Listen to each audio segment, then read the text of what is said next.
Fuck yeah. Look at that. So this is your first time signing up. You got pulled. Yeah. How does it feel? Oh, I'm so thrilled. Absolutely. I mean, I wish it had gone a little bit better, but I feel okay. Right. Ian, finance. I thought I liked your anecdotes. You really committed and got into it. I thought that was really cool. I think you have a lot of issues with the way you talked about things. Just like behind some of the things you said. Yeah, it's dark. It's dark in there. Yeah. I think you called your PP a good boy or something at one point. That was a lot. Sometimes it's a good boy, sometimes it's not. Oh! Whoa, so naughty. Harlan, I think I just came. Yeah, that was great. That was, for doing it a year, I thought that was really great, man. I thought that was great. Yeah. What do you do for a living? I'm a writer. What are you writing? Film and television. I'm as close to successful in film and television as you can come. So what that means, okay, so background, my history is, I started in Special Forces. I moved to Los Angeles about 10 years ago. Started doing comedy. I became a personal trainer. I got into this gym called Rise Nation. It was like a quintessential Beverly Hills trained celebrities kind of gym.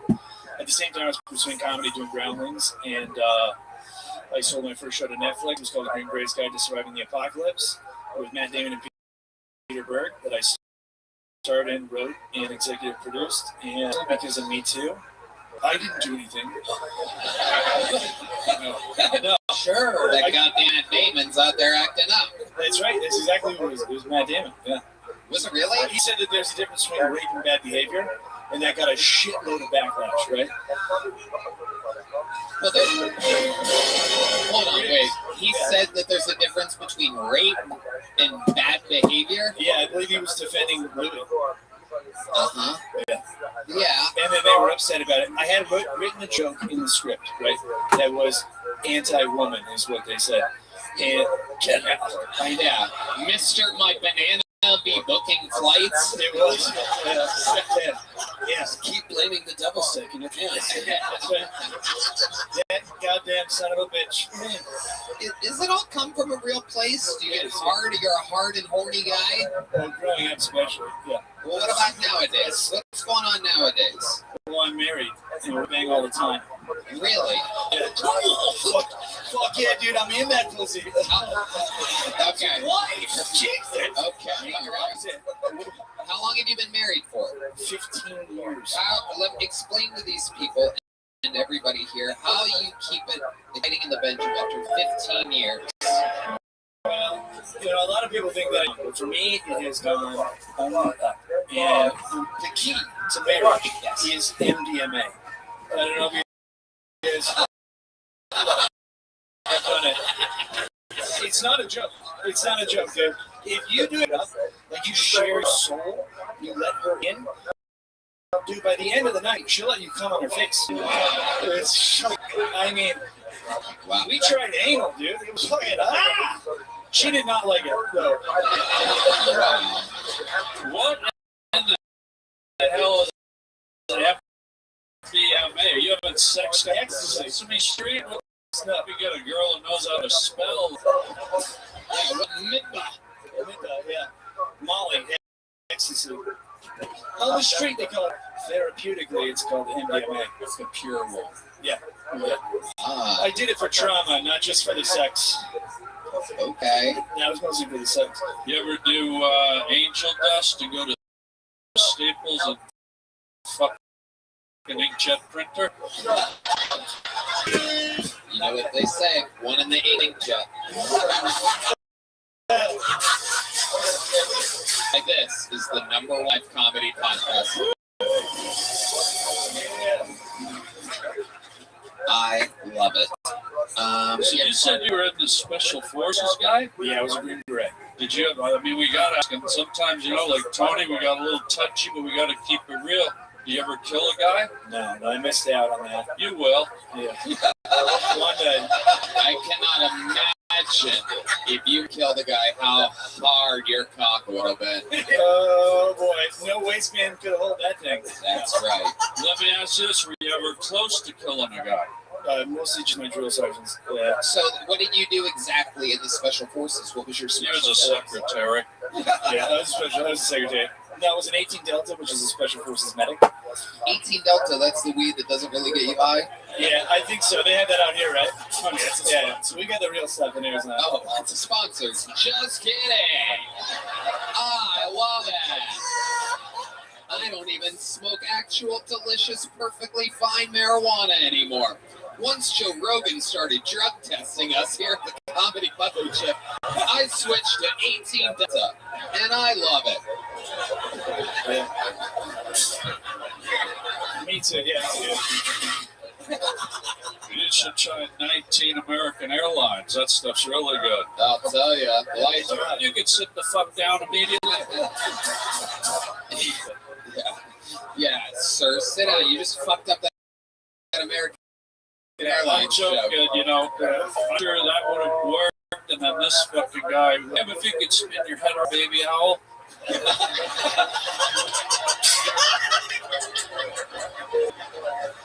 Sir, if you could close your legs, it smells. Wow. No, I mean, this guy's legs are wider than Sharon Stone at a Spread Eagle concert. Oh my goodness. You are just flexing some of Don Reinblatt's best teachings on us.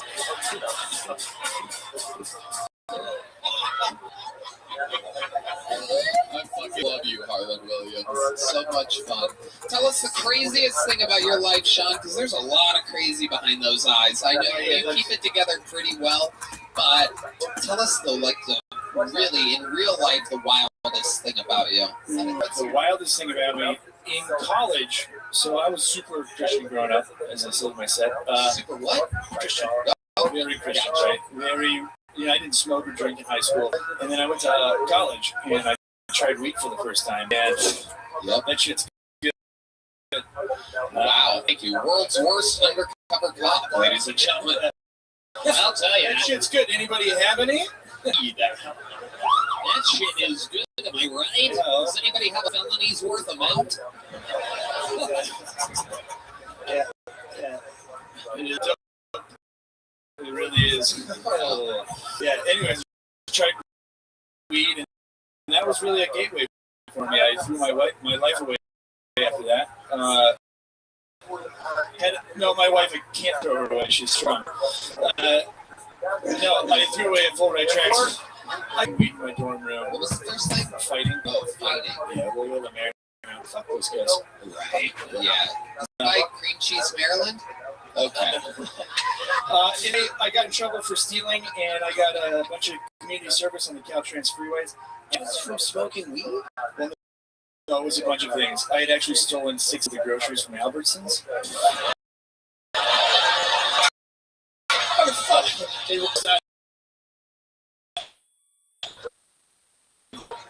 No, it was many. Wait a second. How much did you steal? $16,300 is what they had me for. How does this happen? What kind of fucking meat heist is going on over there? Exactly. Just every week. The only things we have to eat. That's right. I was Robin Hood of the dorms, dude. I was just stealing stuff for everybody. Every single week. I went to college on a track scholarship, right? And really no concept of the real world because I'd left it. And I sort of thought that anything I wanted to do, I could do. Like I had a journal I wrote in it. Can I write gay on your phone? Okay, go ahead. I saw it. It's lots of things can stop you, not just fear, like freeway meth, which is what stopped me. You tried it? After I got in trouble with stealing, I had to pick up the freeway with Caltrans. And I found Wait, you had to pick on a trans freeway? What does that mean? Both ways? It used to be a resident saying Trans freeway. Okay. Yeah. It's what the E stands for is PTSD. Yeah. So anyways, I found a bag of meth, and I did it all in one night and overdosed. Oh, Do the face. Do the face. yeah. Hey. All right. Sean Vance, fun stuff. Like, What a Christian. Oh, can we just say that? Yeah, I was a really good Christian. Stealing and unbelievable. Yeah, personal training was fun too. What? A lot of celebrities. say that again. That was a personal trainer. I trained a lot of celebrities. Anybody else here tranny? Training? You said personal training. Personal training, yeah. Yeah. So that was a weird world. Yep. Yeah. Absolutely. I used to train Whitney Cummings, one of your his friends. Oh, yeah. Yeah. Absolutely. How was that? She was a great guy. Right. You two crazy fucks just out there. We were just giggle and say nonsense. She's strong. Yeah, she's strong. Cooper for sure. You worked out with Bradley Cooper? Oh yeah. He was the worst client I ever had. Whoa, tell us more. Don't you dare! Now, it's not fair to say that because I am a man. He gets along really great with all the ladies. Yeah. But with you, he was. That if I was a lady, he would have liked me. I was just a junior trainer, and I think he was like, get this guy with PTSD away from me. It's because every time he re-racked you, were like, it's not a bomb.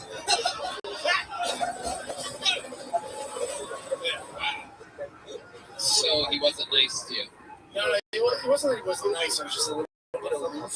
Like the first 10 minutes of the workout, he just wouldn't say a lot. Would you describe him as shallow? Shallow? Yes. There's a joke, but we're all bombing up here. There he goes. Long in the shallow.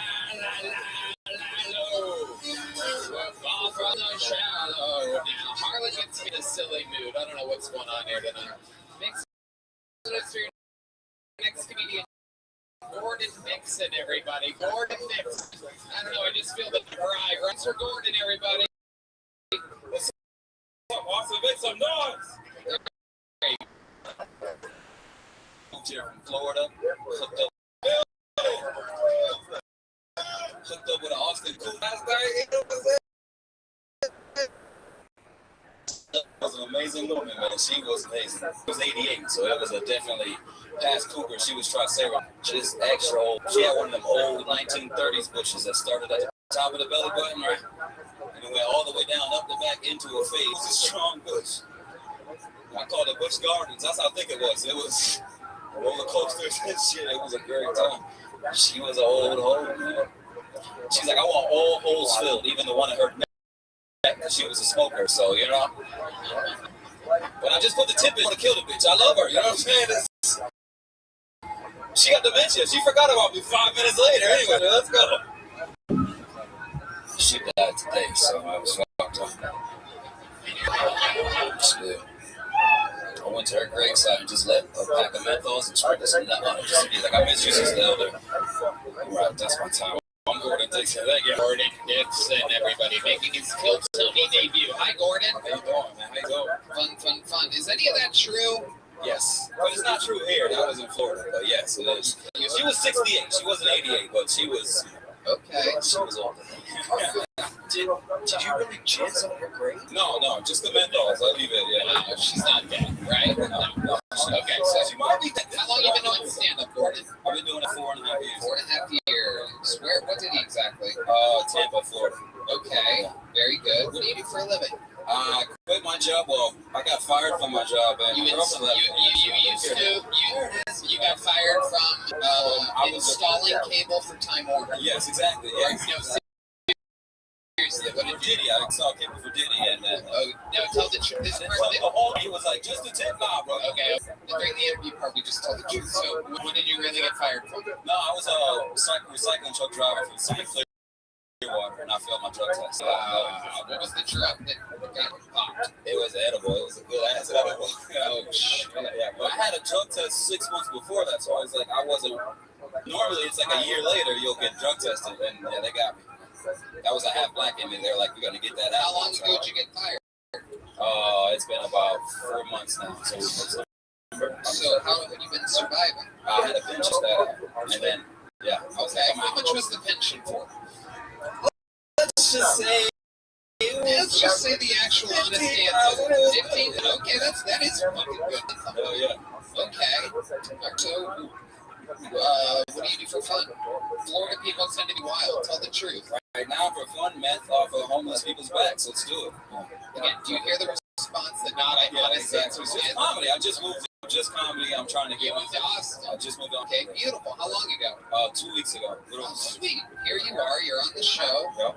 And how's it been going for you here now? It's a struggle, man. This is what. Tell us more about what you mean by it's a struggle. It's a struggle. When you go to a mic and there's 800 comics, and then you got to wait in line and get up on that stage, and fuck it, whoever's there, y'all gonna get these jokes however you're gonna get it. You know? That's right. I didn't move out here for nothing, so fuck it. I'm gonna get on stage wherever I can. That's right. I mean, that's how it, was in LA and New York just a few years ago. Just your away from, your origins. I'm an ink guy. I love tattoos, and I noticed you have some on one of those. So, all right. Everybody's like, did you Google? I'm like, this is faith and love in Japanese. I used to be a Jehovah's Witness, so I was like, I'm gonna get out of that, and I'm gonna get a tattoo, and then that's what I did. Did you read Japanese? Yeah, no, I don't know. Yeah, bro. You better get your ass up.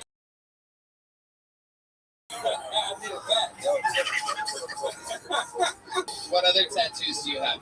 Both my grandmother's arms here. Oh, wow. My dad's mother and my mom's mother on these sides. They're both dead. I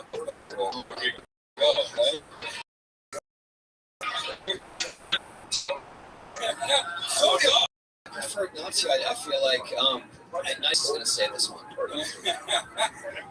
Well, the good news is we're tracking down where your grandmothers are buried, and we're going to chill in their grave. Hell yeah. They would love it. They would love it. They would love it. We resurrect them. Gordon, do you have any special skills or talents other than stand-up comedy? You good at anything? I used to sing a little bit. My You dad's used to band. sing? Used to sing a little bit. What kind of band were you in? My dad did Motown shit, so I was like a backup singer with him. All right. What was the name of the band? It was JW's. We were Jehovah's Witnesses, so yeah. Whoa, really? Yeah. The name of the band was the JWs? And the dances and everything, man. And What was one of the songs that you used to do? we would do like Temptations. Yeah, yeah. After we got fucked. Yeah, exactly. Yeah. Okay. But what was one of the songs the JWs used to do? We did like Temptations, you know what I mean? Like what? Like what? Do any originals? No, they didn't. No, they just did covers. Like what? Can you name one cover? One cover we did Celebration.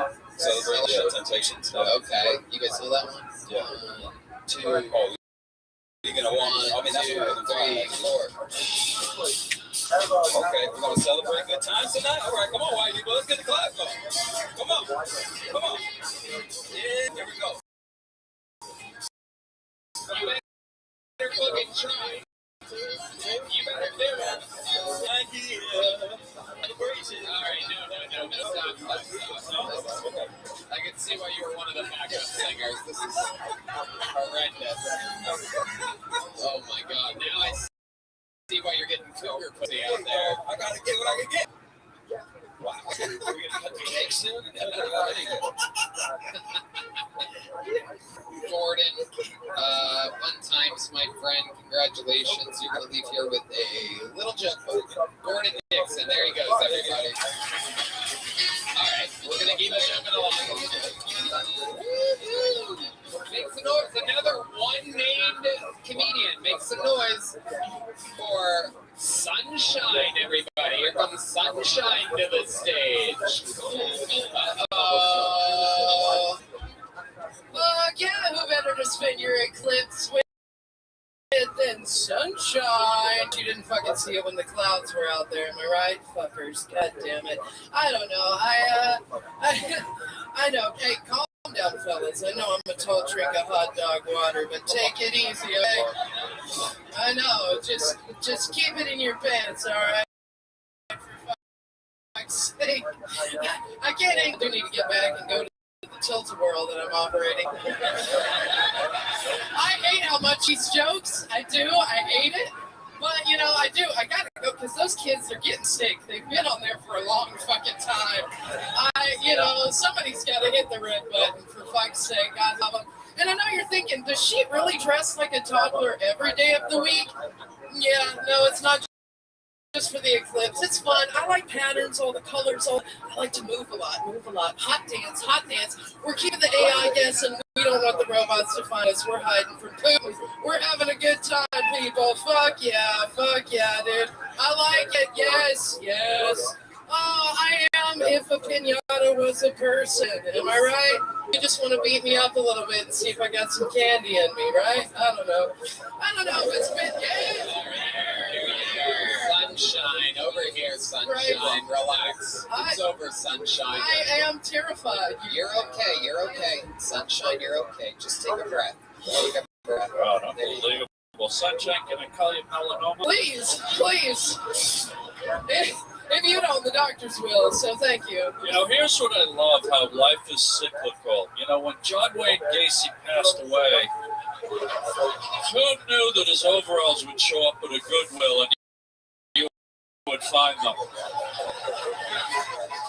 It is incredible, son. Everything about you and I never talked with you before. This is incredible. So let's just jump right into God it. bless us both. Yes. I love it. You know when Black Lives Matter got rid of Aunt Jemima? This is what it turned into. Yeah, it's true. It's just nice to meet the old lady from that guy's last set. This is incredible. Sunshine, welcome to the show. Have you ever done stand-up before? Oh, yeah, I've been doing it about 6 months now. Okay, what made you want to start doing stand-up comedy? I've loved stand-up since I was like 9, 10. I was watching Insomniac, Dave Attell. Of course, yeah. Great comedian. Yeah, fucking legend. I saw him here a couple of months ago. I don't know if any of you saw him. I'm sure you did, Tony. It's okay, just keep going. It's cool. We're having a good time. We're plugging. How about that hot cross buns? Okay, let's go back to the question that I asked you here, Sunshine. Really focus. Over here, look over here instead of the masses. What? Well, I got turned on to your show maybe 6, 9 months ago, and then also at the same time got really into Marvelous Mrs. Maisel. And so I was like, tits up, bitch, let's go. And so, I just got out there, you know what I'm saying? We're having a good time. Well, Ian likes it. He likes it. It looks like you weren't able to convince your tits to actually go up. I know. They are small but Tony. They are small but nice. There is indeed another eclipse happening here.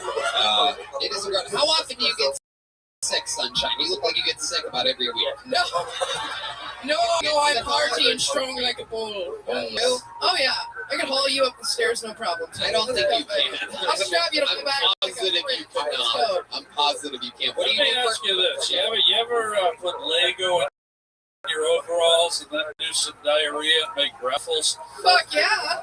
Who doesn't? I thought so. I love to make brown waffles in my Lego overalls. Yes. What do you do for a living, Sunshine? I clean houses. Okay. Take names. All right. You do that. Where do you do that at? Here, there, and everywhere. Wherever they'll let me in the door, really. Okay. Let me be more specific with the question. Where do you live, Sunshine? I live here in Austin. I live right here. How long have you lived in Austin? About 7, 8 years now. 7 or 8 years. Your tent. Oh, over on the Riverside Median, baby. We're keeping it What busy. is your exact living situation? Because I'm not kidding. The smell of patchouli is strong. It smells like what she looks like up here. That's right. Yo, dog. It's fucking frightening. I doused up Yo, dog. for you, Tony. So, Sunshine. Yeah, I knew you. Don't laugh at horrible shit, Ian. Oh, It's to the point where you're having a little bit too much fun. it's so bad. I do live in a house. It does have a roof. How many other people live in the house? Just me and my boyfriend. I know. I have a boyfriend. It's shocking. I get it. I look like I eat box, but only recreationally. You're adorable. I like your style. What's your bathing routine? It's coming up. Tony. We're coming up. We're getting there, pumpkin. For those of you keeping, is that she also has eyebrows whatsoever? Oh my God! It is Get the incredible. Sharpie. Get the It Sharpie. is The hair went from her eyebrows to her armpits. That's crazy. It all ran right away. Sunshine, what else do you like to do? What else are you into other than stand-up comedy? Oh, I like to go out to Lady Bird Lake with my paddleboard and look for bodies, What else? Dude, I like to sing. You're a singer. Well, we had a singer here before. What do you like to sing? Would you like to hear some Amy Winehouse or some Janis Joplin? Let's go Amy Winehouse. Okay. What song do you know how to do?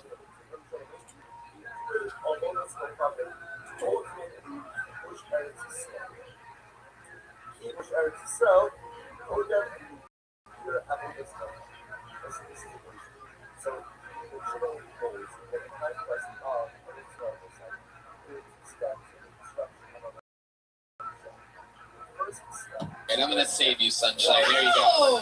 Are you at it? We're having a good time, Tony. Okay. I don't know. I just hope you and Amy Winehouse have the same end.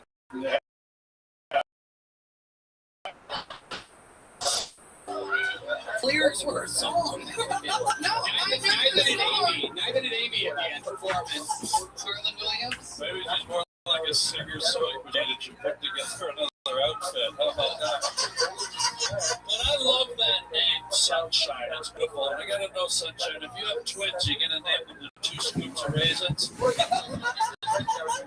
I don't know what those names are, but for you, Harlan, anything. Yeah, sure. All right, we'll see you later tonight.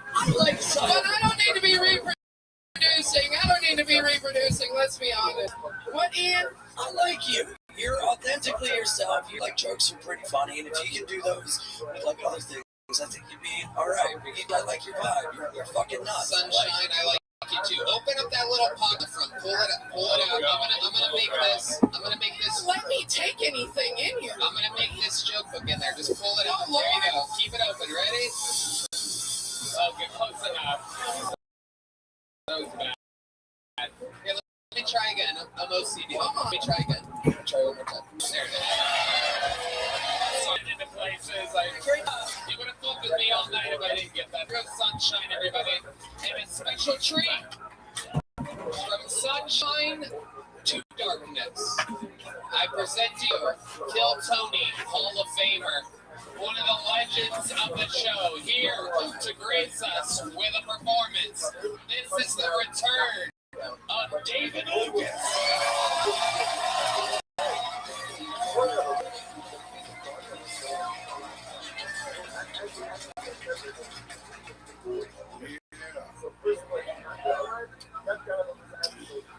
I'm glad I can afford to fly first class now.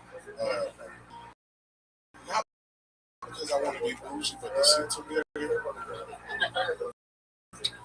I used to hate flying because every time I fly a coach, they would have to bring me a steward. And when those stewardess bring those seatbelt extenders, they hold that motherfucker high in the air. They hold that motherfucker in the air like the championship belt. It's like, where is the big show? I'm like, hey, put that motherfucker down. I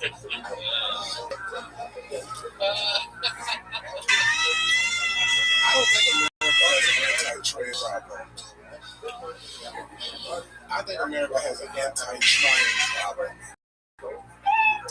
Because nobody wants to see a fucking 6'5" nigga in high heels. Like, nobody wants to see a 6'2" man with a fupa. You know what I'm saying? It's like, if I want to see somebody tuck their stomach into their pants, I'll give me a Mexican bitch. You know? Them Mexican hoes tuck the shit out of that stomach. It's like, bitch, you ain't got no belly button. What the fuck going on? Oh, that shit is stomach. That's how I think. David Lucas. Again, it's like with Cam, the thing you look for in real comedy is like perspective, right? Something that only you can talk about, and spot on, not to make it too serious, but the seatbelt extender for you, it's both fucking, why am I blanking out? Self-deprecating and fucking funny to you, your perspective, and you nailed both. What's your favorite airline? That's all day. Oh, They have the best snacks. I bet. They got charcuterie boards, nigga. That shit is Oh shit. Charcuterie. Is that one of your cousins? yeah. Okay. Tony, we're so appreciative of you because you gave us that eclipse today. Wait. When you put your booty hole in the sky. Welcome, Jackal. How you living, big dog? Oh my god. Welcome. Just You look like Tyler Perry presents Back to the Future. Marty, in exactly 60 seconds. Well, who's the fucking buffet? How about that?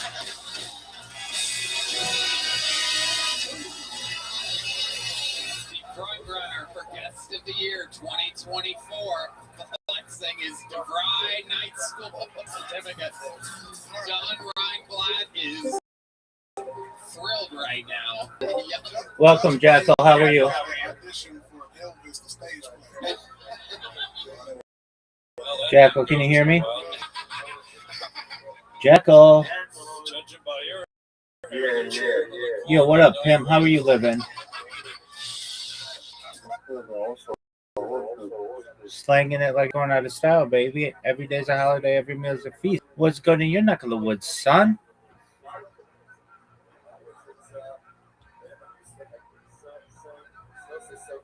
How are you? I'm chill. Excellent. How'd you find out about me, Jackal?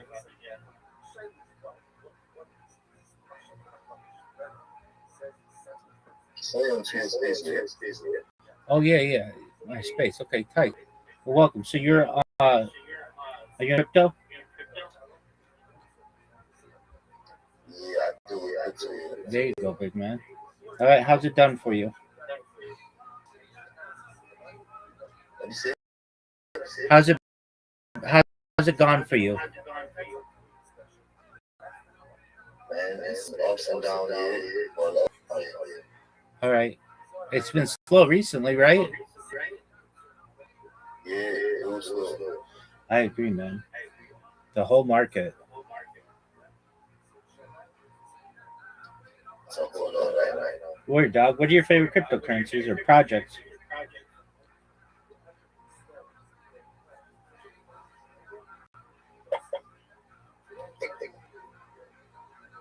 What are your favorite? Soapy? What are your favorite crypto projects? XRP. Oh, XRP. Okay, that's an excellent one. All right, big dog. Well, I'm just chilling. Feel free to listen to the podcast, my man. I'm on. You're always welcome.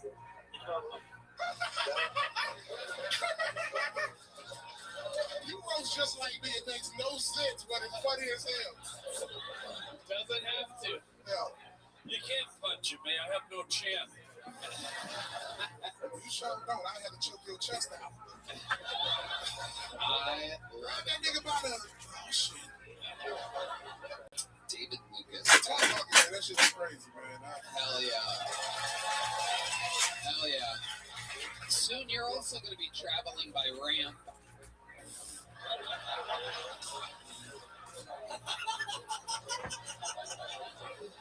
When they take your feet from the diabetes. You're in a wheelchair.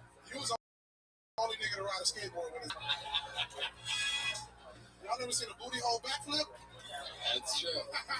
Catch me at the sex games. Tony. X games. I love Tony, bro. I used to play that game to death. Yeah. So confused about what to do. Yeah. Y'all remember that song? Yeah. That song follows me everywhere. Yeah. I walked in a cop shop and I see starts playing and the grease is looking at me like, You're tall as shit, bro. damn. You look like Tom Brady brother or some shit.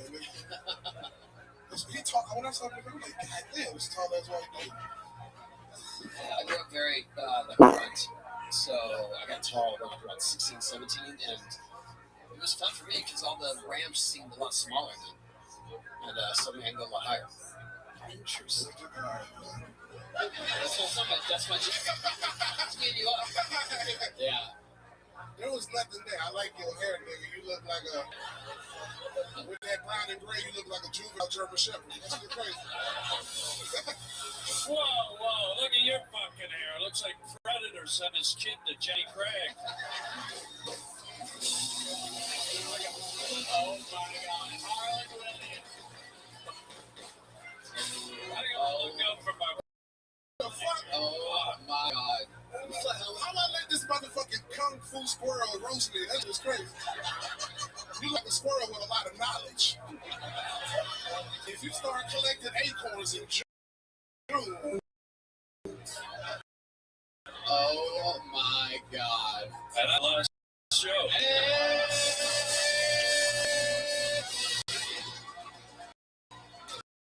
Thank you, Donnie Reinblatt.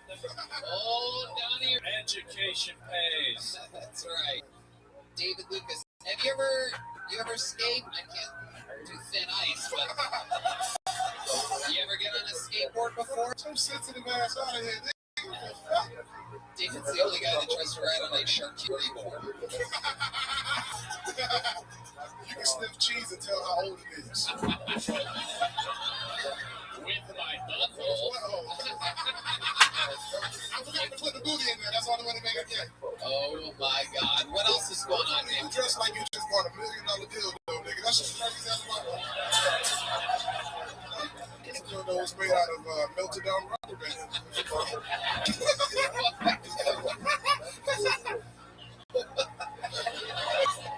I don't know why you got that shit on. Your ass look crazy as hell. Well, blazing saddles on your shoulder, nigga. this is ostrich. Not all of us are. You got motherfucking camel skin that committed suicide. That nigga didn't drink water for like 60 days. Oh. Come on, give me a number, bro. I got it. I want you to roast me again. I want that fucking 60-year-old roast. What about Harlan Chin look just like his nuts out. That shit crazy. Your doctor give you a prostate exam on your neck, nigga. That's crazy.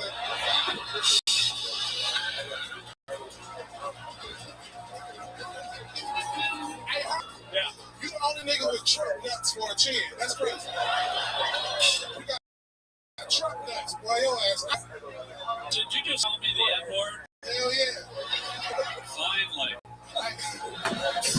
what are you in finance over here? You're looking at the world's fucking most diabolical pedophile and sticking right over him.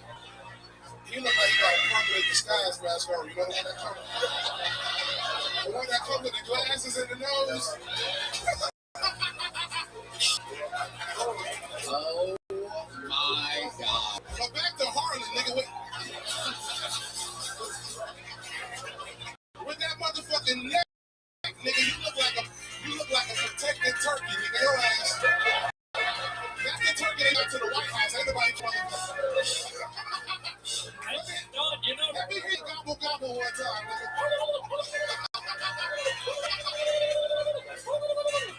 this guy goes to IHOP and looks for girls with one fucking leg. If I get roasted by another joke from the time when niggas had to go through the back of restaurants, Oh my God. yeah, you should roast my granddaddy with them same jokes, nigga. Oh, What's that N-word? Just right, just right. David Lucas, you are a force of nature. How can you not be wearing those jeans? Absolutely. Harlan, stand up, let us see your jeans, nigga. Uh-oh. It's the real deal right here. Hey, Harlan, your jeans came with janitor keys, nigga, your ass. You can hear that nigga walking through the hall. Harlan can open up any door in Austin, bitch. That shit crazy. What a battle. Why you out here looking like a Mississippi preacher that get bit by a rattlesnake, man? You know them preachers that let the snakes bite and be like, God, you gotta keep me alive.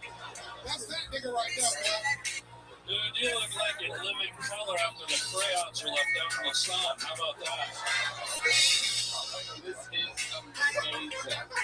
What a showdown. Dry versus deep fried.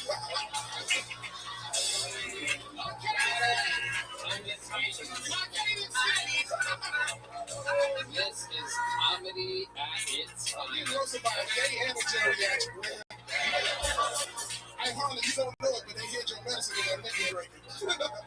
This is the only city in the country where the fucking eclipse lasted 3 hours until he finally out the fucking.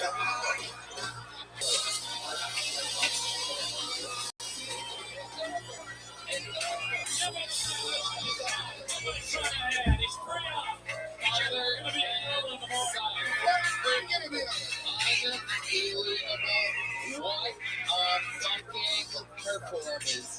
This is the difference between people out of the buckets, golden ticket winners, regulars, and then all of a sudden, a Tony Hall of Famer. That is David Lucas. That is what he does. This is who he is. Built strong here at the Tony Universe. Anything you want to plug, David? What else? Hey, man, I'm all on tour all across the country, man. Just check my website out there. Just kind of love y'all. He's flying first class. You've been wondering why all those Boeing flights have been going down. It's because they're front heavy. You should give himself a plug. You should go fill the black hole in outer space. How about that? All right. Final fucking call of the night, ladies and gentlemen.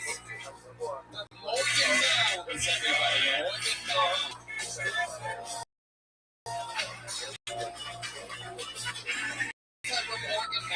Come on. I have a problem.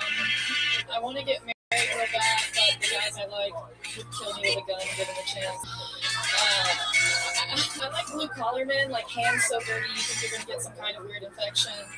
And unfortunately for me, I look like the lesbian crystal witch whose primary spell is like, I said on the video. They think I'm crazy on first glance alone, and I think it's fucked up. I'm like, if you would just get to know me for 10 more seconds, you would finally realize I've got a great fucking ride. I'm multifaceted, I really am.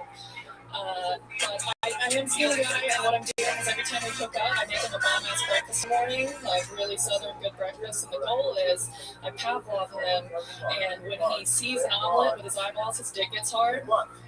I think that could be cool, no? No? Like he drives by a Denny's and he's like, I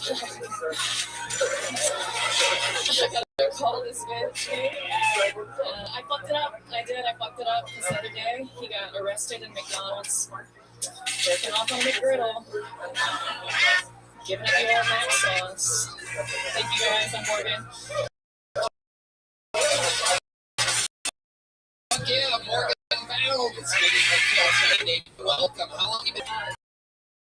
Like maybe 3 months. Okay. All of your arrested. I don't know. I go to a lot of comedy shows and I giggle or two once in a while. You gotta giggle like that.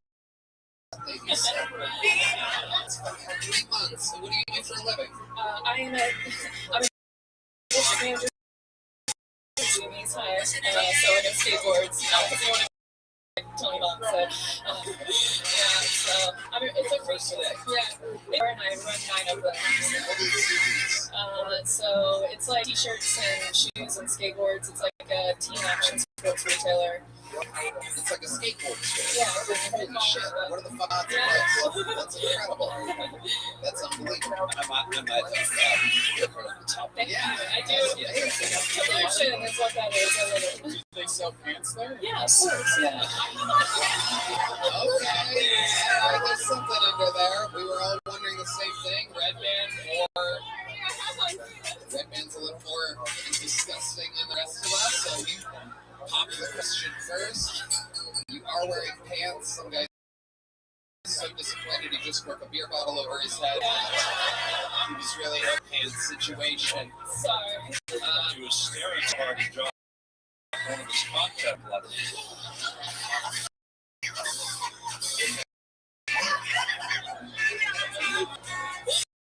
Somebody went to the ride. Can I ask you, I'm a geek. I love tattoos. Yeah. I see that number on your leg. What is it? It's 2094. By the way, the same year I lost my virginity. Now tell me. That's crazy. That's the year I was born. Carol Burnett's. Whoa. There she is. No wonder she's trembling. I'm anemic and I'm scared. Tell me about that tattoo. That is my father's racing. We do drag racing, and yeah, it's his 69 Nova. So. Wow. Yeah. 69 Nova. Yeah. On a straight track, you like do a burnout, you go fast. That's it. Yeah, Nova. In a Nova. It's a really cool car. He has a Roadster too, but the Nova is like been around since before I was born. He's had it better. So you're close with your dad. They live far. I don't see them often, but cool. We chat. Okay, that's why you're not fun with them. Oh my God. That's my fucking daughter you're talking to. You're the Watch your mouth. I love it. I'm just kidding.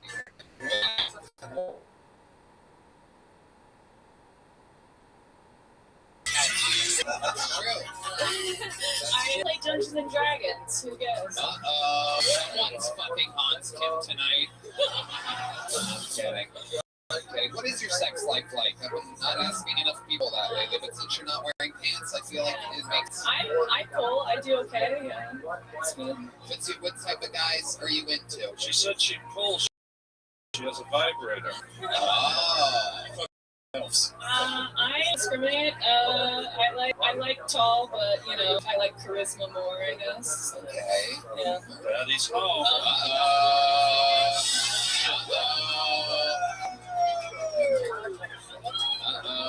Somebody's gonna 69 Nova tonight.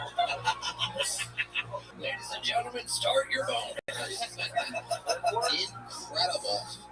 Have you done stuff on stage before? I did like theater in college, which is more embarrassing than this. What did you play during theater? What was your character? I was in a full length called Trash. I don't know, like image of Jesus on a refrigerator. It's dumb, but it was really bad. It's like the shrouded turn and leave. Oh, yeah.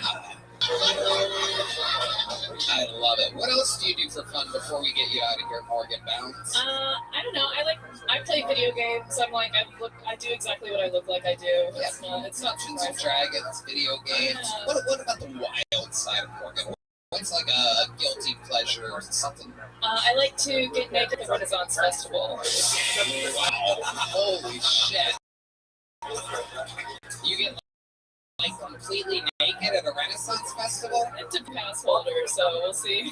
Oh my goodness. Tell us more about what brings you to what do you love about the Renaissance Festival? The nighttime's really cool. Like it's camping and there's all these clans that do different things. You're not supposed to tell about it, but Redman's Googling tickets to Renaissance Festival right now. Yeah. Texas. Yeah, Texas Renaissance Festival. Heck yeah. He's hard as a rock because he found out they serve turkey wings.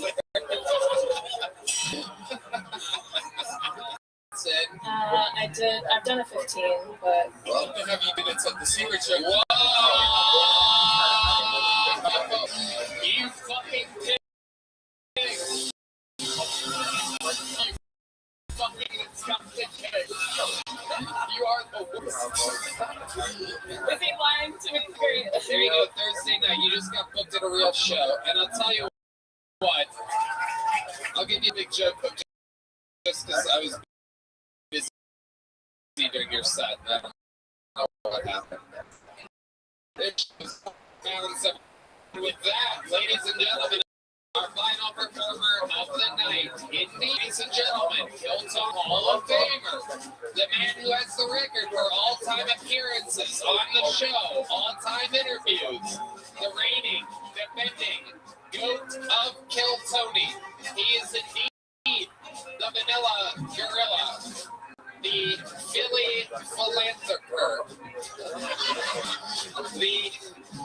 the Memphis Strangler, the Big Red Machine. This is indeed your very own and our very own, the one and only, William Montgomery.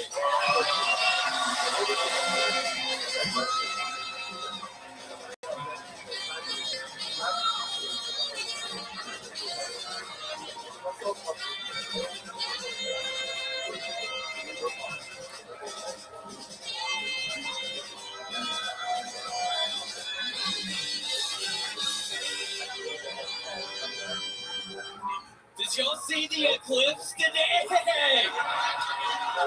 It was actually great, but my fucking eyes have been killing me. I actually didn't know what caused an eclipse, so I looked it up, and apparently it's when Lizzo walks in front of the sun. Bitch, okay. And by the way, I don't believe in climate change, then explain why we've had all of these eclipses lately, dumbass.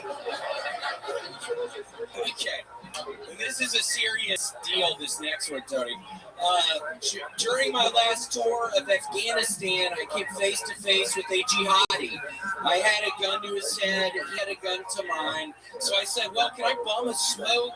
He shook his head and said in his native tongue, shouldn't smoke, and he handed me a nicotine lozenge. Thank you, kind sir, what is your name? And he said, Zin Laden.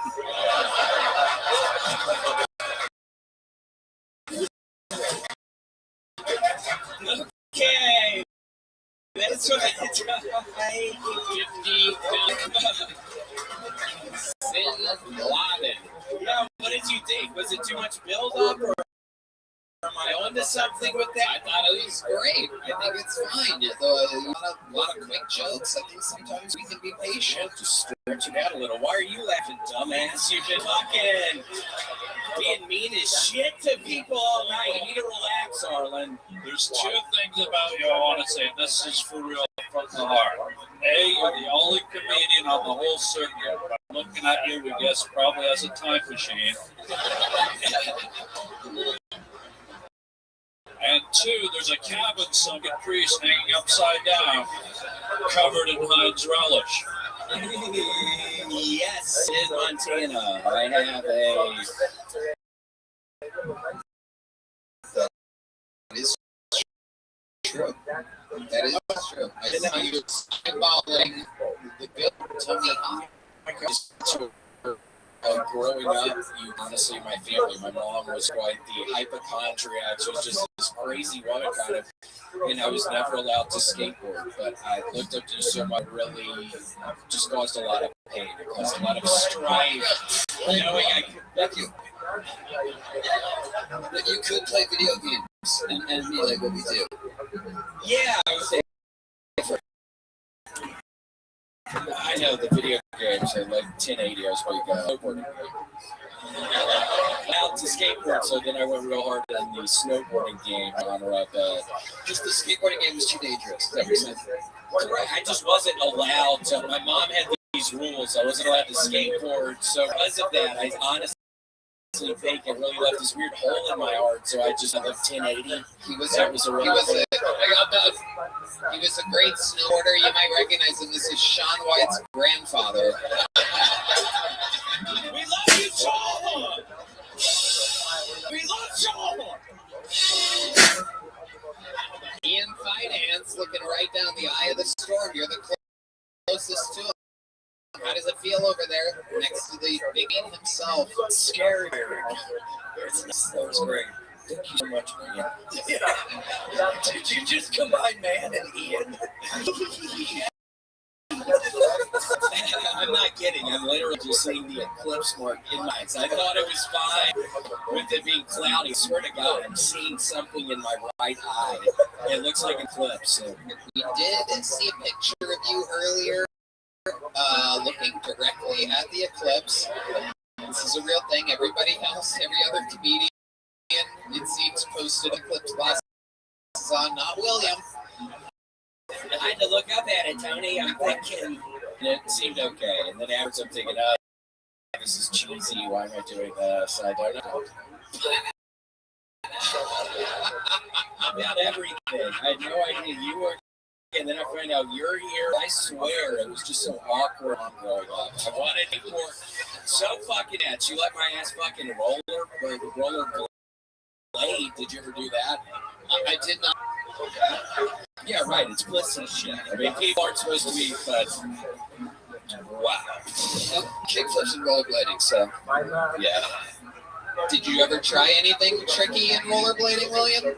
No, I was never able to. I wasn't allowed. We didn't have rollerblades either. So I couldn't. Well, what was the thing that you were allowed to do? What did you do?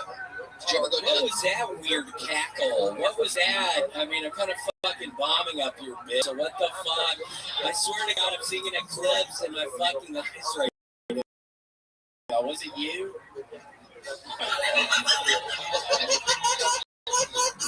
Did you ever do anything as a kid? I never really asked this. Like, what were you in? Lincoln was a Lincoln Log skit. Wow. Yeah. Yeah, the Indian guy likes the Lincoln Logs a lot. But yeah,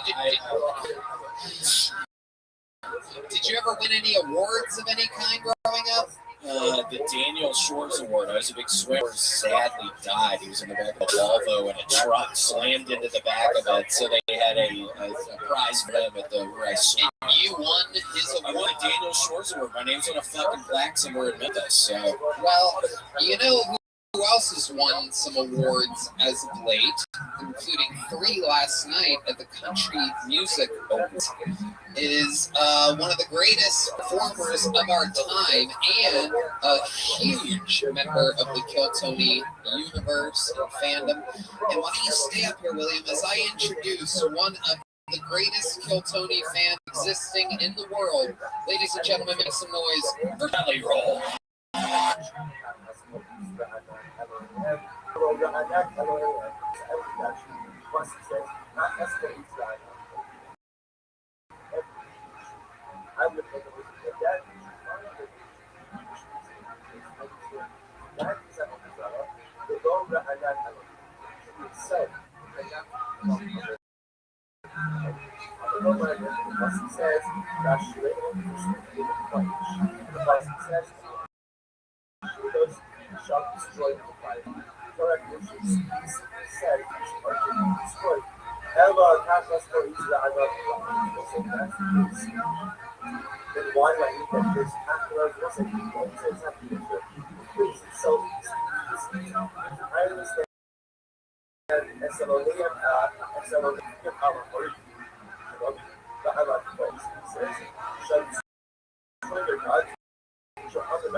Nobody talking about the man who made you.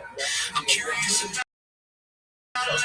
because for 4 years nobody talking about the man who gave Jeffrey Epstein everything. 5 hours asking if they were friends, which is fine, I guess, but I have different questions. Wexner built Victoria's Secret, Bath and Body Works, Abercrombie and Fitch, became the richest man in Ohio. His name is on the Children's Hospital at Ohio State.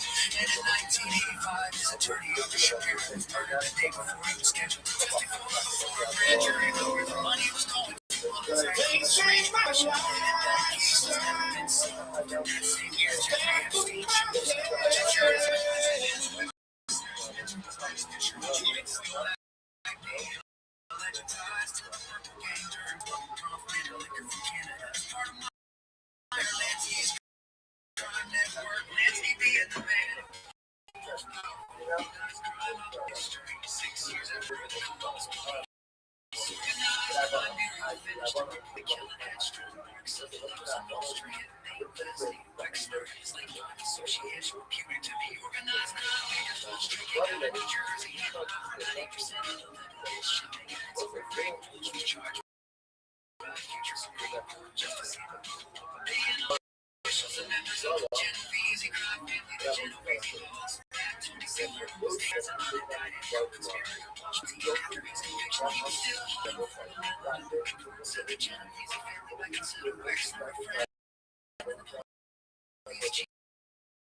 What a great way to learn shit.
Last night I won 3 motherfucking series.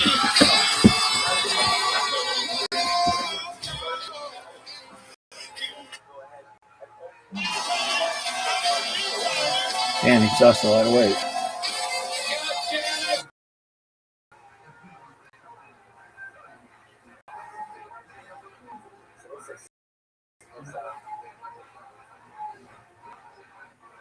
But the other two is like same as a starting stand. I had the chicken. I had to keep on. I'm gonna keep fighting.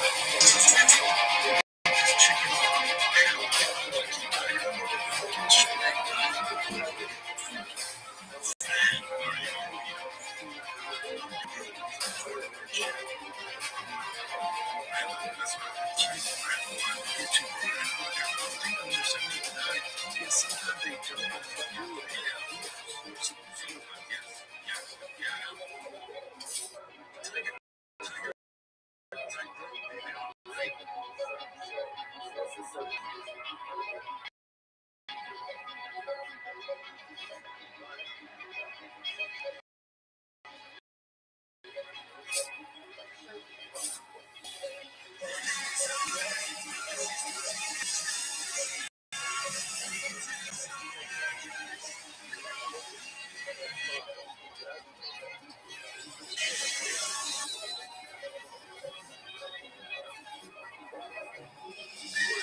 For a brand new episode of Kill Tony, give it up for Tony.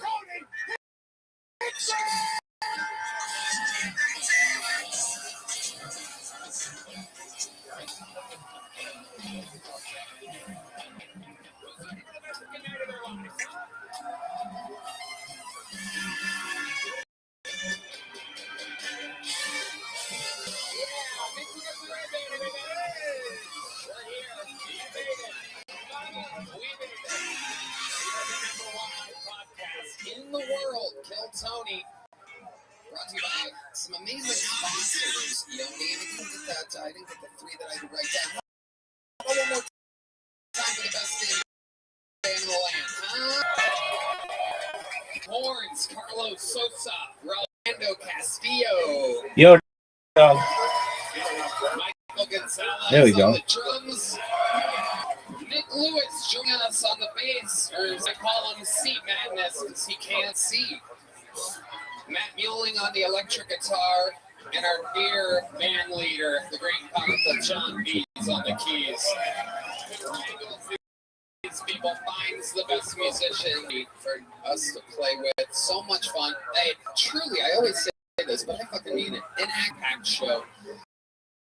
Loaded up and ready to go tonight. Special appearances by very special people. It's all going to go down all at once. Before we get started, here's a little bit more from the amazing sponsors that made it all possible. Willkommen, försöker känna den inte för att det var någon här nere på.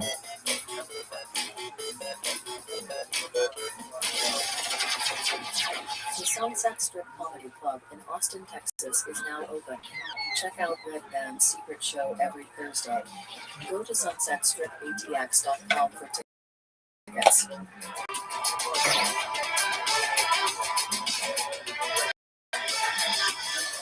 right, let's start tonight's episode. Well. This is one of those nights that will, I believe, live in Kill Tony history. 2 unbelievable comedians. One of them working 15 years, a legend. One I just found here a few days ago. Randomly, she was performing Little Boy, and I saw her set, and I fell in love. We ended up drinking together all night, and she is one of my new favorite comedians in the world. This is her first time on panel at Kiltony. I do believe her first time ever on a podcast. So here are our guests. Make some noise for two of the greats, Elaine and Ian Edwards, everybody. Elaine and Ian Edwards. Elaine. Some noise for Elaine, her first time on the show. Oh, the nail just popped. A nail. You lost a nail, Elaine. There you go. Who wants it? Come on, there you go. This little Mexican boy wants it. There you go. How about one more time for Ian Edwards, ladies and gentlemen, one of the greats. This episode brought to you by Skylight Frame and Game Time, by the way. For those of you wondering who our amazing sponsors are, Ian Edwards. What up, fam? My friend. How's it going? It's good to be here, man. This is a fun show to be at. Sitting next to Elaine, I can smell how she is. That's my pussy, which is the name of my documentary. That My Pussy is the name of your documentary? Wow. Should have been something else. I mean, I felt a fish. I will look into changing it. Okay. Redman, nice to see you with your clothes on. I used to work in a massage parlor. Redman would come in with his dick already out. And let's just say he thinks the butthole is the G-spot. Hit me. All right, let's get it going.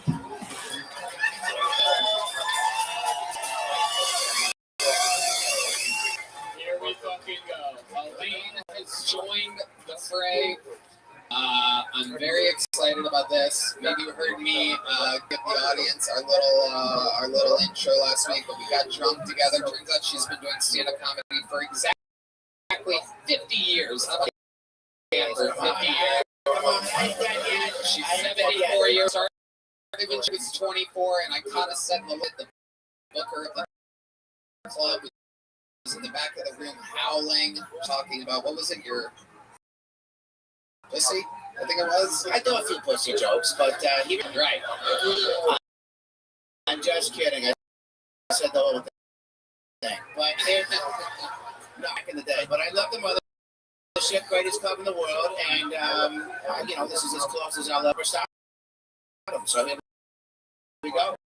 I love it, Elaine. This is your first time on Kiltony, so you absolutely losers in there. Anything can happen. If I pull their name out, they get 60 seconds of stand-up comedy time uninterrupted. You know their time is up, and you hear the sound of it.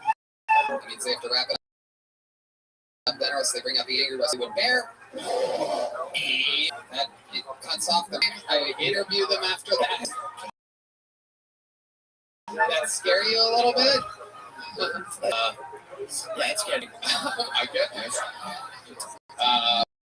But to get tonight's show started, I'm going to pre-pull a name. We'll grab that one too. I'll take that. From the bar across the 6th Street famous bar Voices, which is a real star, by the way. But he loves gummy bars. Vulcan Gas Company, Four Choices, Sunset Strip Comedy Club. We love shitty 6th Street bars. That's what we take pride. Austin takes pride. More bars per capita than any other city. It's incredible. Get $2 shots over at Four Choices anytime you want. But while we wrangle those comedians, some of you may know that we have a new regular that starts the show. Oh, the lovely. Listen to the crowd power. Everybody, it's happening. That's how it affects everybody. To get tonight's show, nature, ladies and gentlemen. This guy's been filling in with Rick Skin for months while he prepares for his huge show at the Forum. The rematch between Hans Kim and Rick Diaz will be live streamed from the Forum. Newest regular, absolute sensation. This guy just did a theater with me this weekend in San Jose. He crushes. Let's see, from the one and only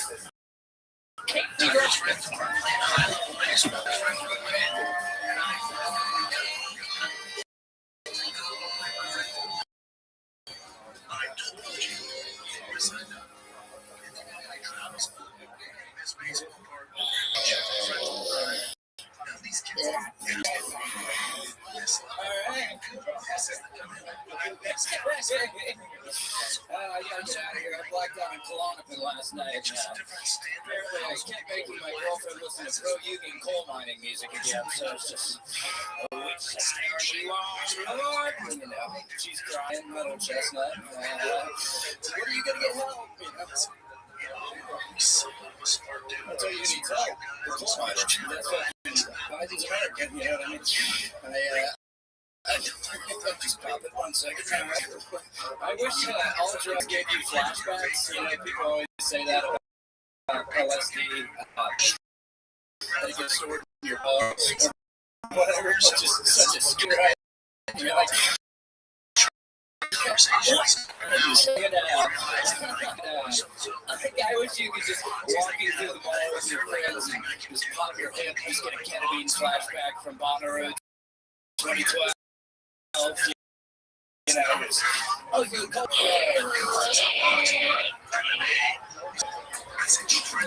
I don't want to go to Spencer's Gifts anymore. Thank you. You guys are all right.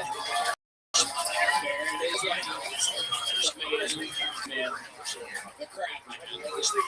Casey, motherfucking rocket. Strike. Squeeze too hard. Wild. I used to do that.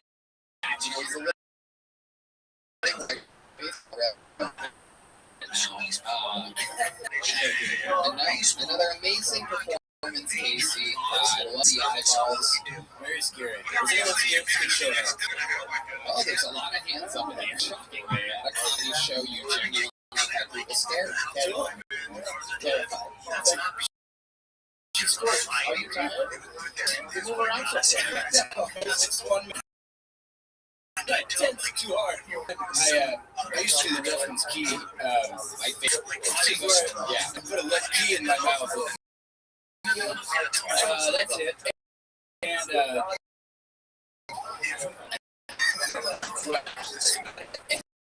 it's leaking blood in my blood. And I sensed where I had to sit down on stage.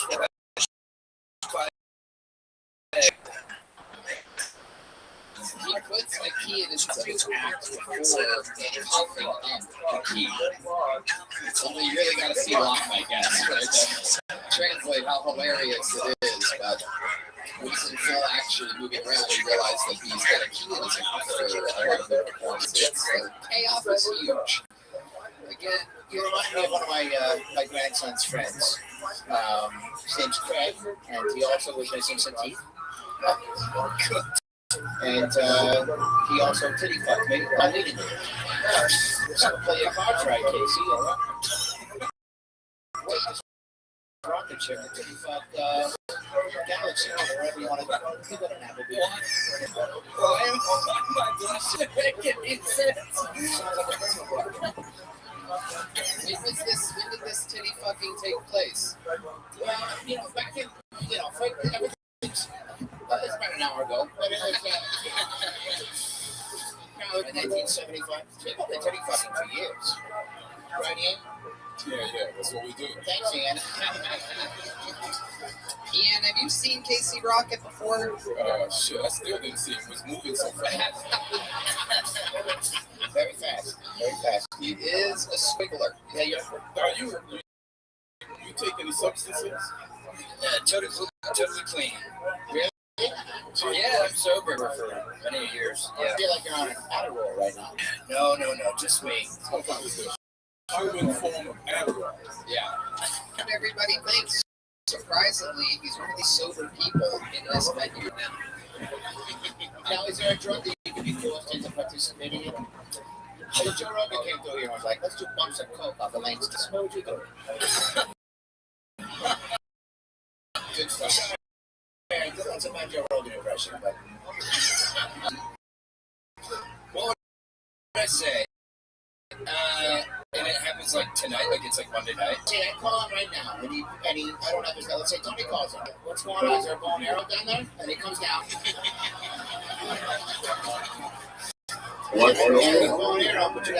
How you living, pimp?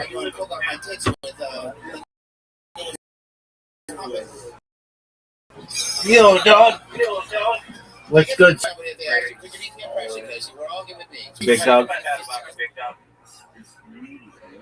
Dog, quit with changing your name.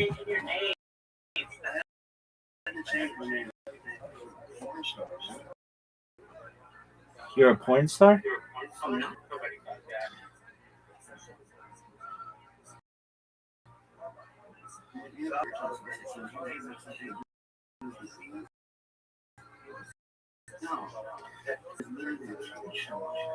Okay, well, cool story, bro. Good.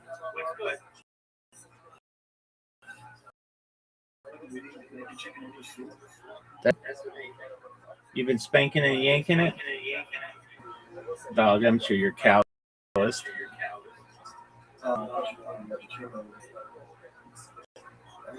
Okay, life been.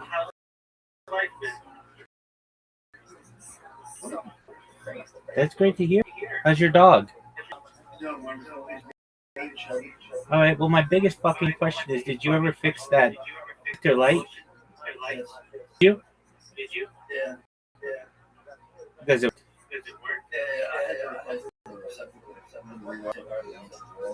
Okay, why do you call it a receptacle? You mean the ballast? Okay, whatever. All right, so what's new?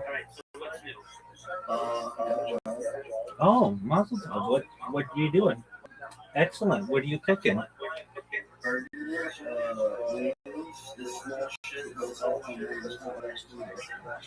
That's phenomenal, man.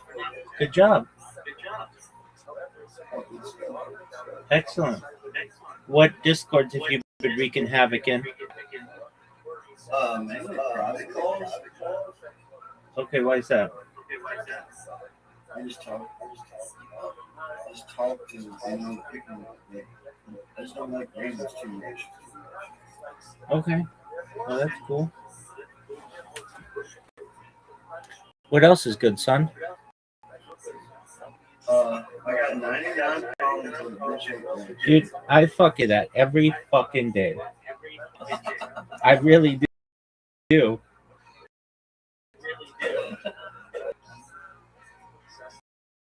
All right, pimp. Well, what is good? Gaining traction. Every day we're growing. Got people boosting the server. We're going big. What do you think about like laughing on Saturday?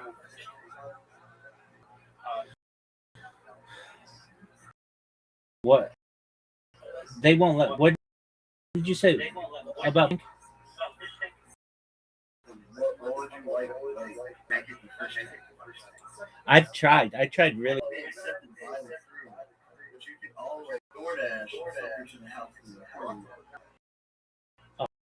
Oh, yeah, I'm not doing that. I tried, and Side said he doesn't want booze on his tank. So it was like, okay. I mean, I literally what somebody told me who worked for him. So I don't know. I tried really hard though. I was in the fish tank server, alt servers for. Well, you know, that's how I met you, right? I was actually I was out because I was send videos flying Why'd they kick you out? No, when the hunt down the video of one of their ball cows being a bottle of champagne. Okay. Or drinking a bottle of champagne.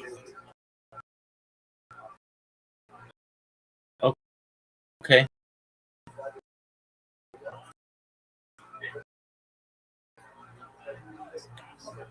That was popular.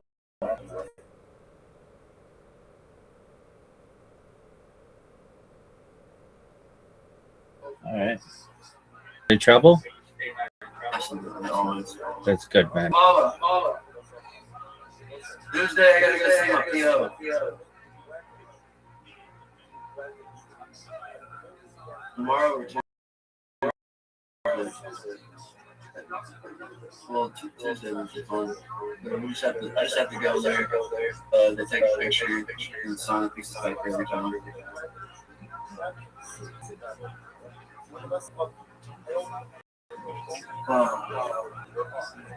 Yeah, man. I was thinking about you every time I come in here. All right. Well, I'm about to do the same thing right now, big dog. So.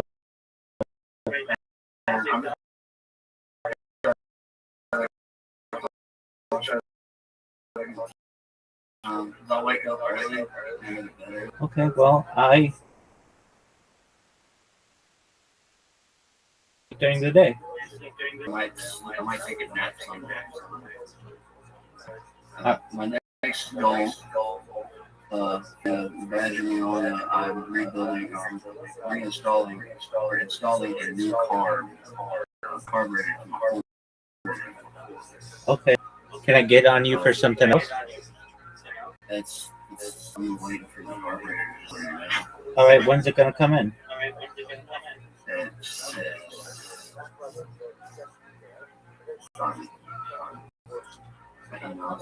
How long have you been clean? Yeah. Since October. That's wonderful, man. But it'll be here on the 13th. Excellent. That's not too far. But didn't you come in like December and say you relapsed?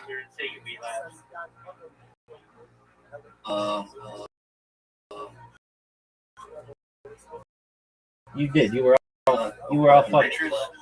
I don't. All right. Well, are you staying out of that, away from that shit? Yeah, I just smoke. Yeah, I just don't drink here and there. All right.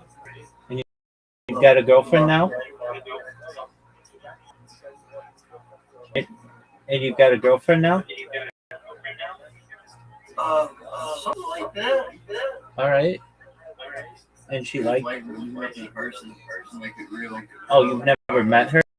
Yeah, we're tired of this.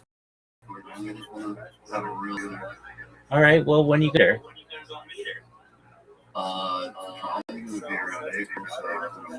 Okay, that's great, man. Well, I'm proud of you. You've got a girl prospect. You've been clean. Oh, I don't know if that's a good idea, right? Okay. Paint our faces up, dress up. All right, I'm gonna eat some mushrooms and fudge. All right. Is that staying clean? Yeah. Okay. Whatever. Okay. Hey, whatever it is that you do to stay out of trouble, I'm for it. And changing your fucking username. I got another one. I like 3 other accounts. Oh, okay. Cool story, bro. Why do you get banned so often? A screenshot record people doing stupid shit. Feel free to screenshot and record me doing any. No, you don't do stupid shit. You know all account. Thank you, Doug. That's the highest compliment you can give me. I appreciate that. Thank you, my friend. You care about your around. Very nice. Oh, you're a sweetheart, Mr. Meaty. Tony, I just davened or prayed this morning, and I'm going to take. Watching the Donnell Rollins and Rob Schneider episode. Dude, with Juanita. With Juanita, where Darnell goes, we will fuck you. Oh, how funny was that? Yeah, and then Darnell, the look on Darnell's face, was just absolutely classic. That was funny. So Donnell was on last Monday's episode, right?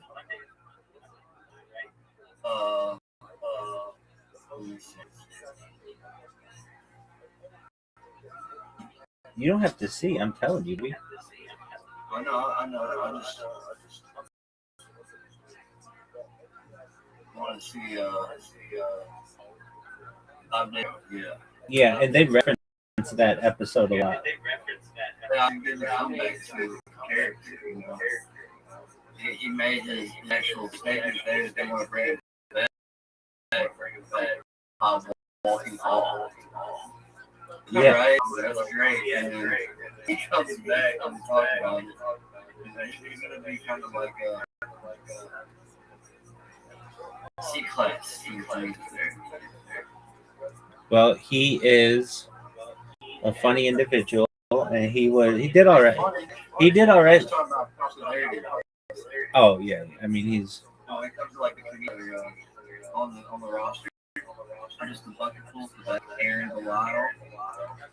You like Aaron Belial? Laura Foley. Hold on, let's go through them. You like Aaron Belial? Yeah. Aaron Belial is awful. Aaron Belial is awful. Why do you like Aaron Belial? Yeah, dude. Really dark. It's comedy is really dark. We're talking about the guy who doesn't speak and out of the box, right? Okay. All right. Okay. Hey, whatever. All right, man. The best of the bucket pulls. Can't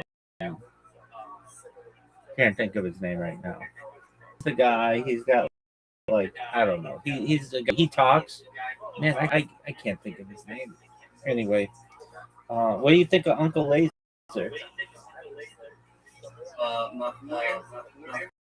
Oh, dude.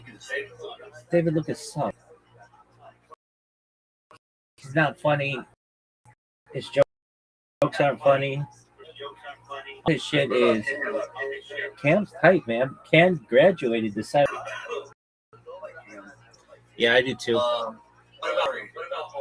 He's great, man. He's gonna be a big time comedian. Yeah, he's gonna be a big time comedian. Yeah, I mean, like once he gets his citizenship, he'll be able to go like anywhere in the United States. He's very funny. What are your thoughts on William Montgomery? William Montgomery, the Big Red Machine, the Memphis Strangler.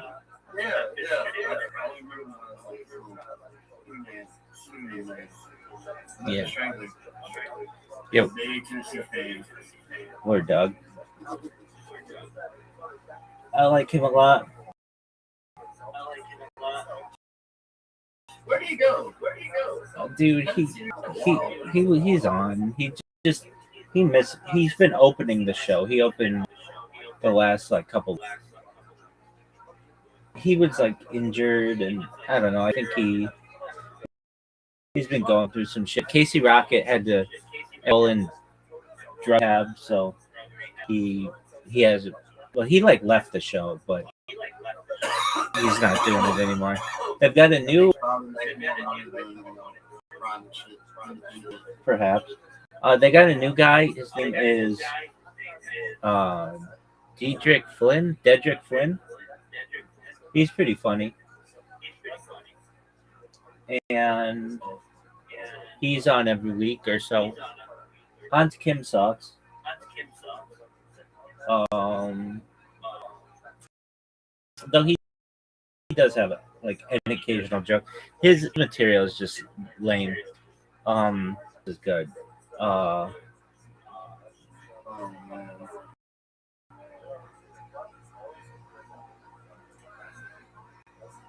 You gotta watch Uncle Laser. He kind of reminds me of you.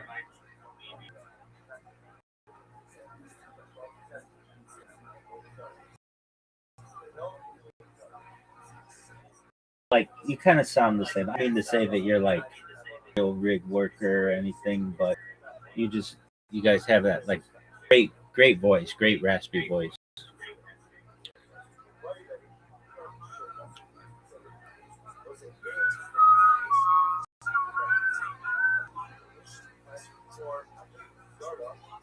What?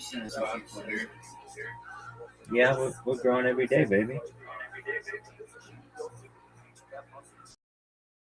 You like him, you like him. If you don't, you don't.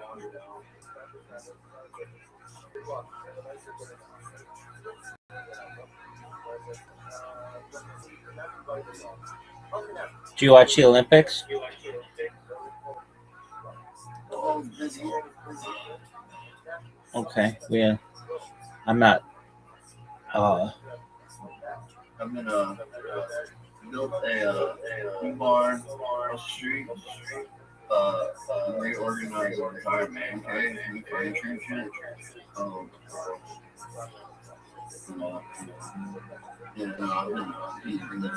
I've been paying attention to a lot of shit. How long did it take you to fix that light? To actually do it, or the time I just like No, to actually do it. Less than an hour. Okay. That's good.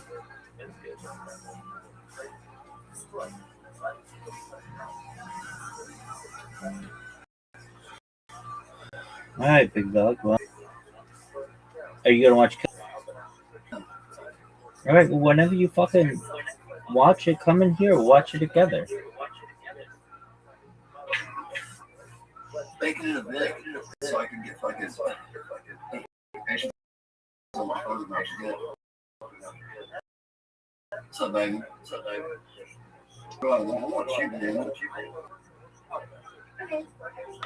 It's my buddy Rabbi Rothschild. The coolest motherfucker in the face of the earth. How you living, Kate? Oh, shalom. One more time. Shalom. Shalom. Oh, I'm wonderful, girl. How are you? Wonderful. Sure. Is this your friend, Mahidi? Yeah, this is Mrs. No way. You look great. Are you like an insane clown posse person? Juggalette? Yeah, Juggalette. No. Yeah. You're in a juggalo relationship. Now, nothing would surprise me less than that. To know Mr. Meaty is found at Juggalette. Kate, do you? Oh, what does this girl do? She's busting balls. All right.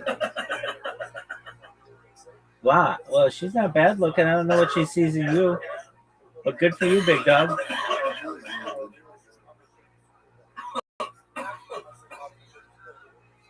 Excellent. Why is her face painted at 9:30 in the morning? She just likes to randomly paint her face. She said, hold up. Might be at the gas station. She has to walk her dog and go to the gas station. All right. Well, I'm glad to know what is on her agenda.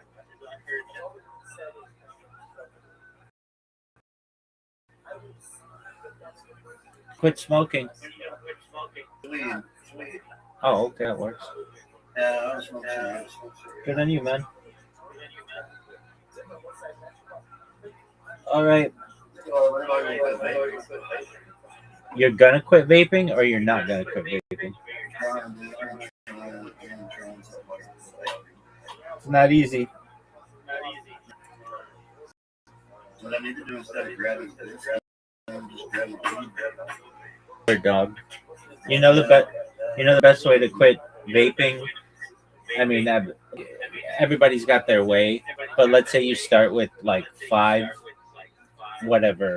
milligrams a day or whatever. Do that for a week, then go to 4 for the next week, then 3. Yeah, exactly. People have to do that like prescriptions too. That's true. You're trying to get off my prescription. they had me on fentanyl a lot, right? How many milligrams of fentanyl? Yeah, that's nothing. How much fentanyl were you on? How much fentanyl were you on? That's what they had me medicated. Okay, how much? I know. That's how much did they have you on?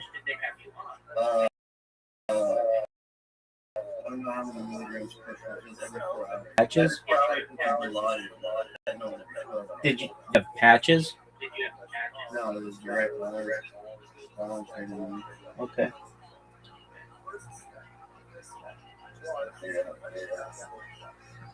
All right, big. What'd you say? Thank God they got those patches. Yeah, those patches could be an MF or. I used to have a buddy who was scraping the jelly off. Word dog. There's all kinds of shit. That doesn't work that well though. Okay. I mean, just using the patch the way that it's naturally intended will just put you in a fucking coma.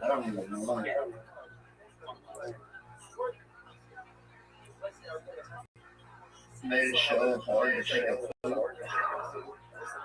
That's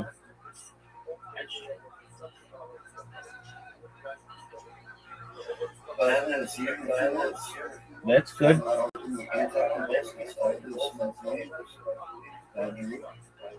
Yeah, you got to stop doing that. You got to stop getting drunk.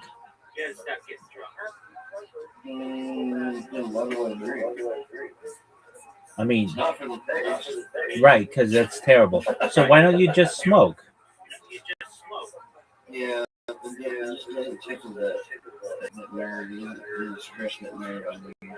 Okay. I mean, it's all yeah, you know that alcohol never did anybody else any good.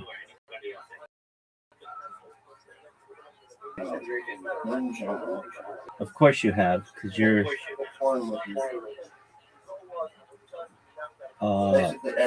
ethanol. Yeah, exactly. Like 90% proof. What do they call that? Yeah, there you go.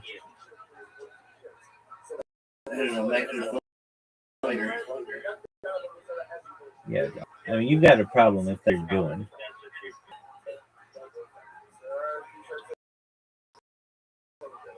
But, all right, big dog. I'm gonna get some sleep.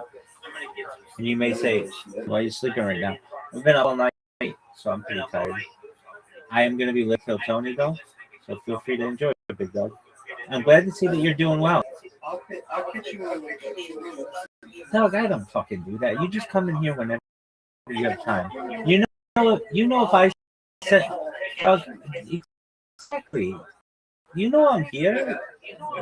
You'll come in here drunk as a skunk one of these. Wanted it really bad, I guess. Yeah, I could. Does anybody have? Okay.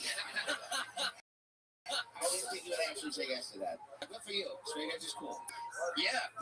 It's punk rock and roll stuff. Casey is scared to death right now. I've never seen that look in your eyes exactly. An unbelievable weekend at Little Grove. It's so much goddamn fun. Casey is absolutely hilarious. The green room, the restaurant, at the coffee shops, at the airport. You're a bundle of positive energy. I love you. Way to get tonight's show started. That's it. Thank you guys. Appreciate it. You're welcome. The newest regular. All right. And so it shall begin. Pre-poll 2 names. We're going to see. Hopefully they come out in the right order here. Make some noise here. First comedian. Ladies and gentlemen, let's do 60 seconds uninterrupted from Lino Rodriguez. Lino Rodriguez, everybody. Here we go. Straight out of the bucket. Anything can happen. Hello, my name is Rabbi Rothschild. I'm a door guy on 6th Street. And right now, my main diet is pizza and cigarettes, you know? I really gotta stop eating cigarettes. I'm actually Puerto Rican. I'm a Puerto Rican that can't speak Spanish, though. if I had to compare that to anything, a Catholic priest doesn't fuck this. Everyone expects me to. It's one of the good ones.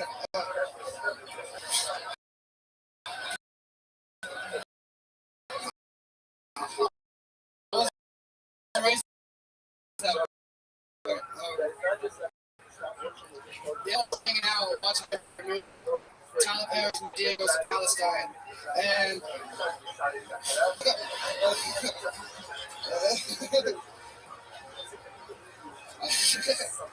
I started to think about how I like to do Molly and compliment bald people on their eyebrows. You know,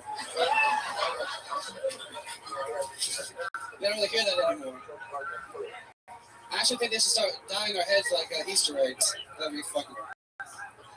Alright. I'm leaving. Thank you so much. Thank you. Lino Rodriguez. This is our first huddle of the night. A slow start and a sluggish thing, but the middle was amazing. You got laughs. I didn't think any of it, but this is a hot crowd.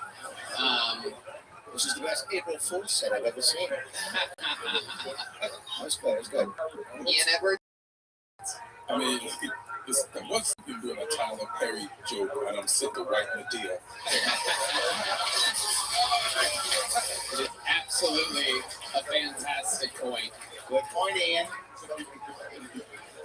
Now, you had some stuff about fucking kids in the middle that really piqued my interest. Because that's a real issue facing our country. It is. Thank you so much. Yes. So what is it about that you find humorous? Like, where did that joke come from, I guess? I want to get inside your head from there. Gotcha. It came just, everybody expects it to happen, you know, when you're brown or if you're a Catholic priest, either way. We got it. Okay, over here, Lino. How long have you been doing stand-up? About 2-3 years now. Okay, where do you lived here in Austin for how long? A year. Where did you live before that? I lived in New Orleans.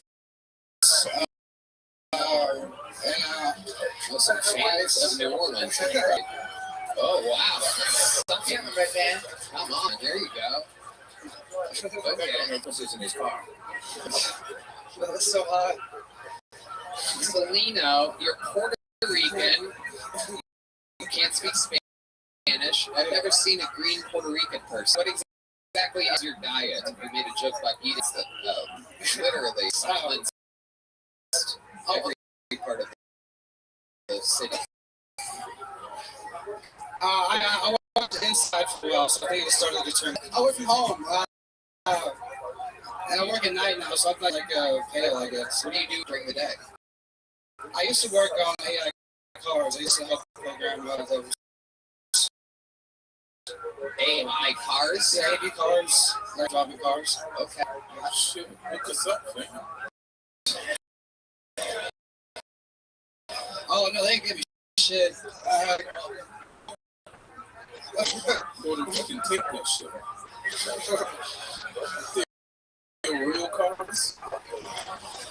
Oh, I guess you have to get that together. Hell yeah. Okay. That is the birth of crime, ladies and gentlemen. That's how it happens. That's my favorite Pornhub joke. Hey, fellas. There it is. Lady. Like my period. Thanks, Red Man.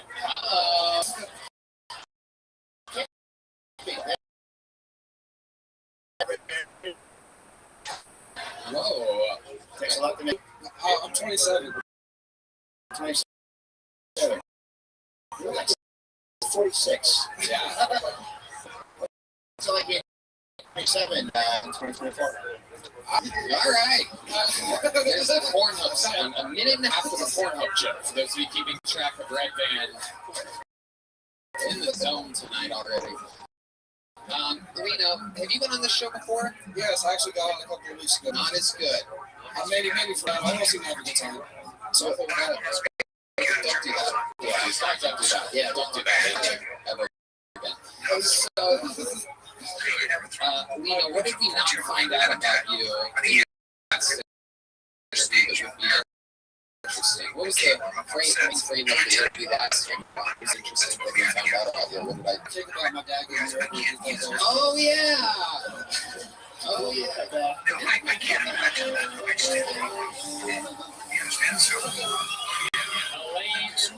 Elaine is on fire. Now's a good time for me to promote. Elaine, for some reason, decided to plug Adam Ray Comedy on YouTube. A brand new crowd special from Adam Ray. I don't know what you and Adam have going on, Elaine, but fucking the way that man is into the teenage amateur Jews. I love it. Now, do you mind me asking what happened? Is this? I don't want to put off on a band-aid, but what happened to your father? He got murked with a baseball bat. I mean, I got beat up by a couple guys, but one of them had a bat. Right. And what did he hit him upside the head? Yeah, a couple times. God damn it. Do you have the video? This is the echo. We have audio from the. There you go. There's a referee there. A referee there, right there. There's also a bowling alley. I had a lot of people know that. Did you know that? Did you know that your father was murdered in a bowling alley? It's news to me. Okay.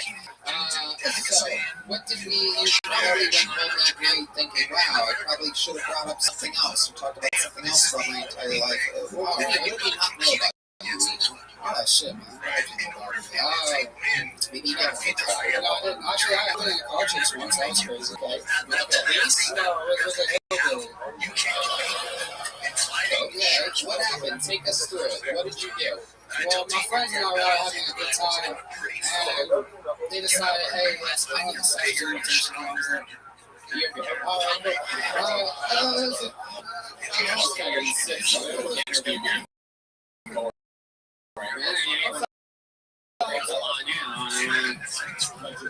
Mailboxes. And then I was like 16. Okay. Still alive? No. Right. There's no one to fucking, no one to spank you. Just doing whatever you want in a fatherless fucking society. Typical Puerto Rican child.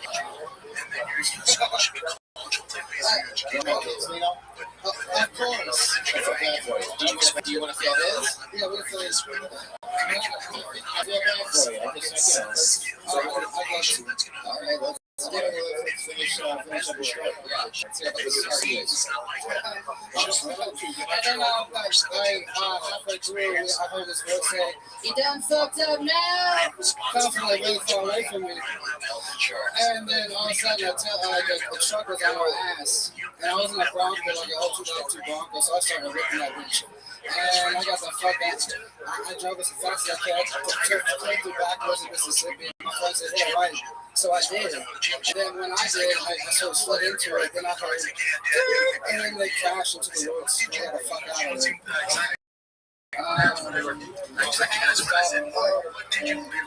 I know it's really wow. I hope you understood what I said. I didn't realize Mississippi had insurance drivers. Okay. That's fine. I'm just saying this Lena, what is your love life like? The world wants to know. As Lena's pussy game, you look like the guy that answers the door at a haunted Mexican restaurant.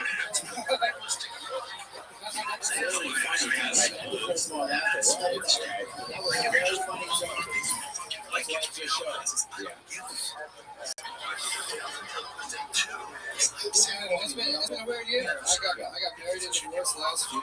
Okay, there we go. Now we're getting somewhere. He asked you 1 hour ago if there anything happened that you didn't tell us to the last show. And now you just get that shit up. Yeah. Thanks for that. I ran a red light with Forrest Gump bullshit. So. You got to get in the divorce store. They're locked and loaded in those fucking Abercrombie pockets. We're finding out all more. This is like a Puerto Rican Forrest Gump over here. I'm excited about this. Intelligent divorce. Oh man, it was You met her. How'd you meet her?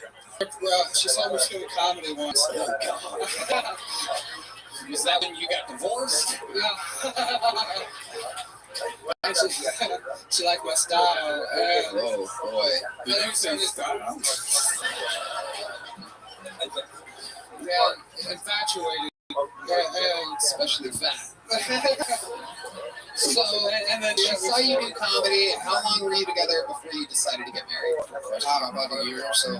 Okay. Yeah, it was pretty fast. How did you propose to her? That's always something that the ladies care about. We want to be romantic and impressed. I was at an amusement park in Gatlinburg. Oh. In front of the festival with the ring. That's what slavery. Yeah. Look, What happened to Del He said, what, you said I love you? It's only been a year, but let's do this. What'd you say? Basically, wait, I don't know, we've been talking about it, she brought it up, I was into it, but it helped me, dude. I liked her. I mean, you want to get married, though? I don't know. That's a great question. Like, when you're in that shit, it just sort of happens. Okay. Yeah. Did she like some titty fucker? Yeah. Okay. Hell yeah, man. So how long were you married until divorce came on the table, and why was divorce imminent? It was 4 months we were married. And then what happened? It actually took a little longer for us to get married. Also, it took a little longer to get the answer to my fucking question. Why did it? Jesus Christ. The numbers don't matter. It blew up, toxic. How? What? Come on, give us an example of the toxicity of your situation. She finding out they're not like, faithful. Or like, Was that what happened? Yeah, cheating and shit. How did you find out that she was cheating? She was supposed to be on a trip in Hawaii. And she was in Texas. Okay, how did you find this out? Oh, dude. Is that one of your cars followed? No. Funny. I might have to plead the fifth on this one.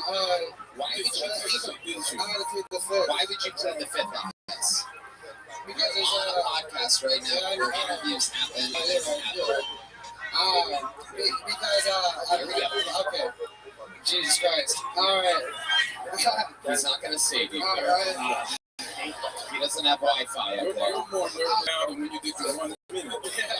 Well, it is. I was cleaning the house waiting for her to come back for the trip.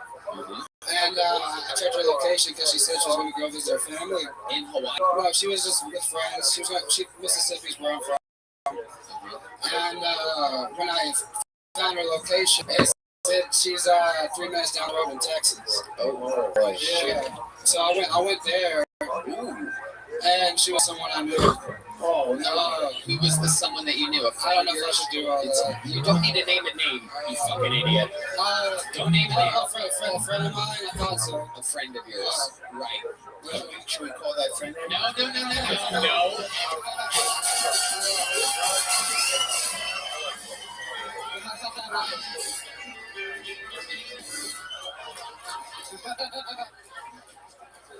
What I did?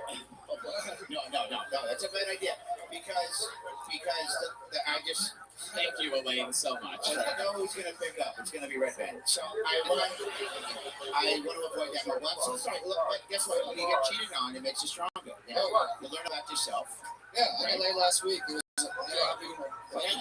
Yes, I got with ladies last week. How did you do it there? We're going to go back to this, by the way. Elaine tried to bail you out with that phone shit. We're going back to it. But what happened last week? I met a nice lady. We went out. It was cool. So, okay. Yeah. Good job. Great interview. I'm still going to squeeze you for this. We're going back. Here we go. Hey, over here, leader. Stop making fucking noises with your mouth. Answer the questions that I ask you. Are you ready? Yes, I'm ready. So, when you went to the house with your friend and your wife, what exactly happened? Oh, man. This part's easy. You just tell us what happened. Instead of all the prefacing shit. I know. I walked up to the door and I looked in the window. We were on the couch together. What were they doing on the couch? They were hanging under some blankets and shit. Under some blankets or on some blankets? Under. Well, how did you know it was them under the blankets? How did you not know that? I could see them. You could see their heads. Yeah. And they were watching a movie? What were they watching, Lino? Elaine, I don't know if you know this. He's not good at answering questions. We gotta keep them one track at a time here. So then what happened? Did you knock on the door? Yeah. And then what happened? They said. They say no to get out. They say get out. I told you to get out of here. Hey, get out of here. What are you doing here? You're trying to jokes again. Wait, let's act this out. Keep the music on, okay? You get it down. This is great, okay? Ready? Give me a knock. Oh shit! Fuck! Get out here. What are you doing here? Lino, what are you doing here? I thought you were supposed to be in Hawaii. No, I thought I was supposed to.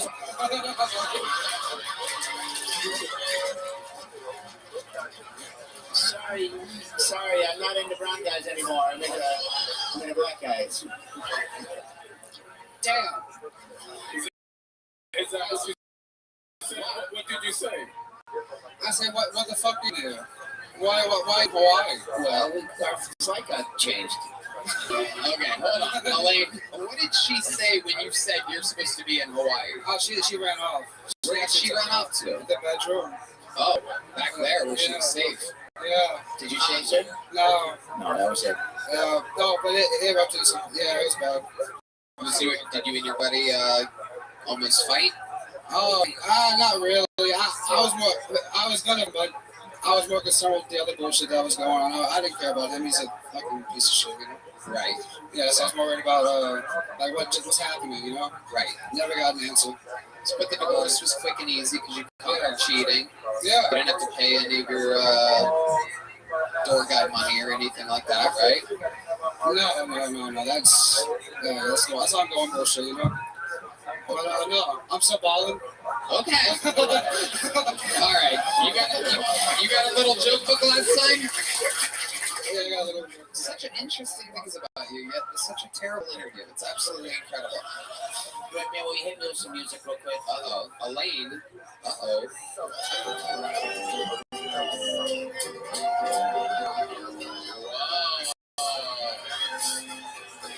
Oh, he's finally got some color in his face.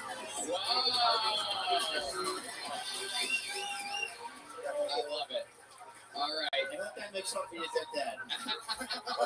Lino Rodriguez. There he goes, everybody. There he goes. Lino Rodriguez. Okay. And yet, it has begun. Hey, y'all. This podcast is sponsored by Game Time. Look, I'm in the business of selling tickets, and I want to make sure if you're buying a ticket to a live event, you're in good hands. You shouldn't have to worry when you buy tickets to your next big event. Game Time is the fast and easy way to buy tickets for all the sports, music, comedy, and theater events near you. With killer last-minute deals, all-in prices, views from your seat, and the lowest price guarantee, Game Time takes the guesswork out of buying tickets with Red Band. This app is so easy to use, Tony. They got last-minute deals, which can save you up to 60% off buying last-minute for sports, concerts, comedy, and theater. It's also incredibly easy to find and buy tickets for every kind of event in your area. You can get panoramic views from your seat and venue before you buy. Amazing, Red Band. The lowest price guarantee, or they will credit you 110% of the difference. Not to mention, your purchase is covered with the most flexible customer service policy in the ticketing industry. Take the guesswork out of buying tickets with Game Time. Download the Game Time app, create an account, use code KILLTONY for $20 off your first purchase. Terms apply. Again, create an account, redeem code KILLTONY for $20 off. That's right. Download the Game Time app today. Last minute tickets, lowest price, guaranteed. Hey, I'll ask any mom out there running a busy household can be pure chaos and stressful for the whole family. Who has what's for dinner, what we need from the grocery store, did someone feed the dog? The mental load can be hard to stay on top of, but there's a way to make it all easier for mom and the entire family. The Skylight Calendar Red Band. The Skylight Calendar is a smart touchscreen calendar and organizer for all your chores, groceries, to-do lists, and a great way to manage appointments to make sure they never miss. It helps keep busy households on track and everyone on the same page so families can get time back for wellness. That's right, Red Band. I love this calendar. I'm going to give it to every mom I know for Mother's Day because that's the kind of guy I am. Skylight Calendar, no more constant reminders, no more cluttered paper calendars, no more work on in use. You can turn it into a digital picture frame. That's what I have. 100% satisfaction guaranteed. If you don't love the Skylight Calendar, you'll receive a full refund. They even offer 120-day money-back guarantee for returns. This is a special limited-time offer for our listeners. Get 15% of your calendar right now when you go to skylightcal.com/Tony. Get your Skylight calendar now. That's skylghtcal.com/Tony. Mother's Day is right around the corner, so order today. Get 15% off your purchase at skylightcal.com/. So, here we go. You're looking for, ladies and gentlemen, a minute uninterrupted. Go to Carlin, everybody. Here we go with Jim.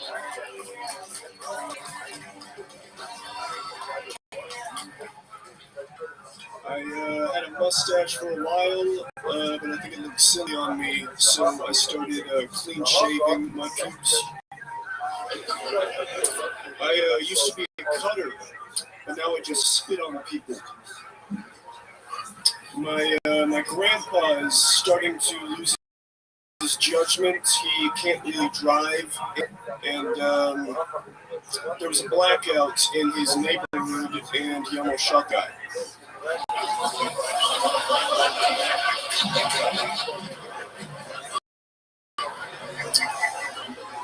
Sometimes I would like to be black, but makeup is expensive. If Kanye West has taught us anything, it's that the Jews ain't worth the squeeze.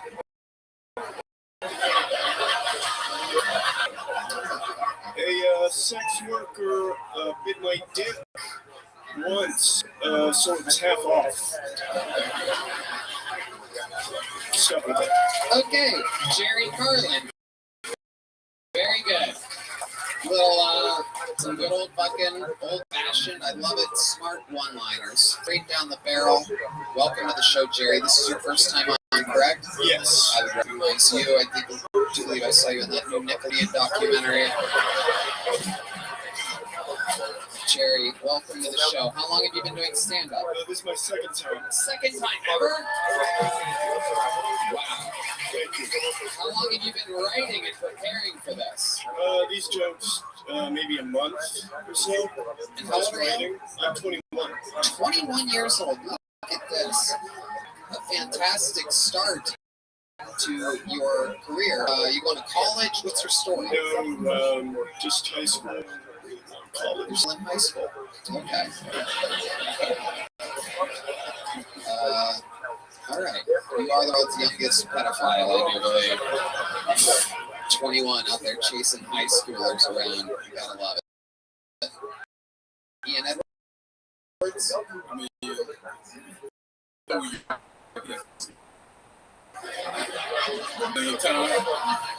you look like the molester and the molestee at the same time. It's true. It's true. But that's a compliment. It's a tough gift to get. You're very funny. Your jokes are great. The structure's good. There's a lot of misdirection. What's your writing process like? Sometime tonight. I don't know. I just, lie in bed. They come to me. I'm noticing that your writing started right when Texas made Pornhub illegal. Is there any truth to you replacing your porn addiction with a love for stand-up comedy? I actually don't watch porn. Okay. Hold on. What's your process there then? Imagination? Yeah, fucking Willy Wonka? What's going on over here? Very vivid imagination. Okay. What do you picture who you are pleasing yourself? Now I'm the pedophile somehow. I don't know how the switch happened. I'm just trying to host a show, but I made it clear. I'm a big fan of prostitutes. Some of the jokes are true. Oh my goodness gracious. Look at you. Yeah. You didn't even smile after he said that. That is amazing. A 21-year-old into imaginary thoughts of just the thought of a woman charging money. Yeah. It's enough to get him off. Ian Edwards? Now, when you say prostitutes, you mean killing them or fucking them? Good question, Ian. Oh, both, of course. Yeah, absolutely amazing, Jerry. Is there, now, I've done a little bit of walking the streets at night to make some extra cash, right? A woman of the night. Yeah, it's a tough game, but you have to make sure your price points are fair. So what I would, if I showed you my menu of sex, too much, right? Let's say, how much would you pay? How much would I pay for anal? Yes, I think that's what I just fucking asked. Yeah. Yes. It's really tough interviews so far tonight. It is. I would say under 50. Oh, you dirty little boy. She's freaking out. She was so offended. Price. She's like, that is, and she's right. Our buttholes are precious, right? Now, did you mean 50 cents or $50? Okay. Stick with me here, Jerry. How much for a blowjob on this menu of, that's either $5 blowjob. This is incredible. You sweet. Are you a virgin? No. That is the craziest yes I've ever heard in my life. Yeah, I think you. I need to. Okay, so let's say you want to the best. What are some of the noises do you make? Ready? Oh, I'm silent. Welcome to another episode of We All Knew That Already. Okay, Jerry, you're 21. How you making money out there on these wild DoorDash, Eats. Okay, just driving around. I love it. What kind of car do you have? Hyundai. What's your license plate? I love it. What's your living situation? You still with your parents? Yeah, I'm still with my parents. Do they live here in Austin? Yeah. Okay. So born and raised in Austin. When did you decide or think that you wanted to maybe perhaps try stand-up comedy? When did this all start? I didn't discover comedy until after 18. You were kind of away from things on... No, I just never stumbled across it. Were you playing video games or something? No, I hate it. Okay, what were you doing? I'm a huge TV fan. Talk to people. Ooh, this guy might be a true comedian we're finding here. It's incredible. You do, but for somebody who doesn't talk to you, you have a nice, like, you have an air to the way you feel. Like, I don't talk to people. Like, you sound like you're on a boat. You know what I'm saying? Like, you're a very confident guy for not having a lot of social interaction. What is that? I'm having a panic attack. Oh, right now? That was the funniest thing I've heard tonight. Much more honest and giving than Lino Rodriguez's interview. He's actually being present to how he feels in the moment. This is incredible. I love it. There's a fucking real comedian back here, Jerry Carlin. What do your parents think about? Do they know that you're out here doing stuff? Yeah, they're pretty supportive of me. Yeah. I've never really brought it up and talked about it. Right. Interesting. You don't talk to your parents either. I don't talk to anybody. Ian Edwards. You can't talk to parents or murder.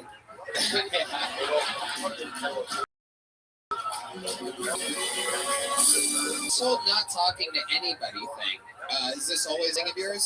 No, just, out of high school, it's just hard to meet new people. After COVID, I kind of drifted apart from a lot of my friends. I only really have two good friends. Uh-huh. What do you do with these two friends? We don't even meet. Where do you talk? You're a chatting guy. If you're at the dinner table with your parents, you talk, but they're trying to strike a conversation. Like, so Jerry, pretty cool floors lately. You just sit there in silence and eat your meatloaf? Oh, I don't eat dinner with them. You don't eat dinner with your parents. This is a fucking amazing fucking thing we have going on here. What do you eat? You eat by yourself? Yeah, pretty much. You take it up to your bedroom? And you sit on the edge of the bed with like a TV tray or massive TV and you sit in a recliner and you continue to watch TV and you eat food kind of like on your lap.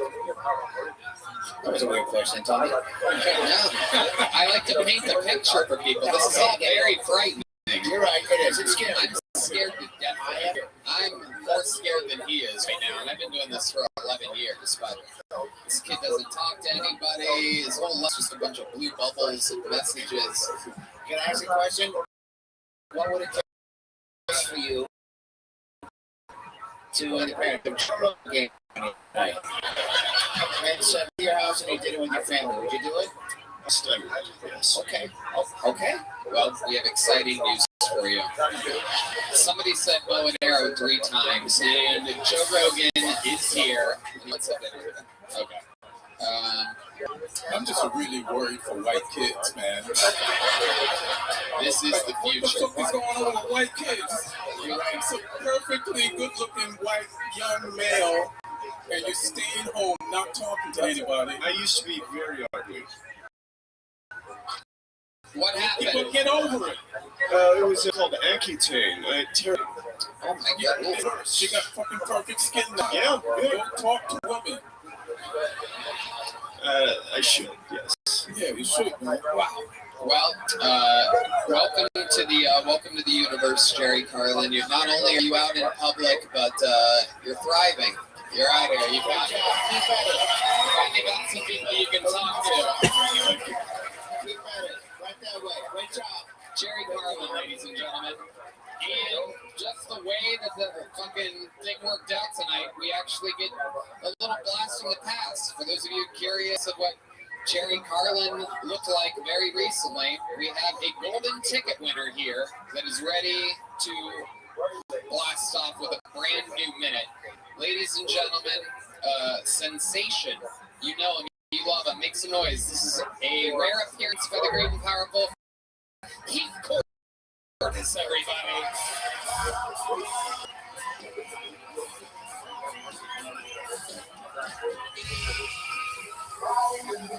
Jerry needs to start doing hard drugs.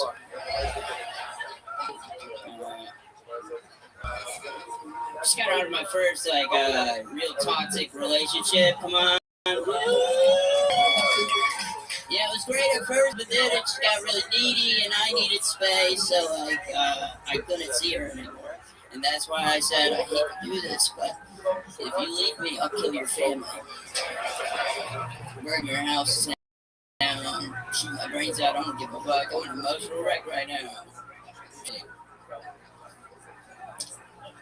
Now I really can't see her anymore. It's alright, I'm gonna fuck the shit out of Elaine tonight. Woo!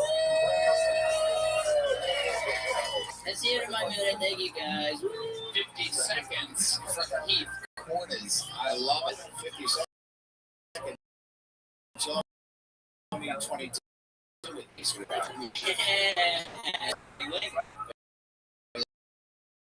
This show is a pedophile's delight. This is incredible. We had a 21-year-old that said, I just recently got good looking. Just a moment ago. And here you are. Another 21-year-old back to back. But not really 21. This is what I had to say to get this going. Wait, what do you mean? You fucked up. You didn't do it on background. I checked your ID that night that we met. It's a good ID. Oh my God, you little son of a bitch. So how old are you really? I'll never know. Oh hell yeah. Why am I hard? Okay. Heath, let's get into it. You're a golden ticket winner here on Kiltony. How's life been going? How's your life changed? What's going on with you? Pretty good. I'm very happy. I got a tour guide job at the mothership. So Congratulations. That's a big deal. Yeah, trying to get better. It's a good tight around here. Yeah. I laugh every time I see them pat someone down. Because I'm just like, what? Okay. It's ironic you're the golden ticket winner. You look like Charlie Bucker with autism. Yeah. The show is Willy Wonka with autism. So do you smoke? What kind of drugs do you do?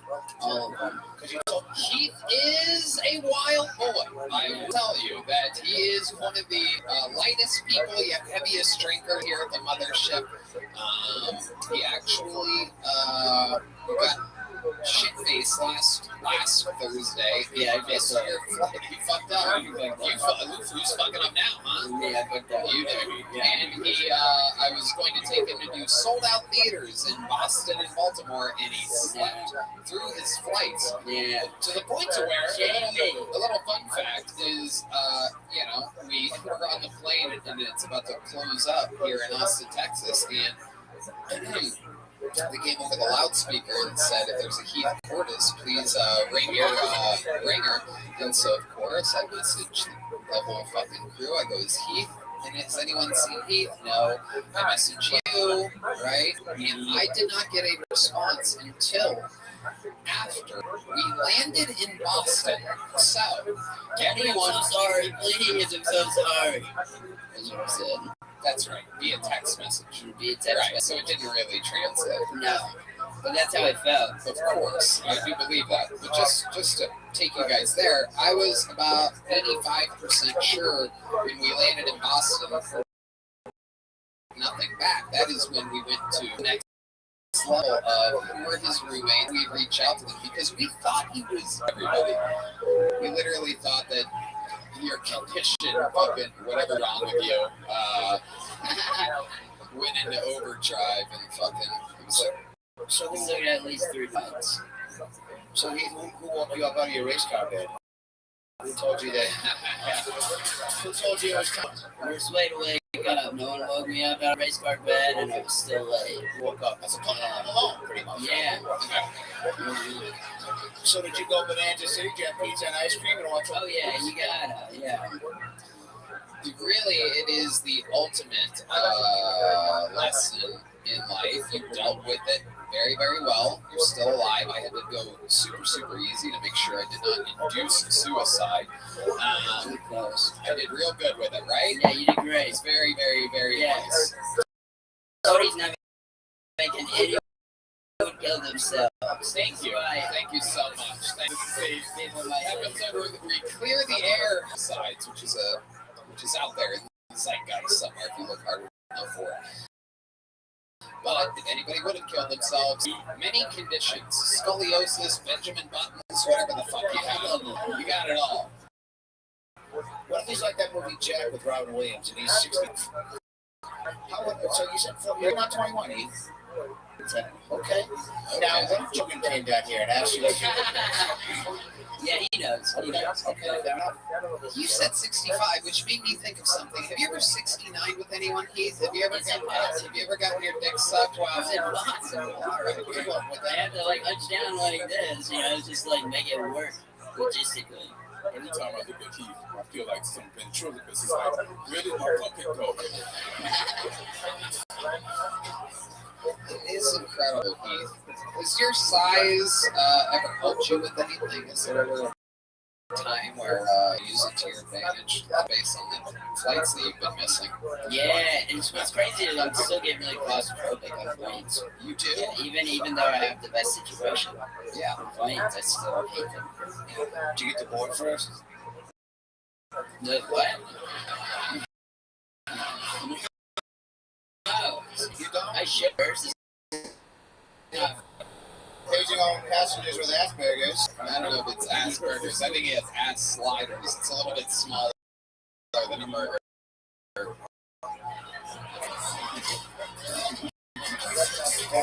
That's funny. Thank That's you. a food joke. That's a food joke. Thank you. It doesn't board at all. It is incredible. I gotta stop hiring Ubers that sleep in cribs. Can't get out in the morning.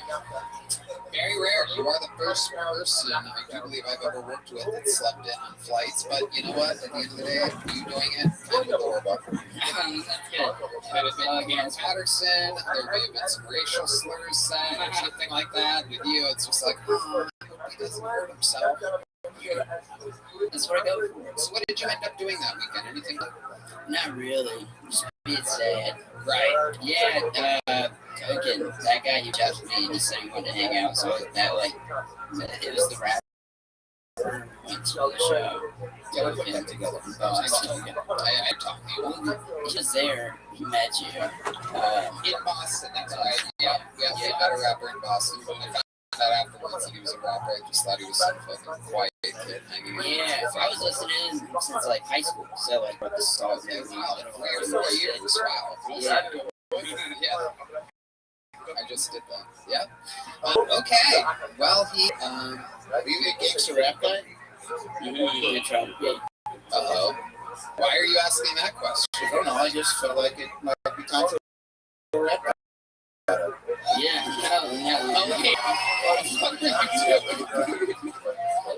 You're going to have him rap? Newsflash, this ain't Gatorade. Like if mouth and you wish to fight. I'm such a fan of rap that I'm not gonna rap on stage right now. Okay, well, Yeah. Good move, good move. Thank you. Great move. it's coming from the black guy, probably. Yeah, exactly. Great move. Well, Heath, another seconds. You know, writing is not easy, and you wait. You use your golden ticket wisely and only come in when you're ready for it, and I love it. And you're a very promising young buck. Congratulations, 21-year-old Keith Cordes, ladies and gentlemen. I'll see you tonight, Heath. No comments necessary. Way to fuck up, dude. See ya!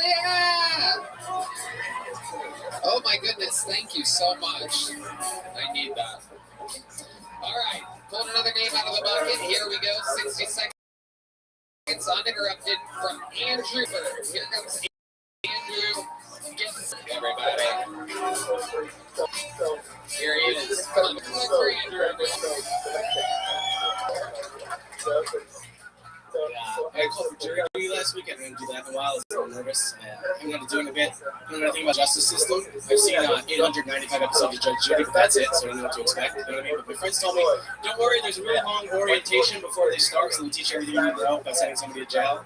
But they didn't tell us anything about that for 30 minutes. Landing behind the counter, all she told us about was how to fill out the address section of the juror form. The whole time I was there, the whole time she was just like, if you live in a house, you're not going to put an apartment number on the form. You live in a house. Sir, why are you putting an apartment number on the form? You live in a house. That's been on for 30 fucking minutes. Yeah. And I was like, why are they telling us about this instead of anything about the justice system? Why are they telling us about this? Yeah, just when they're struggling with it, it just got me thinking, like, these are your peers. This is the jury. If you commit a crime, these fucking people are going to send you to prison. They can't even fill out the fucking address form. There's a lady in my groupie at Klondike Bar at 9:30 in the morning. You fucking kidding me? You eat ice cream before lunch, I qualified to send somebody to prison. I'm sorry. That's how I feel about that, you know? Started taking my anger on Dodge. I was like, dude, you studied law for what, 20 years? You helping 30 random fucking weirdos make a decision? Get it together. Use your brain. You're a lawyer. It's like if I went to the doctor. I think you have proof. Good Lord Almighty, Andrew. Jesus Christ. Holy shit. Well, there's someone who's not going to get up. Oh, God. What the fuck was that? Hi, Andrew. How long have you been doing stand-up? 6 years. Oh, boy. Sorry. What was that? I'll tell you the truth. Yeah, please do. I have tight set, but I'm just saying if you got on the show to do something that you're excited about, that's new. It just didn't translate. Oh, wow, your friends fucked you. Yeah. Your friends hate you, Andrew Ginsburg. They sure do. Why don't you give us an example? 6 years in the game, why don't you do your best joke? Okay. Yeah. I just turned 35 recently. Thank you. Yeah. Now I'm hanging out with all 25-year-olds now. I realized, all my real friends got married. I went to the suburbs with kids, so I had to regroup. I'm hanging out with 25-year-olds. Yeah. Oh, shit. No. I'm not done. Oh, shit. Maybe I will give you that 35. Oh, shit. I'm just nervous. You live in New York? Yeah. You know how I know? Yeah. You do that. New Yorkers do that, and they do this. So I'm going to keep an eye on them. They can't fucking help it. It's fucking terrible. You make up for a lack of a thing with all this fucking... No, yeah, you can't help yourself. Just bombing and fucking moving the mic. Hey, you can't tell I'm bombing. Fucking New York trips. Ian, am I correct? You've seen this before, I've right? seen that before. Yeah. Listen, man, the only way you can save the rest of your time up here is if your dad got killed by a bunch of baseball bats. And if you caught your girlfriend cheating, you better have some tragedy. Yeah, Ginsburg, we got to get into it. You got to save this with an interview, dude. Look, he's doing the double hand thing, doesn't even know it. I could go on and on, people. I study this art form. I've known. By the way, Shane and Attell do the double hand thing, but they can get away with it. It's their thing. That's why the rest of them are going. Anyway, just got to get that disclaimer out there before everybody fucking loses their minds. You suck. Let's get into it. 6 years, your minute sucks, your joke sucks. Well, I tripped on that, I'm sorry. Okay. apologies don't work here, but it's so tell us what's like good stuff that's happening from you doing stand-up comedy. Why do you continue to do this to yourself? Well, normally I get laughs. I'm not seeing over right now. Let me tell you something, because I mentioned this earlier. It's a hot crowd. Yeah. I can't believe the stuff that I've heard them laugh at tonight. I know. But I was honestly proud of them. It's staying solid for your wretched set, because I'm like, wow, normally they laugh on cadence alone, kind of, like where there should be a laugh, but they kept it real on this one. They realized, like, oh shit, we're gonna watch an actual bombing here today. Yeah. I would have rather you clear the microphone. Me too. The actual jokes. Me too. If you could do that, that would be amazing. If you could do that, but you are, and nerves is a part of it, right? I'm nervous. I don't feel that great, to be honest with you. Why don't you, hold on. I'm sorry to interrupt the lady. Why don't you feel great? Well, to be honest with you, Tony, the pollen with the Austin's killing me, and I'm just dying. I'm gonna hear it. Oh my God. This is the truth. Take the clear, you fucking Jew. I can say that I went to a bar mitzvah 20 years ago. Oh my God. Why would you say that shit? It's the truth. Are you from New York? What the fuck is wrong with you? I'm from Jersey. What do you mean you're from Jersey? But you live in New York. I live in New York. Right. So you're originally from, you're trying to like claim Jersey all of a sudden? No, I'm just saying that's where I'm from. Okay. Yeah. Like, I actually kind of get like the type of comedy you sure it didn't hit. So I understand. I can see where that would work. Sure. But if I ever hear you tell some niggas about your pollen allergies, Understood. Never again. Like everybody that booed you are on fuck. Yeah. It is something else. The pollen has gotten the best of you. When did you arrive here to Austin, Texas, a place that naturally is pushing you away? Thursday night. And the pollen just started flying up in your nostrils, and you're like, "Oy vey." Pretty much, sir. Well, you have to rise above it. You know, there's going to be other hardships that come your way, right? I'll take that as a no. Fights through pollen. That's true. I like that nature tried to stop this set. Exactly. Texas has a way of keeping a certain type of people up in New York. You know what I mean?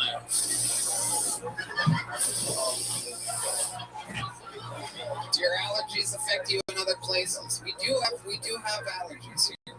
People get them. Yes. No, they affect me. Right.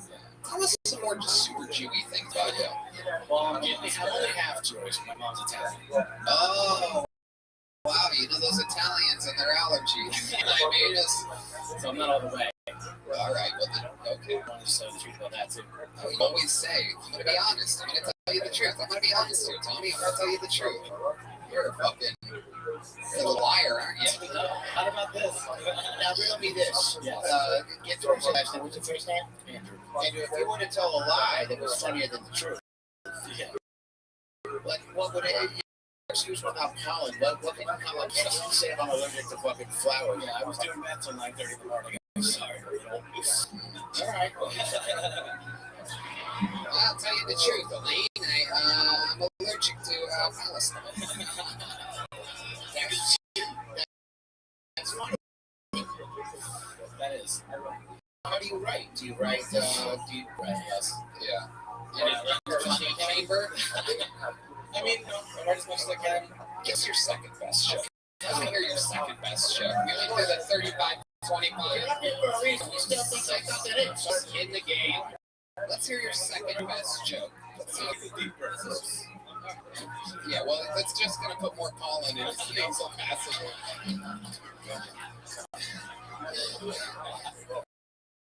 We're going to give you a, what's that shot? We're going to give you a epinephrine or something. Okay, here we go. The second best joke, 6 years. Oh, I'm going to be I just found that my cat has diabetes. Ah. Which is strange. I never had a cat before. It's kind of like having a girlfriend again. I just found her in my apartment why she hates me so much. You know, it turned out this thing. But I came home the other day and she's in the corner of my apartment. She's peeing, she's crying. And like, first of all, this is New York. Hey, right, that's my corner for peeing and crying, you know. But I took her to the vet and the vet said she has diabetes. Like, how does a cat get diabetes? And my friend's like, what are you feeding your cat? Like, giving the cat food. My cat can't speak. My cat's in pain, you know. My mom has diabetes, and that makes more sense because I call her every Sunday, and I'm like, Mom, what are you making for? I'm having a nice healthy cake. Okay, get diabetes. That makes sense, you know. My cat doesn't want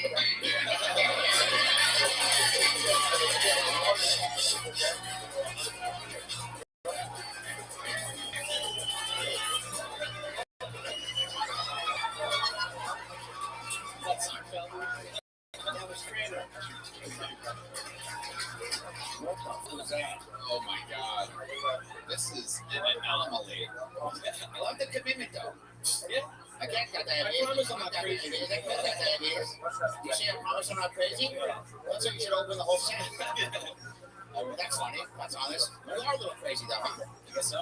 Tell us something real and crazy about you that would surprise us. Give us something from your Italian side. You ever do anything exciting or anything at all? Really? Anything other than completely unfunny? This is the show you signed up for. I understand. Okay, let's go. What's something that would surprise us about Ginsburg? I don't know if you find it surprising, but I've been asked to officiate. I can believe that. But yeah, it's not surprising at all. Yeah. So it seems like that's what you would be good at. Very serious speaking. Like in the real world or like on Sims? Yeah. The real world. I still can't get over it. Like, you saw a guy that was 21 years old that was like suffering with some shit due to his material. Another guy, his dad died, and then you're like, I have a pollen. You know how much damage was up here? You think you've ever killed before? 6 years in the game? Have you ever killed? I promise I do. You promise you do? Yeah. You have. I go up every day. Pull up every day. And that's what you did. You're the third best joke that I did here? Go on, seriously. I know. We're 11 minutes into this time. People are going to be like, well, how did you keep them up here? I don't care. I want to hear your third best joke. If Cat has diabetes is number 2, and I'm 35, hanging at 25 is number 1. It's not number 1. Because you gotta have. Okay, let's have the third best joke, ladies and gentlemen. Here he is. Try to think of one that maybe had a short setup and a big punch. Here we go. Andrew Ginsburg.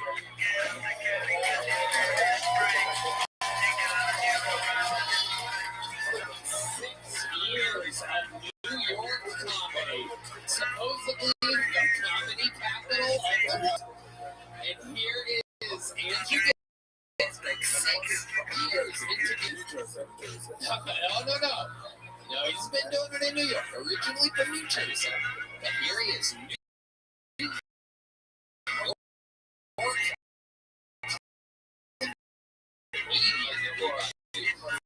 Andrew Ginsburg. Yeah, we already did this. Go ahead. I was saying to my friends, if I'm an alcoholic, you want to be like, God, I'm actually say that because we're going to party that hard. I don't know. I pick up every single big night. Google find alcoholic. You're definitely an alcoholic, right? I feel like most people don't do that. They don't do research, you know.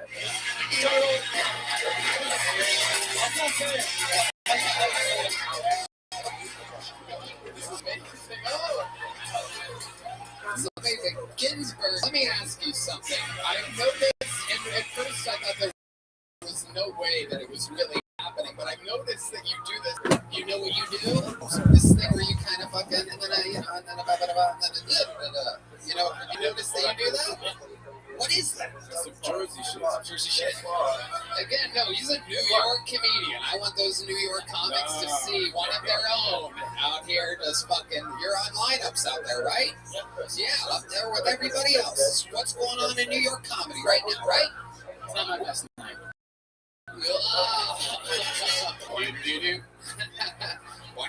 right now, it's not my best night.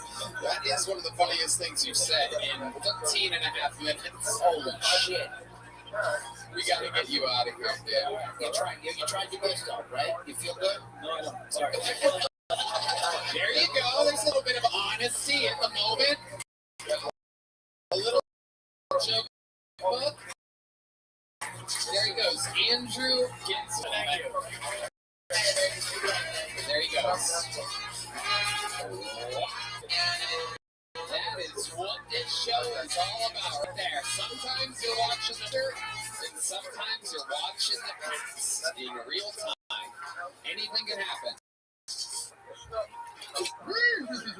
What's up, Eds? The Kentucky Derby is returning to Churchill Downs for an unforgettable day of the races. That's right, in celebration of the 150th race, your goalies have teamed up with DraftKings to bring you the ultimate Derby experience. Right now, they are offering new customers who sign up to our special tiny link. Use promo code KT Derby, 100% deposit up to $250 when you deposit a minimum $5. That's absolutely right, Tony. DraftKings is matching your deposit dollar for dollar up to $250 when you deposit $25 or more. That's incredible, Red Man. I can't wait to bet my hard-earned cash on the ponies. Already a DraftKings player, but you can use your same login to start betting on the races now. There's no need to waste time making an account, so get ready to saddle up this race season. Download the #1 ranked horse betting app in America using the link down below, and make sure to sign up with our promo code KT Derby. The winner's circle awaits. Hey y'all, this podcast is sponsored by Liquid Death. There are two things I love in this world, liquid and death. You know what kind of liquid I like? Water. You've seen the cans before. To the naked eye, it may look like a beer, some crazy energy drink, but of course it's not. It is delicious water. You've noticed a coworker cracking a tall boy in your 9 a.m. meeting and thought they were dirty alcoholic, but you were wrong because they were drinking Liquid Death. Liquid Death is actually a healthy beverage brand that makes mountains spring water, low sugar sodas, and low sugar ice. I bet you're wondering why a health beverage would be called Liquid Death.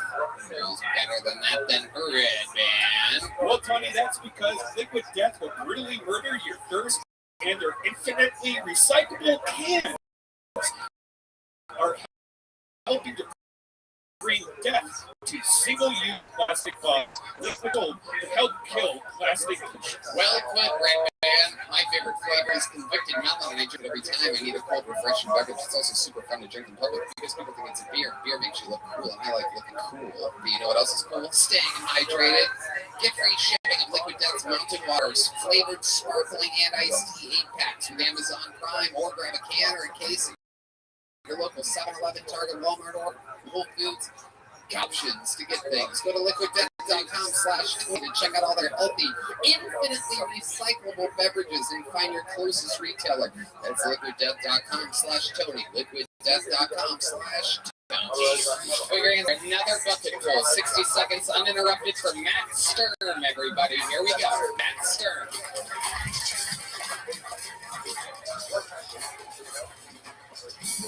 Hey guys, fuck. How's it going? I'm getting a little fat. You're not fat. Why are you laughing, man? You're a little fat. You are, you piece of... No, you're a good guy. I'm getting a little fat, guys. I was with a girl recently. She tried to titty fuck me. Yeah, you ever had that happen? Yeah, she was starting to milk me like a fucking ravaging beast. She was fucking pulling my tits and shit. I'm mad, by the way.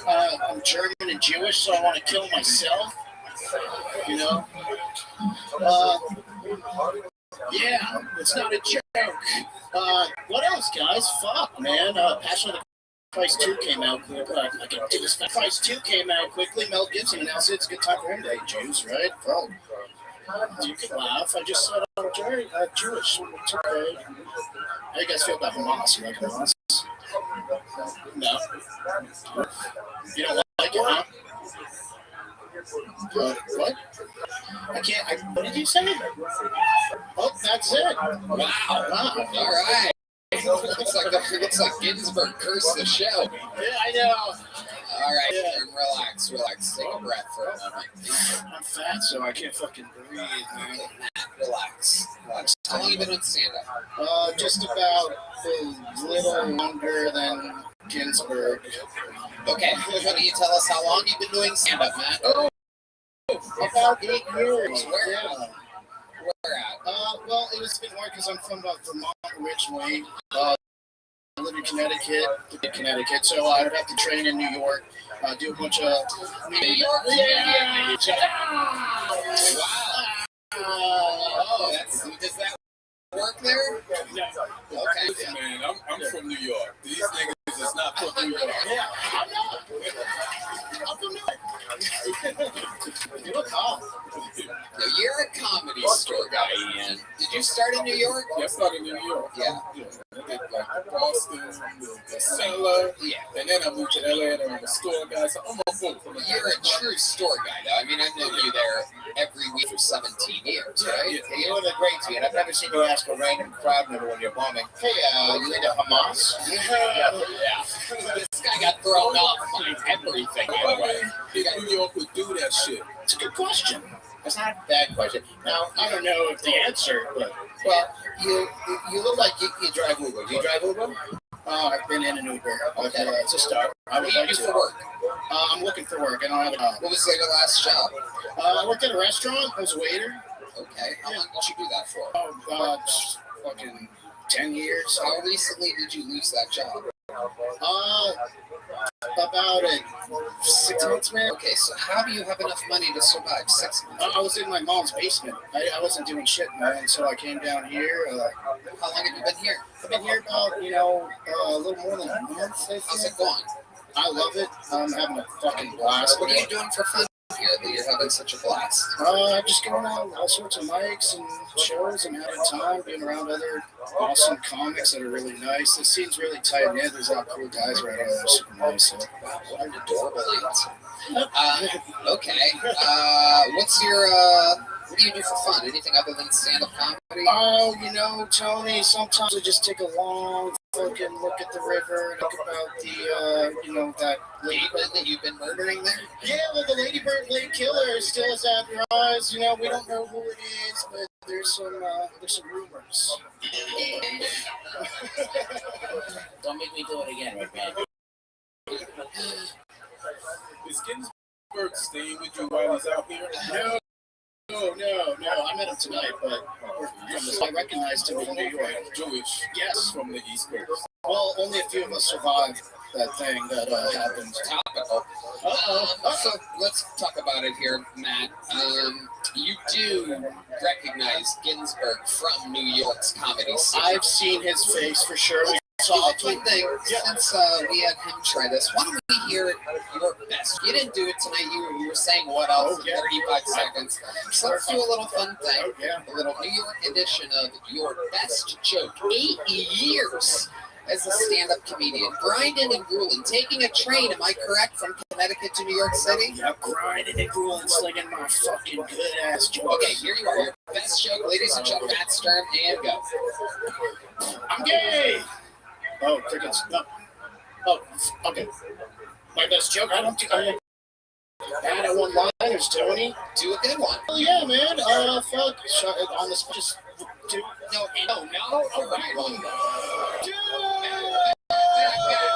Matt, don't make more noises into the microphone. It's not helping you. Sorry. Just listen. Wait, so when you're working at the restaurant, if they were like, hey, how's the Caesar salad? You just go, I'm gay, and pull your shirt up? Yes. That's how I got my tips. Okay, so stick me here. Yeah. In 8 years of stand-up, I'm not asking you to write a joke now. I'm asking you to do best joke I've ever written. There you go. What's the best joke I've ever written? There he goes, Matt Stern. There you go. Bye-bye, Matt. There he goes. Do not touch these people anymore. No more handshakes or high fives or anything, by the way. That's not a thing. 2 New York comedians back to back, and now, Ian. I don't know why you're claiming New York. This is from Connecticut. Stand up is what I'm counting here. He goes to New York, but obviously it's not sleep. It's where they perform. These guys are on lineups in New York City. Anyway, your next comedian is a regular on this show. You're gonna to see 60 seconds uninterrupted from an Austin comedian that works here full time. Let's see what happens. This is a brand new minute. This guy has to do this every single week. He's not reaching for a minute of the best stand-up that he's done in 8. This is a minute from the one and only Cam Patterson.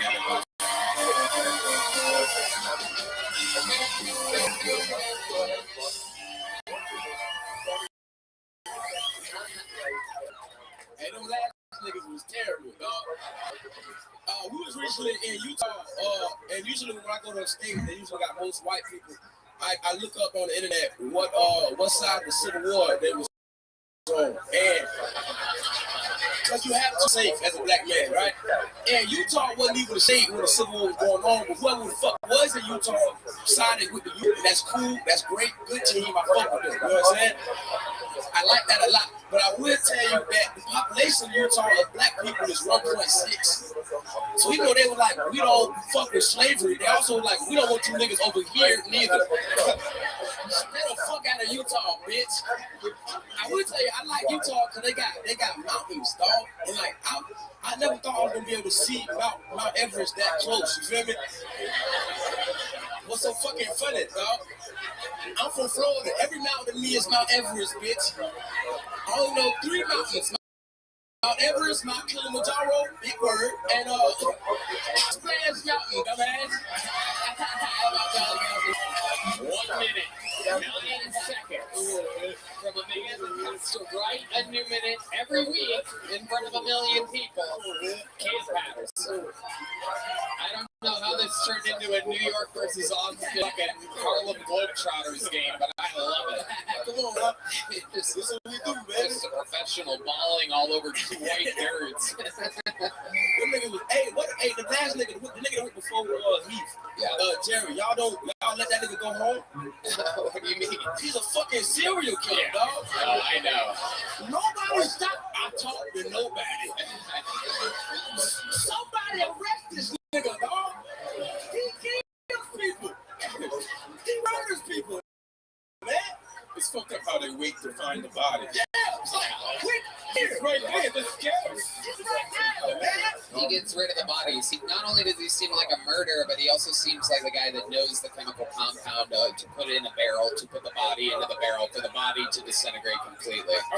I've never seen anybody look more like a sniper. Bro, yeah. You kept asking, you was like, so who do you talk to? I don't talk to nobody. What about your parents? What parents? But that nigga terrified the fuck out of me, dog. I was in the bed like, nobody seen this nigga. Nobody seen Jeffrey Dahmer reincarnated nigga. That shit pissed me off, man. Okay, Cam, you've never talked to yourself late at night, just laying in bed, you're like, look how great my big back cock is. And then, you know, I talk to myself. I think everyone does it, but you're right. His is a little crazier. You remember the first time I met you? Yes. You do? Yes, at Applebee's. No.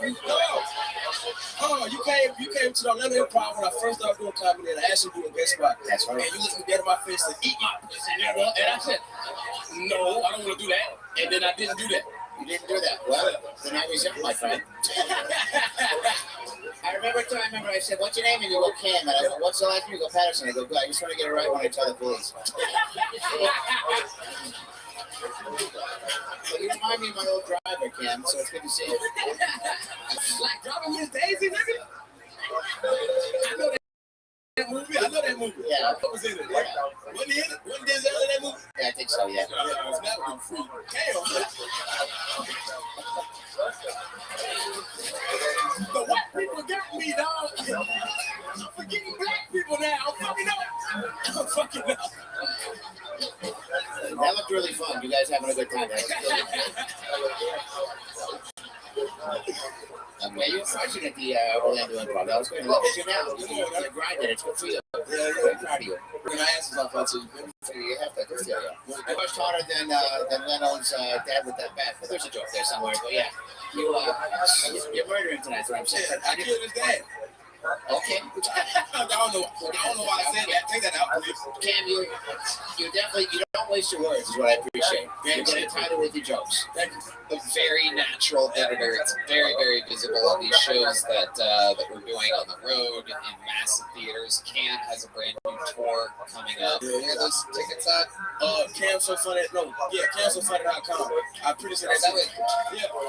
Cam with one S, so two O's. Cam so funny. Oh God. Yeah.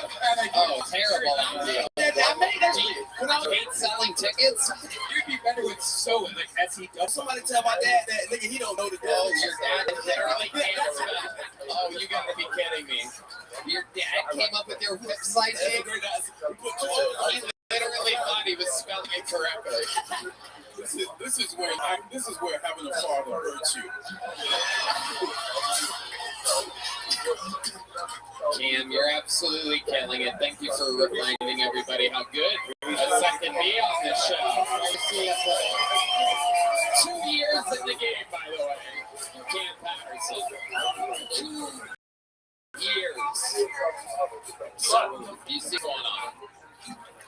Hey y'all, this podcast is sponsored by Mood. You know, Red, I'm going to celebrate 420 this year by doing a show at the Comedy Mothership with the great Joe Rogan and some very special guests we all know. But most importantly, I'm going to vibe out with some Mood products. You get 20% off your first order and a free THCA pre-roll with promo code KILLTONY at Bam. Tony, I-L-O-V-E, some THC. Sure do. It's KFC too.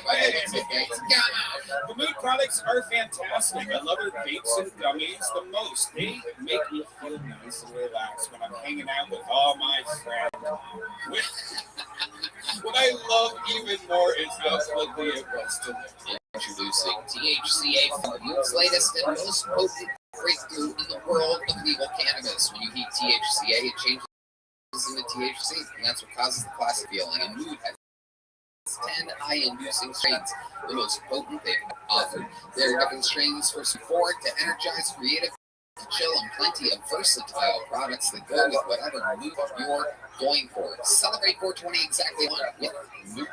Get 20% off of your first order, plus a free THCA pre-roll at HelloMood.com with promo code KILLTONY. Have an infinitely good time. That's Hello, MOOD.com, code KILLTONY. We're back to the bucket. Let's see what happens here. You've seen how crazy it can get. This is 60 seconds uninterrupted by Davey Jackson. The Kill Tony debut or reappearance of Davey Jackson. So I've been trying out some new jerk-off techniques. Actually invented a couple new techniques, not to brag, but one of them's very similar to The Stranger. I feel like the Kill Tony universe is pretty familiar with The Stranger. All right.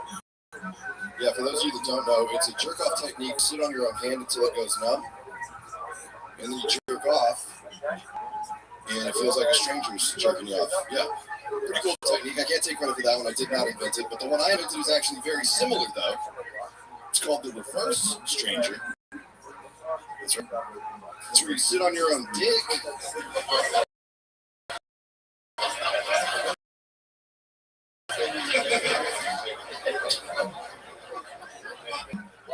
Then you jerk off, and it feels like you're jerking off a stranger. Pretty fucking cool, guys. That's a good one. Bad technique, yeah.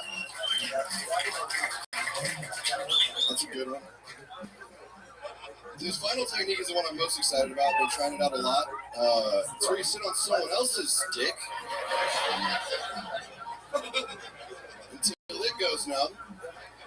And that is actually just gay. It's very, very gay. Been going through a lot. Pretty confused. I'm Davey Jackson. Thank you. There you go, Davey Jackson. Welcome back. You've been on this show before? Yes, sir. I remember you well. So welcome back. How's life going for you? It's good, man. I'm too confident and put my hair in a ponytail tonight. I felt good about, but then one of my friends told me I look like a found father. I was pretty upset about that. Hell yeah. Hell yeah. 4 fathers? I'm trying to fuck a girl with no fathers. Wow. Look at this. He was ready. He's ready. You on Kill Tony. This is incredible. Almost someone that seemed like they wanted to be on a comedy show. How's the pollen affecting you today? I don't know what that's in reference to, but I've been snorting a lot of coke, so I don't know if it's the pollen or... There you go. That's the place you think cocaine at. Off of Dow Flamer's tits, I guess. Down Flamer. Was Down Flamer, was that a joke or was that a slip up? I think he's calling you a gay Mrs. Doubtfire. Okay, fair enough. Well, you talked yourself out of a titty fuck. So the joke's on you. Sit on your own dick again, huh?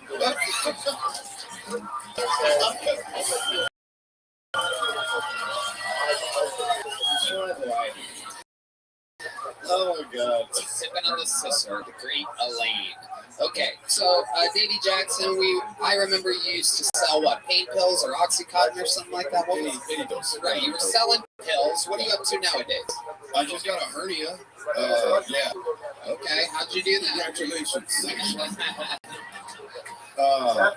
I'm literally blowing my nose too hard. My guts popped out. Wow, how old are you? What's that? How old are you? 40. God, that's scary. Oh my God. Yeah, just wait till you get my age and it starts going pubic hairs. Just sit on your own dick again, huh? No, I'm sorry. It sucks. Getting older sucks. I'm going to tell you. So the hernia thing, I felt bad for you. Well, how'd you fix it? What'd you do? I haven't gotten it fixed yet. It's still fucking there. I have to go for surgery, so guess who's re-upping on pain pills? Let's fucking go. That's good. Okay. Business is a booming. What's your love life like right now? You're good looking. Detail energies.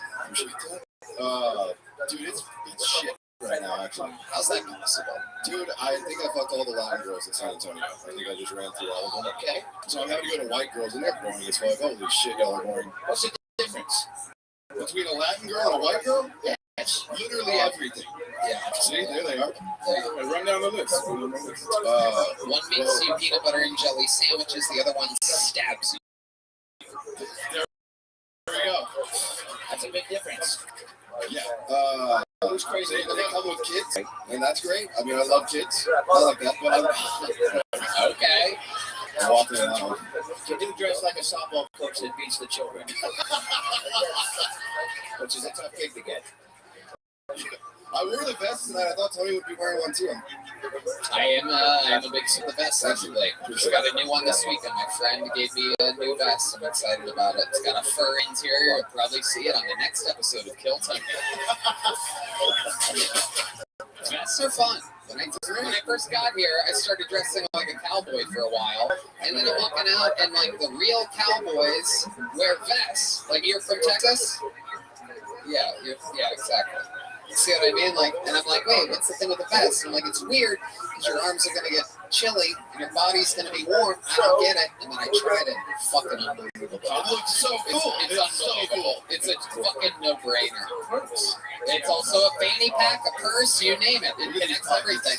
Instead of having a big bundle of keys, you know what I mean? For all the natural amenities that you have in your life, you know what I mean? In your pocket, you have them in your vest pocket. He's talking about drugs, people. Do you wear a condom when you fuck? Ooh. Well, when he's with a Latina chick, yes. I try to. I really do try to. But it's actually the Latin girls that it just isn't coming off every time. Yeah. Do they take off, or do you take it off, or is it? It's a joint effort, I think. Does it just disappear from wishful thinking? They just snatch it up in their pussy. Okay. I didn't even like that the way you said that. Yeah, that was. I've been offering up free titty fucks, but that was crossing the lines. Davey, you already have a big joke book, right? I do, yes. Well, we're just gonna red band. I'd love to have you on the secret show thing. So. On a real show. A real setup, a real punchline, a real 60 seconds from Davey Jackson. This handwriting is pretty bad, but I'm going to try this anyway. It's Jose. Ooh, how about a hand for the lovely Heidi, everybody? Make sure you follow her.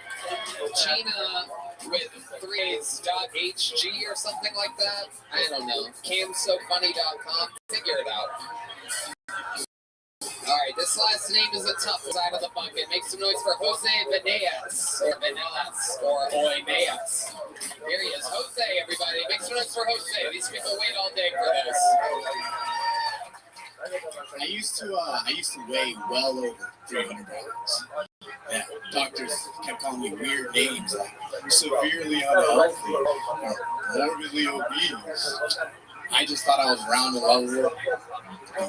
I also suffered from what I believe a lot of people also struggle with in this room.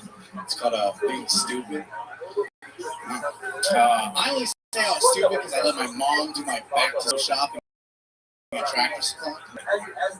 Yeah, got me a shirt, had a picture of a barn on it. It said, and I quote, "What happens in the barn stays in the barn."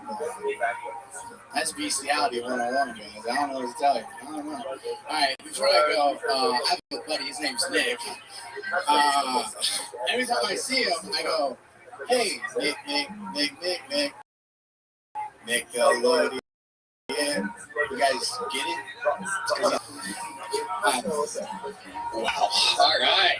Okay. Jose, how do you say that last name? Ornelas. Ornelas.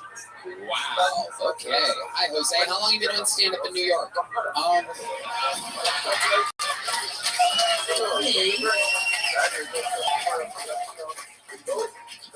Over here. You were in New York? No, sir. Oh, Jesus. Where at? Almost having San Marcos. Where? San Antonio. San Antonio. Sir, you're close. You're close. Fucking dialed in. I am. I can tell you the freeway to get there right now. That's the New York of Texas. It is. It is. San Marcos is the least funny part of Texas. Okay, Jose. God awful appearance. I mean, unbelievably bad. Incredible. Yeah, you made Andrew Ginsberg look like Dave Chappelle. So, you brought the show down to a new low. You've seen the show before, correct? Oh, I mean, of course not, sir. You haven't seen the show? I mean, I've seen clips. I've seen what happens. Do you know what happens at this part? Yeah, this is where I get flamed, dog. Well, not necessarily. Okay. Can you tell us interesting things about your life that maybe would have been more interesting for you to talk about tonight in your minute? Any fun facts about you that are different than everybody else here? Different than everybody? Well, first of all, I'm alright, type shit, first of all. Thank you. What? Huh? What'd you just say? Did you just say I'm me? I'm me. Oh, fuck you, dude. Alright. You want something real? Elementary school. Right, I was feeling not too good. I went to use the restroom. I had to take a number 2, and then I threw up in my underwear. You know what? I still had to walk to class to tell my teacher, "Hey, I gotta go to the nurse." So did you or did you not shit your pants? Oh, I shit in the toilet, but I threw up in my pants. Have you ever done that? No. Exactly. What are you talking about? Fucking new lows, dude. New lows. Elaine, stop. You're gonna make it funny. Sorry. Jose, I'm gonna save you. I'm gonna get you out of here right now. Don't do that. Yeah. I'm gonna do it. You gotta go, buddy. No joke book. No little joke book. No big joke book. Prepare next time. Do a minute of stand-up comedy. It's okay. There he goes, Jose, ladies and gentlemen. There goes Jose. But you know what? I want something really special right now. Because, you know, we've seen some bombs tonight. We've hit some lows, and you saw Campack, you saw Casey Rocket come out with energy and silliness and fun punchlines. Let's do something really, really fun. When you hear that noise, you know some shit's about to go down. One of our regulars, has taken a long hiatus to prepare for his rematch at the Forum. It has been months since this man has done a minute on the show. If you know the words, sing it. Ladies and gentlemen, this is on stage.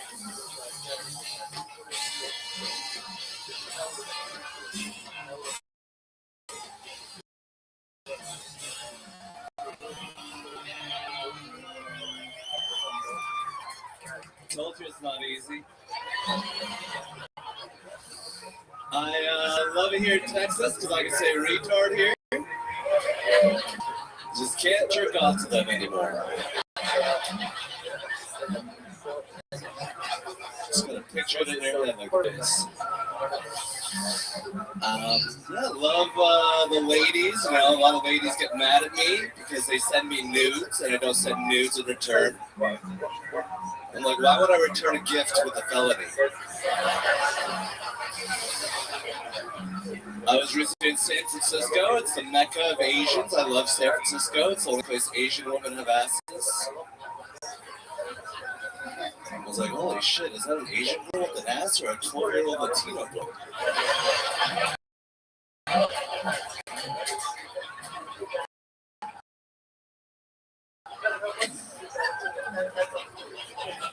Thank you.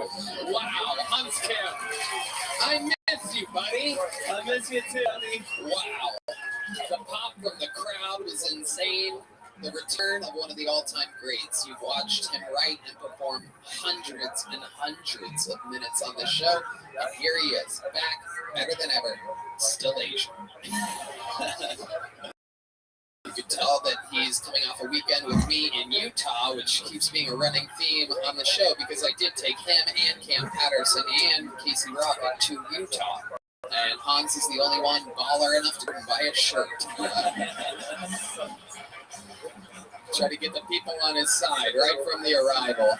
How did you end up with a Utah hoodie like that? I didn't check the weather. I thought it'd be like Texas, beautiful and habitable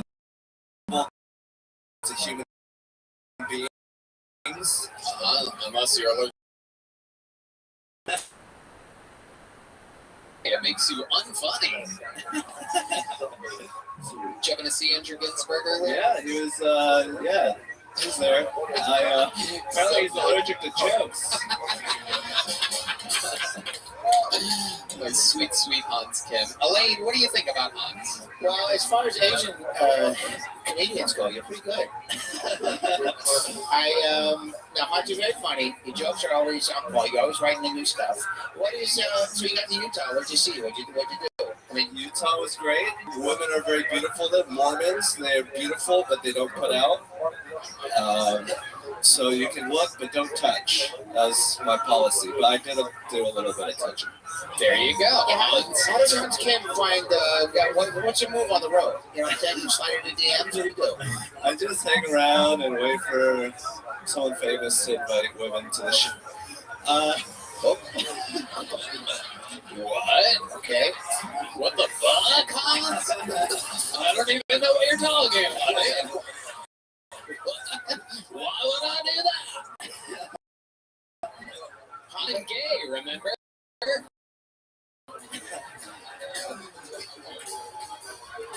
I love me. Ooh. Penis in the butt. Hey! Back there for the easy out there. Okay. I love Hans. Anything else we should know about? What do you promote? What do you want to plug something? I'm in North Carolina, South Carolina coming up soon, doing a bunch of dates there, so check it out on my website. I have There's also in North and South Korea coming up. Okay. What else? I have an open relationship, so feel free to take advantage of that. Hans is what you think he is. He's brutally honest and ridiculously horny. What's the oldest chick you've been with, Hans? What did you say, Elaine? What's the oldest chick you've been with? Probably like 68. Holy shit. Oh my god. Hold on. This might be the guy that I've interviewed the most that's been on the show tonight, and we find this out right now. Yeah, Elaine brought it out of me. Yeah. Well, I like to put it in me. Tell us about this 68-year-old Hans. Where were you? I was in Seattle, Washington, doing open mics, and this is Asian. She was a grandmother, or no, she was just a mother. I guess she had a really young daughter. And I didn't meet the daughter. There was no weirdness, but so you think 68 was weird? So wait, she saw you at an open mic and she's funny. Come back to my place. She never said I was funny though. Okay. I pictured it in my head. You went back to her place? Yes. Okay, tell us how this goes down exactly. It was great. She actually did this thing where I was a missionary and then she put her legs in between mine, and she squeezed, and it was like a 49-year-old vagina. Wow. Wow, Elaine, you know about this move? Well, I do know that if you're 69 to 60-year-old, you get a free bowl of chicken fried rice. If it's Asian on Asian, which it sounds like it was. Yeah. Now, are you only attracted to old Asians, or is the white of a sneak in there? I'm attracted to young Asians, but yeah, it was an open micer. That was all I could do. Wow, but she was great. Did you wear a condom? I think so. Yeah, she was With a pretty responsible. 68-year-old. Yeah, she probably had a lot of history.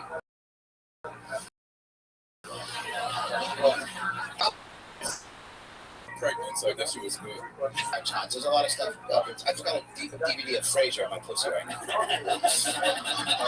So I can confirm, I see the corner of it hanging out. There really is a DVD of Frasier in Elaine's pussy right now. Right, man? What was she wearing? Was she like sweatpants? She had cute bags? Like she was a samurai sword on her or something like that? Some type of hat-ons. Was she wearing a Asian takeout box? She looked a lot like Elaine's outfit tonight. No, she looked like a young, everything looked great until, the face was a little old. But other than that, it looked like it wasn't what I was doing. Wow. I don't know if that last sentence added up for his answer. Now, what's your move with a 68-year-old? That's my last question. What's your move? How do you reach the wheels? I'm just like, hey, you got any cookies for me? Or, I'll sit on your lap. I'm down for it. And she's like, you ever heard of Andrew Ginsberg? Yeah, he's got allergies, I think. Yeah. He's just very calm. Okay. When do you think you made her orgasm? Definitely not. Definitely not. What happened exactly? Did you last long? No, she was just like, I'm 68. Wow, she told you that? Yeah. See how asking another question sometimes gets you to the fucking end zone? She told you specifically that you weren't going to make her come. Yeah. She could tell. She's like, you're not good enough. Did you massage therapist or something? What was she like? Yeah, do you know what she did for work?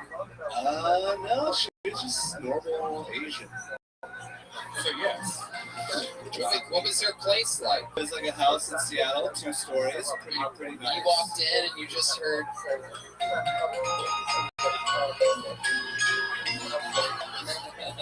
I actually know that song. Did you just play that? Yeah, that was me. John's out. We should shine for a second.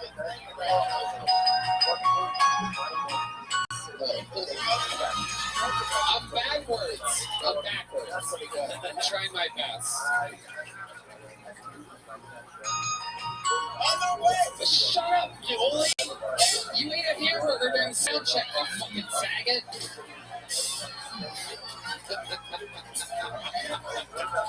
He's trying to get revenge on me. Play it, Roy! No one cares about the notes. God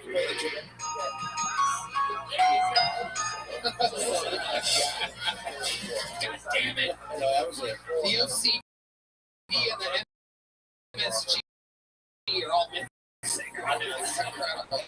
All right, Hans and Hans. Do you want to say anything to Rick Diaz out there? I'm sure he's watching. You're a bad person, and soon. Wow. He's looking for his second victory in a row. Hans Kim, live from the Forum in Los Angeles. Kill Sony makes its return to LA at the Kia Forum. What a special treat, huh?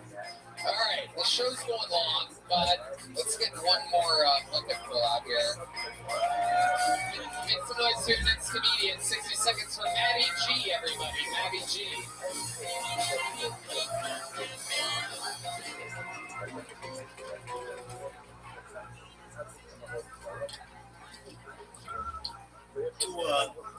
Do gay guys queef? I think COVID tests are a lot like STD tests. If you don't take it, you don't have it.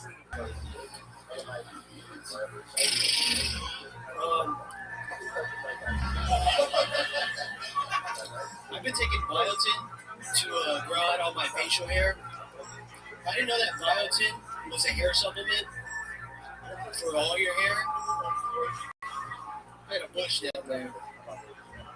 So, yeah, now every time I want to take a dick pic, I gotta hire a team of Mexicans just to come over.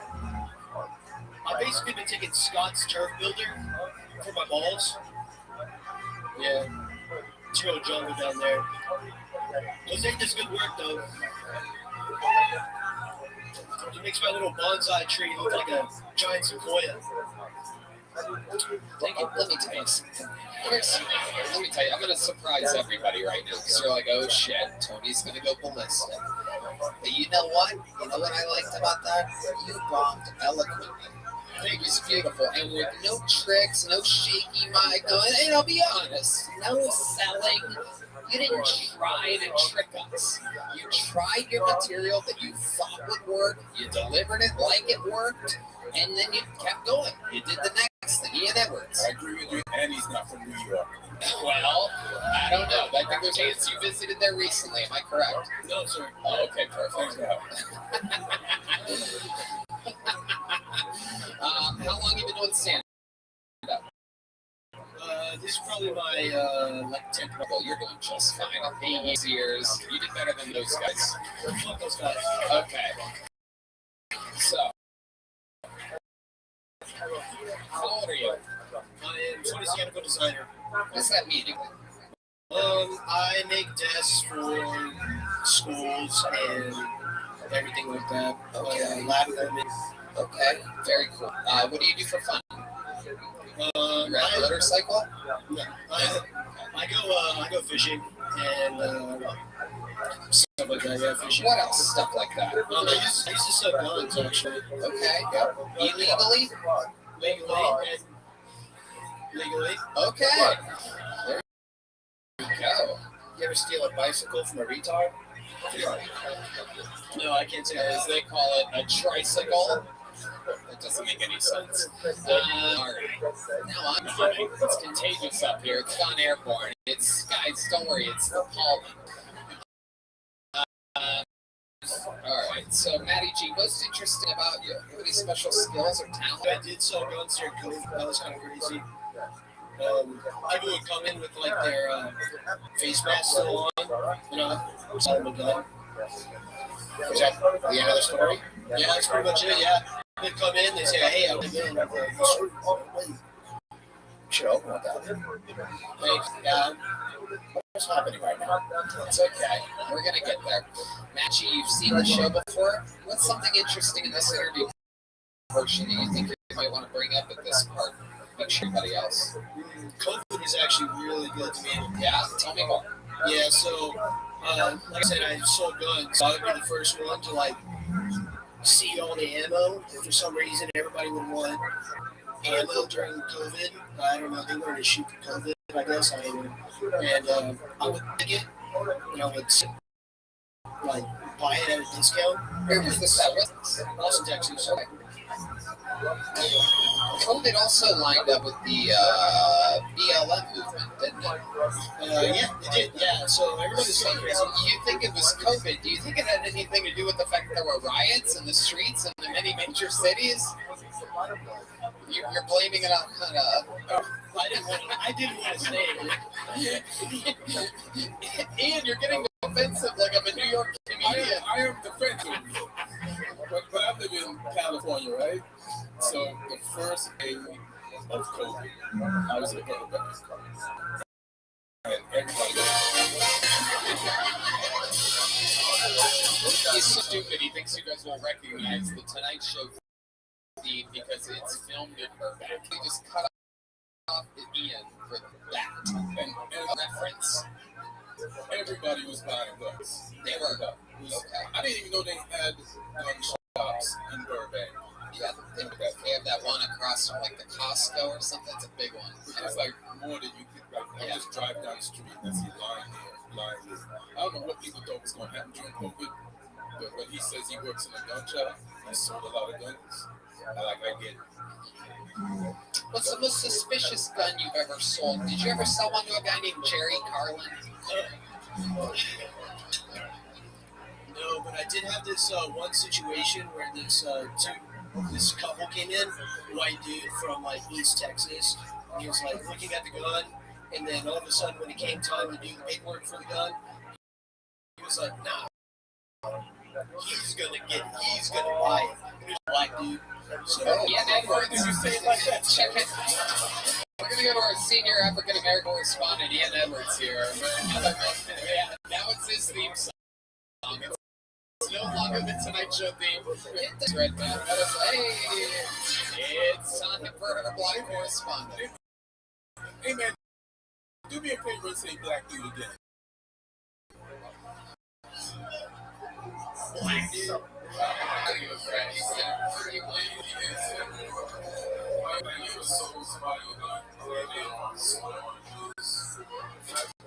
Yes, really?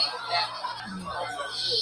Great question. Ian Edwards from Half Board. I love it. Yeah, there he is. That's why he is our senior African American correspondent live on the scene. Yo, tell us about this white guy you saw on the news. Oh! And did he perform earlier tonight and have on glasses?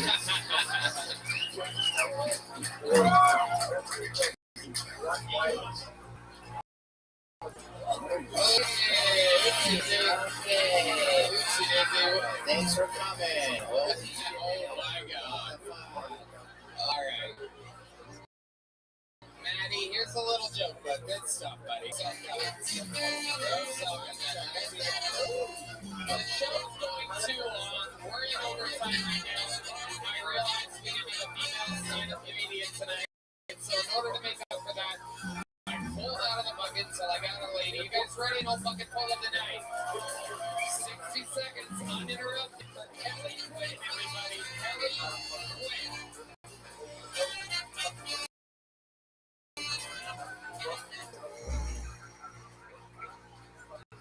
My husband always gives me grief for saving all my last 2 napkins in his car. I tend to value worthless things, like our children. He also isn't real fond of the fact that I like true crime podcasts. He says he's worried for my son. And he should be worried because statistically, I am the most likely to murder him. He's a history buff and he's fine with war. I guess domestic homicide is just not in a big enough volume. But it does answer for me the question of nurture or nature. He is German. We are almost empty nesters, so I thought we should travel more. He said, yes, we should take the path of Lewis and Clark from Pittsburgh to the Oregon coast. It's 4,900 miles. We'll go through 60 territories. It'll be badass. I thought it would be nice to go to Dallas.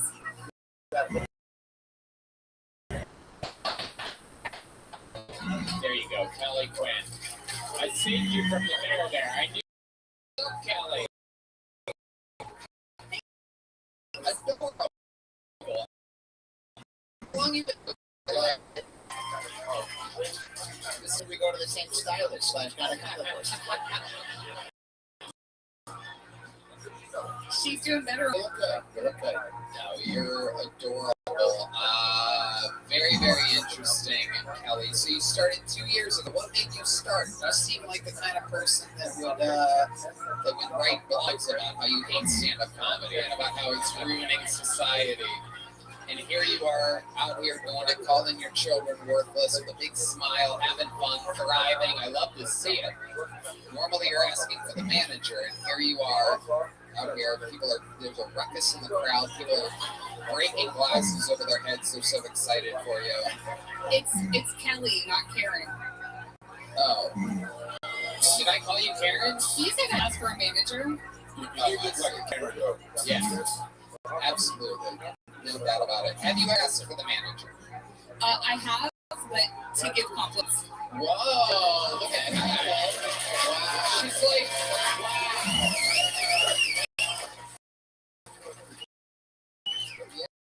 yeah. Bizarro Karen. That's not true. What's the next thing you said to a waiter at a restaurant? Nice ass. Oh, okay. Oh, wow. Amazing. What race that person? I don't know. Oh, she doesn't see color, everybody. And for that, we're going to check in with our senior African respondent, Ian Edwards. Here we go. Hey. She doesn't see color, Ian. But to be honest, I checked out when she said my husband. No, but really, this shit, like 2 years, you know, there's been some dudes up here who have claimed that allegedly they've been doing comedy for 7 and 8 years, and that they're from fucking New York. Yeah. So you've done considerably. Where do you live, Callie? Wichita Falls, Texas. Wichita Falls. Out from the crowd. Where is that? It's an hour some which way. I don't know. North-ish. It's like almost Oklahoma. Okay, yeah, that would be north. Yep. They've got a Dairy Queen there, right? Several Dairy Queens. Are you a fan of Dairy Queen? I am. I like Brahms better though. Okay, yeah, that's another ice cream place. Yeah, Brahms is it's good. I love your smile. Your jokes sometimes you're effervescent, you're affable. You look like me after a red man titty fuck. You really that is true. Oh, no sound effect? You got shy.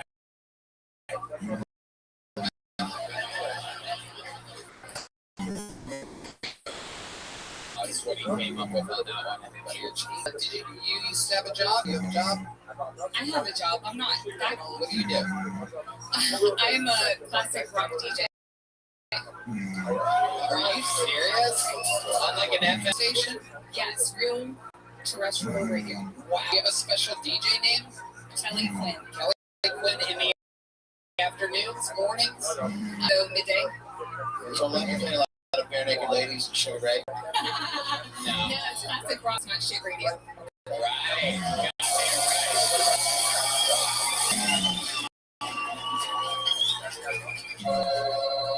That's amazing. And you love classic rock. I do. Can you give us a little example of you tossing to a song? Or like what you do in between songs? Can we just hear your true radio voice? Let's all close our eyes. The stylings of Kelly. Here we go. When I'm up in the bear, Kelly Quinn, and this is Pink Floyd. We're gonna head into something sweet and sexy, like a little Metallica one on 104.7 The Bear.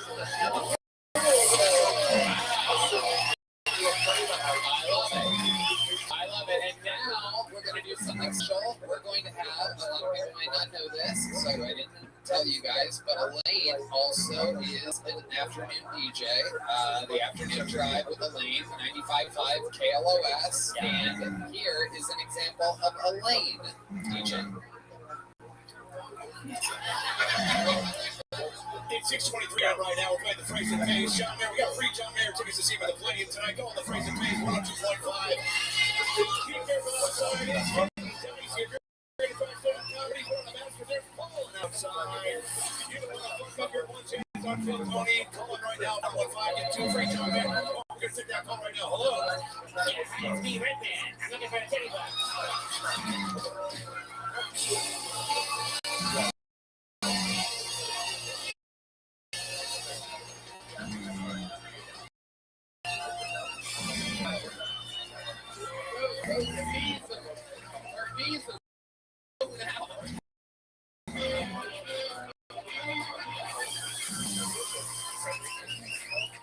Just gonna need to hit up Dr. Phil, take care of those fees after that. Oh my goodness, that was good. Kelly, you seem like such a sweet, real lady. Your kids are almost out of the house? Yes. How much longer you got? Graduation's May 25th. My youngest. Okay. Are you still with your husband when you have a piece of tape around your finger? What is that? It's a register receipt from the burger joint because I walked out without my wedding ring. Look at you. You walked out of the burger joint without your... I walked out of without my wedding ring. And so I did what I did. I'm a woman. So just to let Hans hit, you're off limits. You wrapped a receipt around your finger. That is adorable. Andrew Ginsberg's the only other comedian that keeps all of his receipts on him that we've had up tonight. Incredible stuff. One last question before I let you go. What is something that would surprise us about you or shock us about you? You just seem sweet and real. Do you have any guilty pleasures or something like that? Is there something naughty that Kelly Quinn does every once in a while? Perhaps it could be in the bedroom or somewhere you go. I'm a big fan of rock concerts and crowd surfing. And you crowd surf? I did until I broke my neck a year ago. There you go. I had a feeling that was coming. You have real broken neck energies. How did you break your neck? Well, I was a college gymnast and I had a real bad fall onto my head, and apparently after like 25 years you can grow a bone spur into your spinal column, and then you can just wake up one morning paralyzed. There you go. Absolutely. You got all the good Spurs were in San Antonio. Turns out they're in Wichita Falls, Texas as well. Anything else for Kelly? Are you free Thursday? Absolutely. I'd love to have you on the Secret Show. Kelly. 2 years in her career. She's going to have to make the drive back from Wichita Falls. And I'll tell you what, I'm going to give you one of these big joke books because I know you're actually going to use it. There she goes. Kelly Quinn, everybody.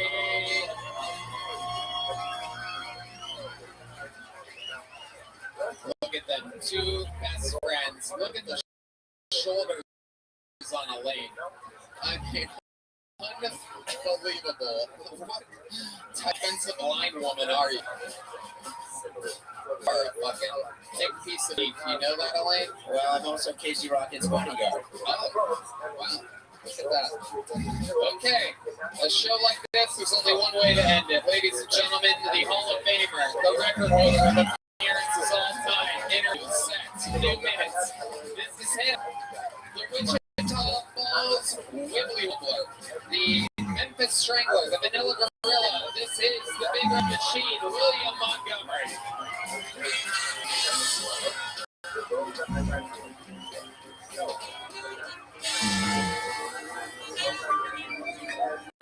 First off, Tony, I'm very excited to announce that Punky Johnson and I are officially dating, and she's actually pregnant. April Fools, okay. Anybody else jealous they didn't get the invite to Puff Daddy's parties? Everybody's all mad, and I'm all like, oh yeah, terrible. Maybe I should go undercover to investigate. People are saying Cuba Gooding Jr. committed a crime, but I'll tell you what the real crime is. He won an Oscar. Oh, a black guy plays an athlete. How to get into character. What a stretch.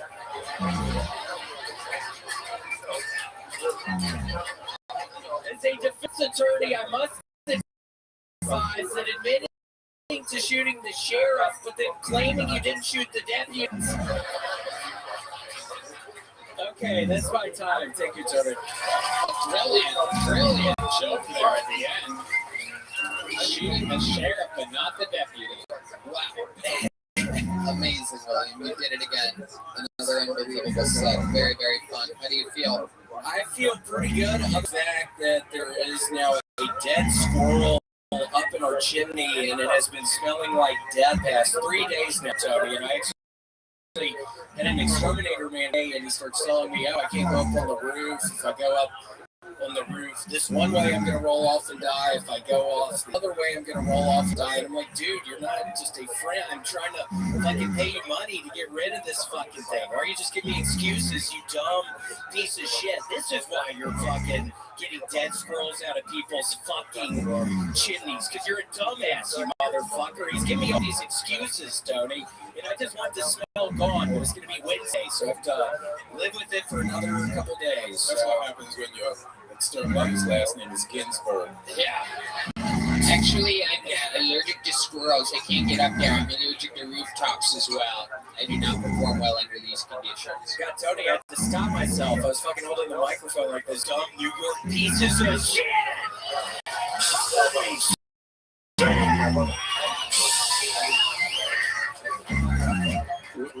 William, they're not from New York. Well, they perform in New York. That's the defining characteristic. I mean, don't try to get it. You're from fucking New York, but you have to admit those people are fucking terrible. And I'm a dead squirrel. Like, yeah, thanks, dumbass. Holy shit! Whoa! The squirrel in your chimney is probably covered with ash and soot. To talk about this more, we're going to go with our senior African American correspondent. What do you think about the squirrel in blackface in the chimney? And that's the only reason why he's trying to get rid of him. You know, I mean, he is racist as shit, though, Ian. I mean, it's a real racist fucking... How about racist? No, the squirrel's racist. How's the squirrel? How's the kid squirrel racist? He's been saying the N-word a bunch, and I'm like, dude, I can't do this shit. He's trying to get me to say the N-word, Ian, but I haven't been saying it.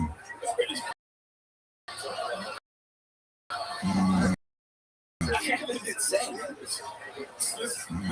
Even when you say... Well, that was a long time ago. Now I'm kidding. It is amazing. What do you think? William, you're very likable. You don't look like you bathed in a while, but that's okay. What does the shirt say? It's Storage, etc. It's the people, Christina Gonzalez. It's the place where I was working right before the pandemic, and I still know Christina Gonzalez is dead. And she was that your boss? Yeah, she was a stupid fucking Latina woman, which said the details don't matter on that, but she was a stupid fat bitch. And I would catch her stupid fucking ass. This is when I was trying to do a blow all the time, so I'd show up fucking hungover as fuck, and she would be sleeping in the break room, and I'd take pictures of the security camera, and she would get mad. And there was one time, and I did have a good George Floyd joke during the pandemic. And I'm good friends with the two black guys who I'm working with, and she has bad intention telling them that I was some racist person. It was bullshit. She's a dumbass. Yeah, what was the George Floyd joke? Yeah, I heard George Floyd's last wishes were to make change. Oh boy. And with that, we check in with our senior African American correspondent, Ian Edwards. What do we think about the joke? Just based on that, I feel like he murdered that black squirrel. Yeah. There were red hairs around the corpse. William, you did it again. We fucking love you. Doesn't get much better than that, right, Elaine? No, you're unbelievable. You've got, you can smell the mental illness on you, but all the people in high school that I really, you just, do you dress yourself? I can't stop looking at your fucking nasty fucking neck, you old bitch. It looks just like the fucking squirrel that's dead in my chimney, bitch. Okay, you know what? I was waiting for somebody to make fun of my neck, and I think I fucking had this. That looks like all fucking pussies that you fucking tiny inch dick. And you know what? What's that funny bitch? God, you're stupid. Let me see them titties, bitch. I can't believe you let your girl walk out like that, dumbass. That is my daughter's friend. You stop that.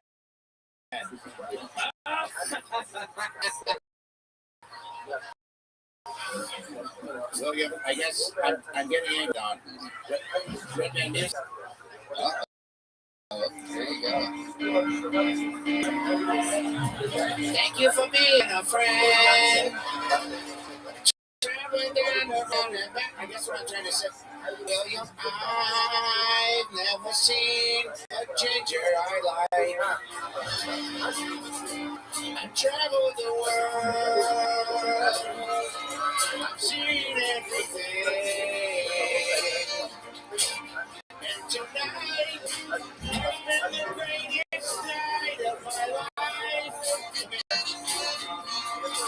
We've seen the jokes and Jews and blacks. And in fact, I am on a heart attack. is what you get. When you sign up for Tony, you're trying to miss. You put it on yourself. And if you strike up, go back home and come in for a mini ball. You call me for a mini ball.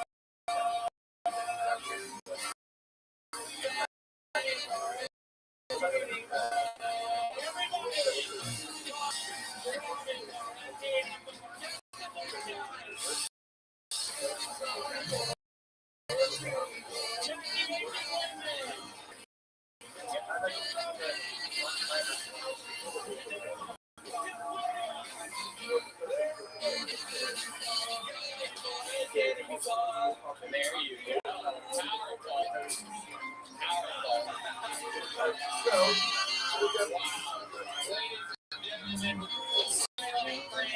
Game time.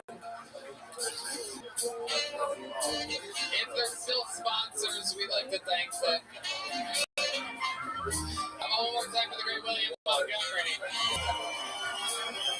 I don't think there's a comedian in the world that could possibly do better than that. Wait, I wrote a couple jokes down. Keep it up. Wait a second. Ladies and gentlemen, for a daily talk. That's it. Just keep the music going. For Elaine, everybody. So I met Tony a couple weeks ago, and he said he'd come by the Mothership and try. This is real honest. It's my favorite show in the entire world, so thank you so much for letting me be a part of the Mothership. I got a couple jokes real quick. Hans doesn't believe in God, but he believes in Godzilla.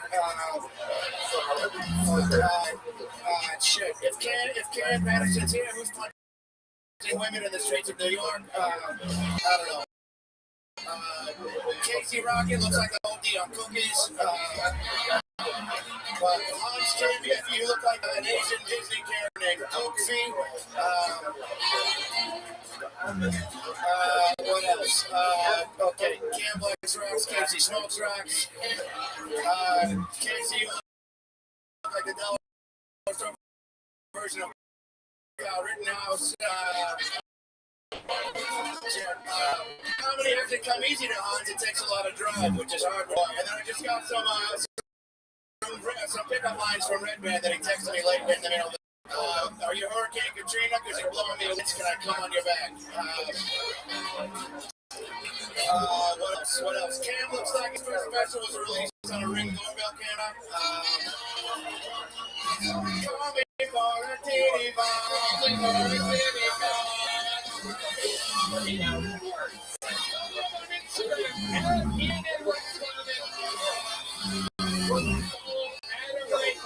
YouTube right now. His new power special is unbelievable. Adam Ray Comedy on YouTube, Annie and Edwards Comic on Instagram. How about the best damn man in the land? Carlos Sosa, Raul Mayo, Fernando Castillo, Michael Gonzalez, the great Nick Lewis on the bass, John Dees on the keys, and Matt Muling on guitar. The drummer Ryan J. Belt's incredible, RyanJBelt.com. Let's see what local artist Chris Rogers drew up over there. Whoa! William and Casey Rocket, William and Casey. Another very fun event. Check out that secret show every Thursday at SetStripATX.com. NinjaBuses.com. Thank you. Their transport this weekend, and this is very fun stuff. Thank you to everybody, including God bless you guys. Good night, everyone. The Forum, Madison Square Garden.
Comedy Club in Austin is now open. Check out Red Band's Secret Show every Thursday. Go to sunsetstripatx.com for tickets.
Comedy Mothership here in the Texas for a brand new episode of Kill Tony. Get up for Tony!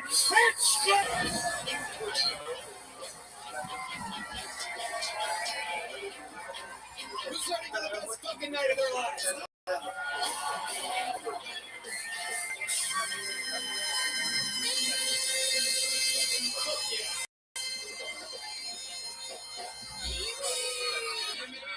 It's the Red Man, everybody. Yay! Here. You did it. You're at Kill Tony, the #1 live podcast in the world, brought to you by Talkspace, Squarespace, and FreezePipe. How about a hand for the best damn band in the land? Huh? That's straight on the horns.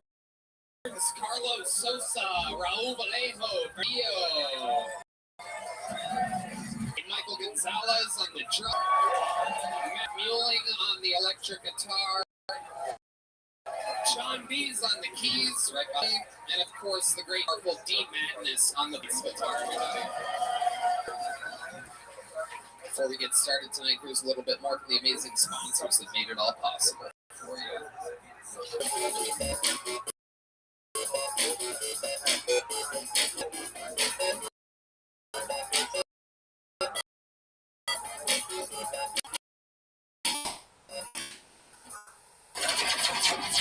The Sunset Strip. Check out Red Band's Secret Show every Thursday. Go to sunsetstripatx.com.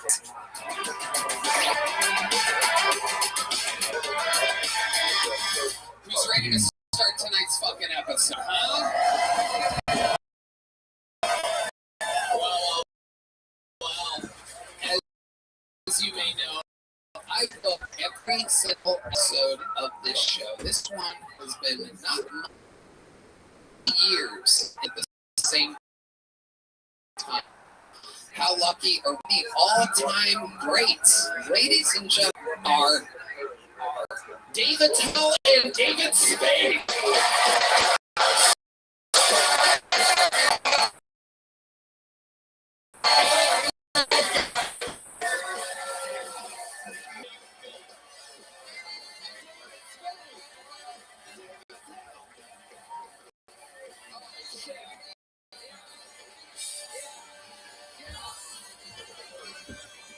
David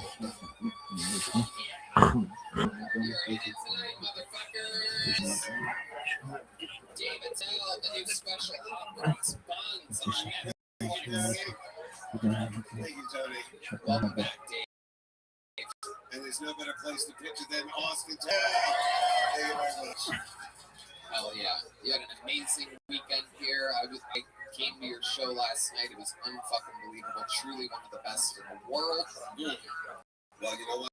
Next time you stroke me, please use some lube.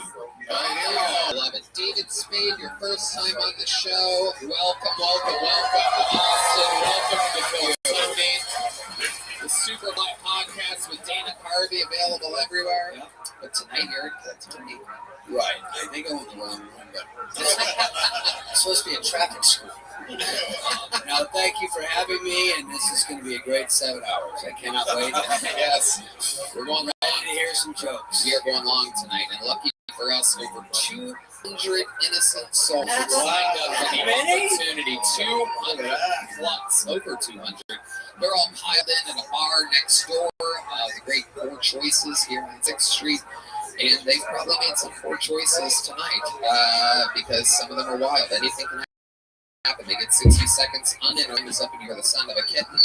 That means they have to wrap it up then, or else they bring up the angry West Hollywood bear. That interrupts them, and then I interview them. We find out more about them and what they could be talking about or should be talking about, and that's how that goes. We're recalling the first name, and while they go wrangle that person from across the street, we will start with one of our esteemed regulars, ladies and gentlemen. How many of you are fans of the show?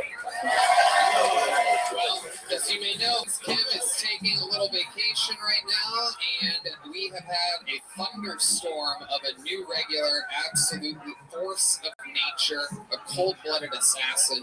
Ladies and gentlemen, kicking off the show with an uninterrupted 60 seconds, I present to you the great and powerful Casey Rocket.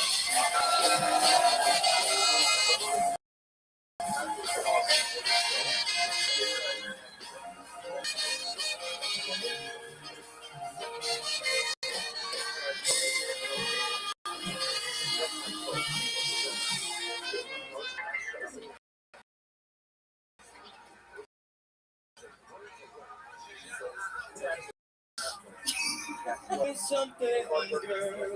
Very cool. All right, that's actually pretty good. Folks, a lot of people say my body, my choice, but I would say somebody should do it. So I'm very good. Okay.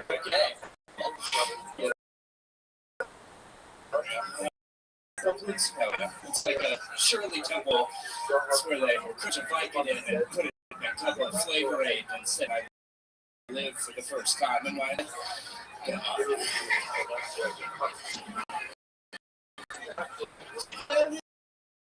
used to swallow grapes whole until I was 12 years old. So, like, 3 times a week I would have a choke on grapes. Because that's how kings would eat grapes in cartoons. They have a big bushel of grapes. So, 3 times a week my mom would run in my room and I'd be choking on grapes. And she'd go, "You're not, we love you, you're not a kid." And I was like, "Love means nothing when it seeps from the lips of a harlot." Just, okay, you're all right. All right. 15 seconds for their unbelievable performance. Absolutely weird as hell. I love the entrance tonight. The old man turned into young man. Trying to do like when Willy Wonka walks down the street. Oh, yeah. I didn't pick that up. Of nature, and the grace thing. I mean, what is your writing process exactly? Most of the time, I'll just, I used to swallow grapes. That's like, I get it's funny. It's kind of funny, yeah. No, it is. It's definitely funny. I've also noticed that you sing a part of the new song every week, and I love it. Is that thing like how do you decide what song you're going to kind of sing? Trusting my managers and my agents and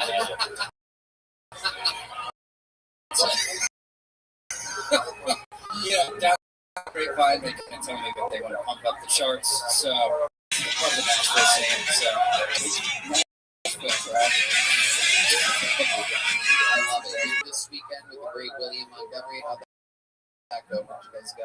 We went to Tacoma, Washington. Yeah, it was fun.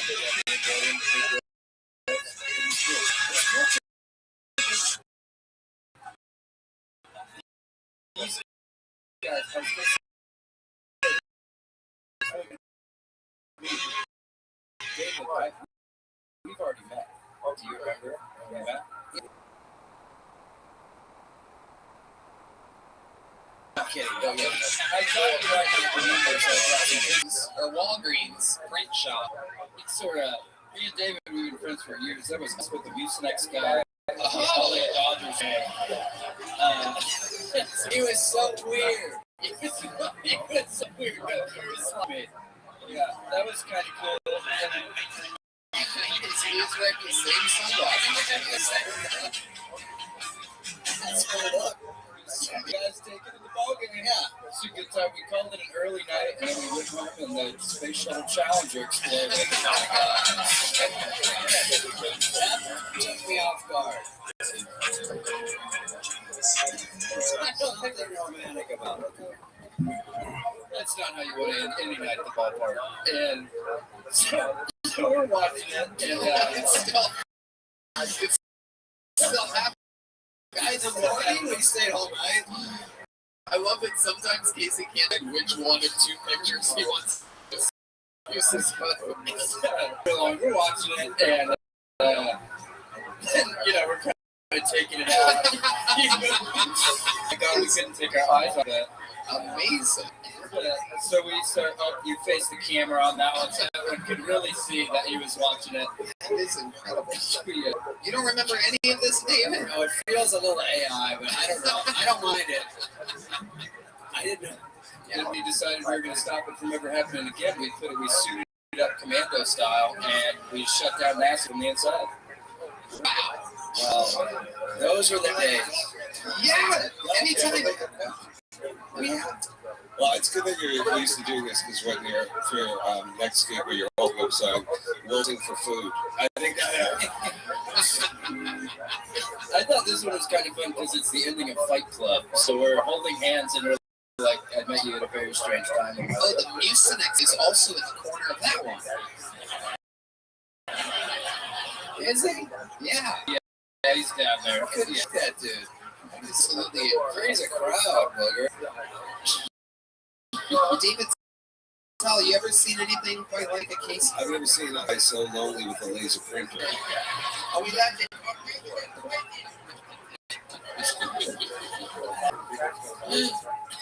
By the way, has anything good ever come out of an envelope like that? Can I tell you that? Now, how you doing now? Wake up, David. I'm here. Casey, you're a goddamn superstar. We absolutely love you. Thanks for getting the show started again. Ladies and gentlemen, a new minute here from the newest regular, Casey Rocket. Casey, let's do it again sometime. And we found that everybody, Casey, Cam, everyone, look, it's the lovely Heidi, everybody, with some liquid deaths and some American spirits, the whole kit and caboodle tonight. Unbelievable stuff. Our first bucket pool is behind the curtain and ready to go. Ladies and gentlemen, anything can happen. Could be the next superstar of the show, could be an insane person. Anything can happen. 60 seconds uninterrupted for Caleb Barge. We're going to meet all together. Caleb Barge, everyone.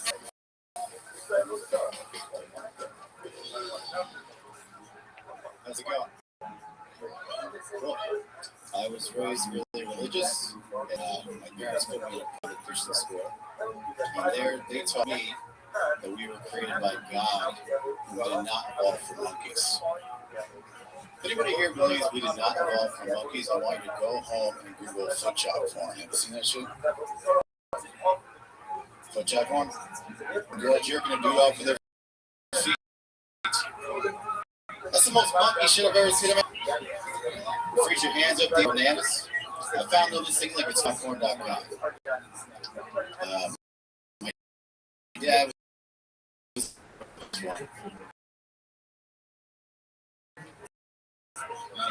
he's not like the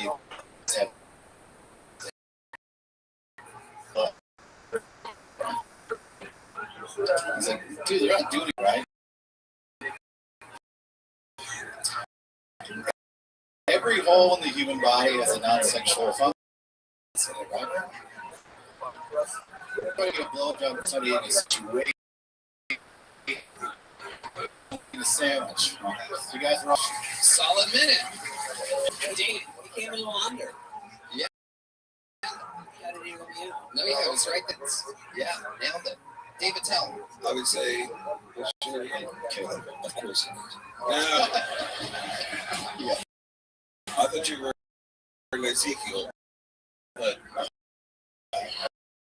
Caleb, it was, and I think Daddle back in. All right.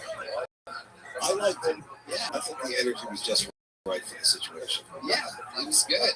Really solid. Christian school, Monkeys Evolution, foot job porn. Dave, you ever watch foot job porn? Where I come from, we call it river dance. Yeah. Come on, y'all. Sorry.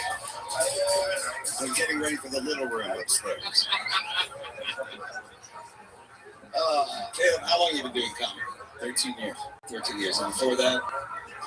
I bet the under on it. Oh, no, I'm kidding. What do you do for a living? I work for a project program. What times is Bucky's? Now, Bucky's on? 6 a.m. No, 24 hours. That's right. 24 hours. Projects are you coordinating from?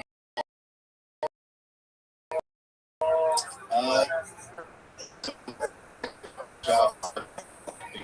Other client companies. Yeah, so I just run it. Okay. Yeah. What do you do for stand-up comedy? Where did you do the 13s? New York City. Wow. Yeah. Do you live here now, or you just? Yeah, I just moved here.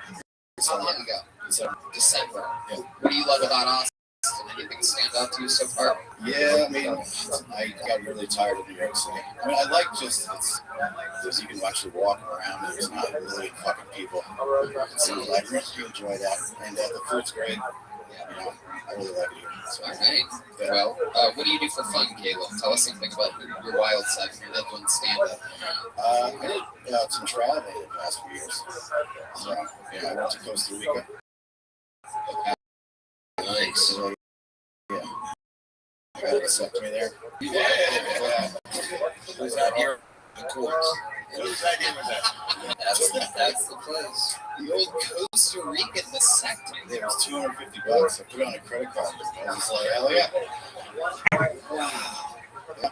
And you weren't scared? It didn't seem like 250 was a little low? I don't. Well, I'll do anything not to have a kid. Like, also getting far as way of using condoms. Condoms suck.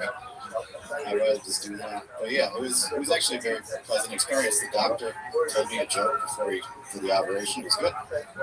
Were you awake during your? Yeah, I was awake the whole time. What was the joke the doctor told you? Okay. So he said something. He said it in Spanish, and the nurse translated it to me. And she was like, "He said you're now like the guy, the sugar that doesn't make women fat." Good joke for a doctor, you know? That's fine. So did you get the? Sounds like he's got a tight one joke. Nice. Yeah. So when you got back to the States and shout out that heroin, what was that like? It was good. What happened? Hey, man, good. It's okay. He's blind. You can get away with it. Always around town. I love it. Caleb, one last question. What's the thing that you'd be most surprised to know about your entire life history? Other than a Costa Rican vasectomy from a guy telling you jokes for $250. I don't know. A weird childhood or anything like that? Yeah, Christian upbringing and do that. Yeah. Are your parents still super Christian? My mom is still, she's cool. Like me and my dad don't really talk. When's the last time you talked to your dad? 4 years ago. And how did that conversation go? And then it was on Father's Day. It was weird. Tell us about it. He turned out. So he's very conservative, and I went out and I marched for Black Lives Matter before it was.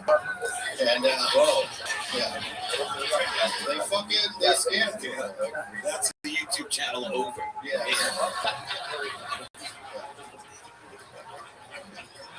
But he just he judged me as soon as it was Father's Day. He judged me immediately, and I just was like, I'm tired. What did he say exactly? Can you remember what he said? Yeah, he was like, this is fucking hilarious. He was just like, yeah, that's the first thing he said to me. And I said, and he was like, this music is great. And he's like, oh, I didn't think you were smart. He basically said I was dumb for marching. And I was like, all right, well, happy Father's Day, Dad. It's like, this is weird.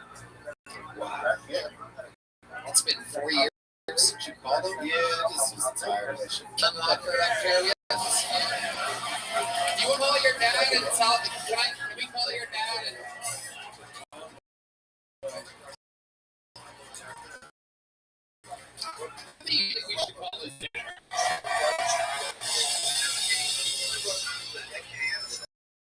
When you I don't have his number back. Yeah. It's Giant. Yeah. Let's just guess. All right.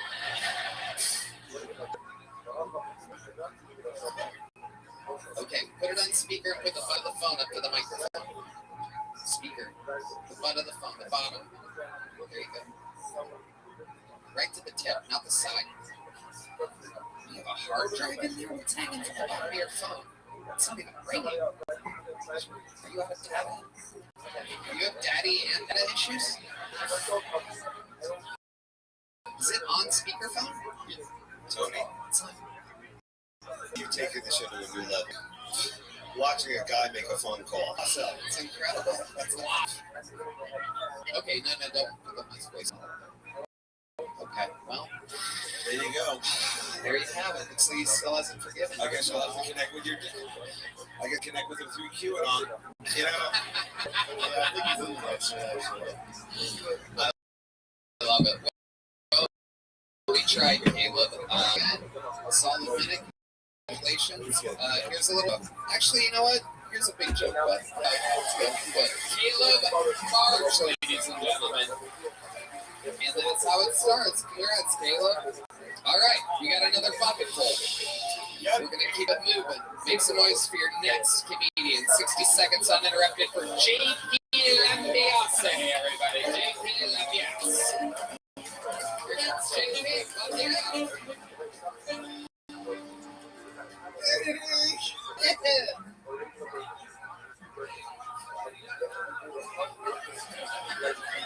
I know you guys can tell from the noise, but I'm Italian. The truth is, I was bought by a couple of Italians, okay? And that's the thing, though. I see a lot of Asian babies, okay? My parents bought 30. Well, I see a lot of Asians buying white babies. Like, that doesn't make any sense, right? Like, why would Asians spend money on a C student? My girlfriend actually, she cheated on me with another Asian. Yeah, it's cool. It's not her fault. She said she thought it was me. Turned out it was hot kid. I didn't see it coming. Is that a minute? That's good. All right. Whoa. You get extra points for doing this time.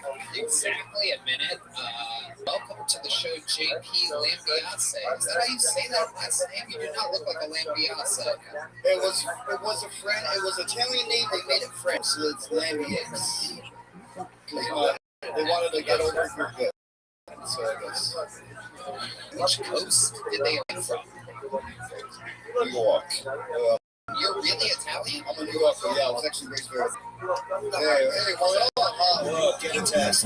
Now, So your parents are what? The mom is Asian? Collard greens. Dad's Sicilian. Your parents are racist. Okay, but seriously, what kind of Asian are you? I'm South Korean. I'm not the part. Right. Good. Great. So JP, how long have you been on stand-up? I started in 2010. Okay. Wow. Another veteran of the game. 2 people's years of experience between the first 2 bucket books. It's incredible. It's funny that 13 years they lean at the tape at a minute. You know what I mean? I'm not good. No, I didn't. No. You did pretty good. You did things happening. You know what I'm saying? You're not Asian? I was like 2 weeks old. I was adopted. Like 2 weeks old. I don't know. I don't know stuff. I had to do laundry. So I mean, come on, it was just sitting there. I thought that would be you, buddy. I know. It's okay. Okay, those are something else, those pants. I don't know how you got into my stockpile of pants today, but Got it from Europe. that's the joke I just read, man. Very good. I mean, you do have some awesome calves. I mean, the crowd will back me up when it comes to die calves. It's a cultural thing. I think we found the guy that kills people with the leg because he doesn't want to get his pants wet. It is incredible. Is it true that your girlfriend really cheated on you? Legal battle. She's suing me, and the lawyer said none of that's true. Do you just lie about everything? It's like fucks up an interview. You're not in the case though. It's like she's fired, and now like Tony, you're calling me a liar. Uh-oh. This is not live, right? Not live. Yeah, 3 weeks or 2 weeks. Okay, I just gotta call him. What's going on, JP? You signed up for the show. I didn't realize that you had law issues with you. I don't know what to avoid. I don't know you. You're crazy, buddy. You wear less tight pants and help blood flow. I mean, you're kind of like a Hulk below the waist. I mean, I can see you getting angry. I've never gotten this much validation in one night. What happened was we did YouTube together, and we separated, and then I didn't want to work on the channel anymore, and she sued me. So I decided to just drive from Orlando to Austin, Texas, for the only reason to be here. Like, this is why I'm here. Like, this is why I'm here. Wow. And here, not to be pandering, but like, right. This is why I'm here. But here you are, and you're in it right now. I'm in it. This is like incredible. I'm not going to sleep tonight, and I'm just so happy and fortunate to be here. I really am. Okay. Wow. So you've seen the show a lot. You know where you're at. So you're in the interview part right now. And last Wednesday, we locked eyes when you did your show with Joe Rogan. It was great. Okay. And then today you walked by me. It's amazing. I didn't want to acknowledge it. Are you gay? A little bit. That's a lot of it. Yeah. Okay. A little lower. Yeah. Was your girlfriend a girl? She sued me because I'm gay. Like, that's actually part of it. Is that true? I mean, JP, stick with me over here. Okay, sorry. Really being sued by a girl? Being sued by a female. Right. And you used to do a YouTube show with her. Did you guys really date? Did you guys sit together? 10 years. Okay. Okay. We're getting closer. She was your low-main sweet. So she was the low-main and low-main. Yeah. So you said, heck, I'll just take her pants and get out of town. Yeah. Is that really... These are mine. I paid for them. So YouTube-related breakup. Incredible. So what was your YouTube show about? Healthy junk food. Actually, I shouldn't advertise it. Actually, I thought you were on the show before. I'm like, I know this guy. Yeah, but I don't do that anymore, and I don't. Legal. Hey! I love it when people sign up for the show that can't talk about anything. I will. Yeah, no, actually, this is fun. Yeah, Yeah, it's a food chain. I went rogue. Well, she went rogue, and I went rogue, and then I lived in my car, which is really fun. Like, plus, like, I'm like, you know, I like living in some spaces. I don't know what it is. And then I came here, and then that's it. Yeah. Okay. Good. That was a horrible story. Anyway. I can't believe you leaked that pertinent information. Tony. Yeah. I think we found our news of the Golden Globes right here. Good morning, son. This is it. This is it. Either that or he's the new SNL fucking cast member after Shane gets canceled or whatever. JP, before I let you go, what is a special skill or talent that you have? I was professionally Really? You look more laser wax to me than the tech. You are very hairless. Do you shave your legs? I got that through all high school and middle school. I got bullied a lot because of this perfect golf feel I got. Like I just don't have a follicle growth on that. I do have like a big book though. Alright, let's look at a clip. So, it all went there, I guess. I don't know. So when you say kind of gay, like, are you hooking up with dudes and chicks right now, or what's the? Oh no! After what I went through for 10 years, I'm completely just doing my own thing. I'm not with anyone. I would do, like, I admitted it. Like, I saw this trans comic. She's really pretty. I'm like, dude, I would do that. Like, you made a good choice. What would you do with the trans comic? Describe exactly what you would do. Well, I mean, again, like, I'm grinding. I'm out here trying to, like, rebuild myself. Yeah. And if she was just like, yeah, if you were to, like, do something with me, what you do? I'm like, again, I'm Tony. Like, honestly, I would. Okay. There you go. Here's a little joke about it. Here we go. JP playing Beyonce, ladies and gentlemen. Amazing. There he goes, everyone. It's a long walk in those pants. There he goes. Wow. This podcast is sponsored by Talkspace. A therapist or psychiatrist would be helpful, but you don't have the time.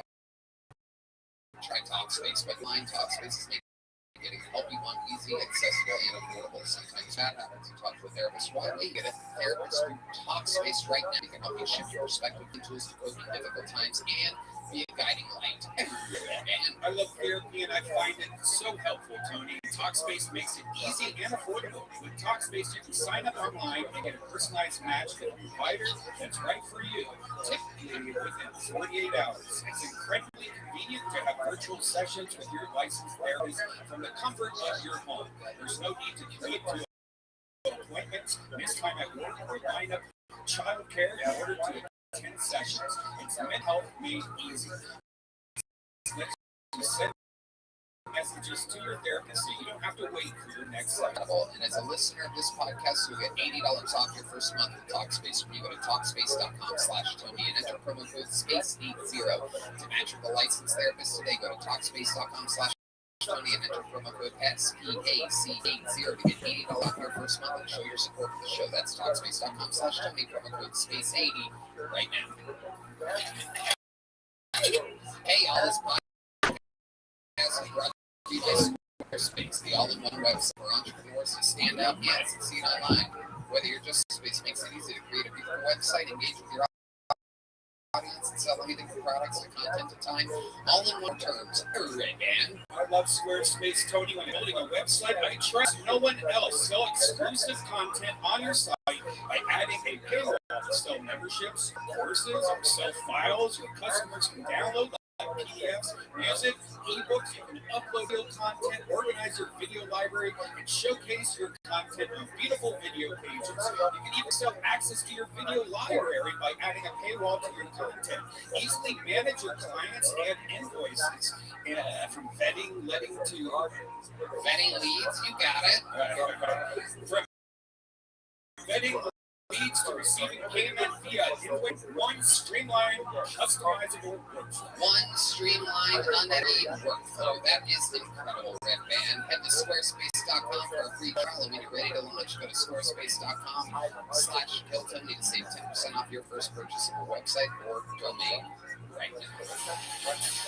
All right, we're going to keep it moving here. This guy's name is also Italian. Could be an Asian guy. Make some noise for Giovanni Madonna, ladies and gentlemen. Giovanni Madonna. Here's Giovanni, ladies and gentlemen.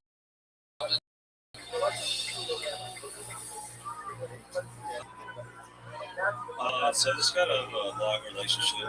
I've been trying to date more, and dating women in OSC is insane. I had a back part of the day, and I go back to her place and just like take your shirt off, give you a massage. Usually, you know what that means. It's massage. Take my shirt off, and then she started doing this. She gave me a Reiki massage. Listen, just grab a rake my back. I don't know, like a finger in my ass. Do anything besides massage my image. Like, God damn, rake massage, man. It's wild. Dating's weird, especially I'm 30 now, and I know I'm 30 because every time I drive by a house, first thing pops in my head. That's a nice garden. Garden guy. Ooh, you're welcome. Giovanni Madonna doing the Reiki version of stand-up comedy. Not really touching anyone in the room. Wow, that was incredible. How long have you been doing stand-up, Giovanni? A year consistently. Yeah. What do you do for work? I work next to Shakespeare. Okay. You've been on this show before, right? A year ago. How long your waist? Yeah. Yeah, I remember. You were in the middle of a shift. Yeah. Okay. You are. You've been working hard at it for the past year? I really have. I've given up a lot for this. What have you given up? My truck got refunded. I call my mom once a month. I stopped talking about mom. So I started. Why did you stop talking to her? Disappointment mainly. She was disappointed. No, I'm in my coffee career. Okay. Interesting. But your mom loves you. Oh, yeah, I'm the favorite, for sure. How many kids does she have? 3. What did the other 2 do? You're the favorite. Yeah. With a bar back, unfunny comedian. Yeah, that's all right. I ate ass, so that's all that matters. Okay. I feel like it's important. Can you tell you about your set tonight? Yeah. A little bit. All right, Giovanni, tell us more about you. What do you do for fun? What do you do when you're not doing stand-up? I snowboard. I was a snowboard instructor for a while. That was interesting. You were so bored during your set. Well, dude, Reiki was nice. Yeah. But no, I'm undocumented. That shit's tough. What? DACA. What's that? The dreamer. Yeah. I dream. What does that mean, Dave? He's dreaming for a real stage now. I think right now, but I love it, buddy. That was straight up full tilt regular stand up. Thank you, man. I appreciate it. And the hat took some of the meat out of it. I love that. I like a guy who's here, but also can run a miniature golf course. Oh, that's great. So basically you're an illegal immigrant? Yeah, you get married. So if anybody wants to give me a green card, that'd be great. Yeah. Are they? Yeah. So tell us where he's originally from. Yeah. I'm from Mexico. Yeah, Mexico, yeah. From Bama. Didn't know that you need to be born in certain locations. I grew up thinking I was white, but we'll find out I wasn't. And then the worst part is I wanted to get my motorcycle license at 14. They're like, no, get out. Whoa. You beat the rush. Yeah. Yeah, and you seem white. You have no accent whatsoever. I know, that's why I'm still here. What's the most Mexican thing about you? I love tamales. Wow. Tamales are great. I can't make them. Tamale music there.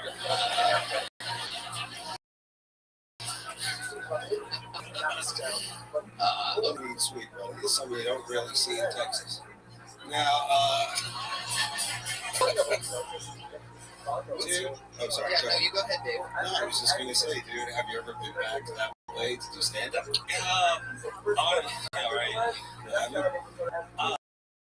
Honestly, this might be a bummer. So DACA dreamers, they are allowed to leave the states, but I am not allowed back in. So I'm not talking to people. Are you sure you're not allowed back in right now? Seems like pretty much everybody's coming in.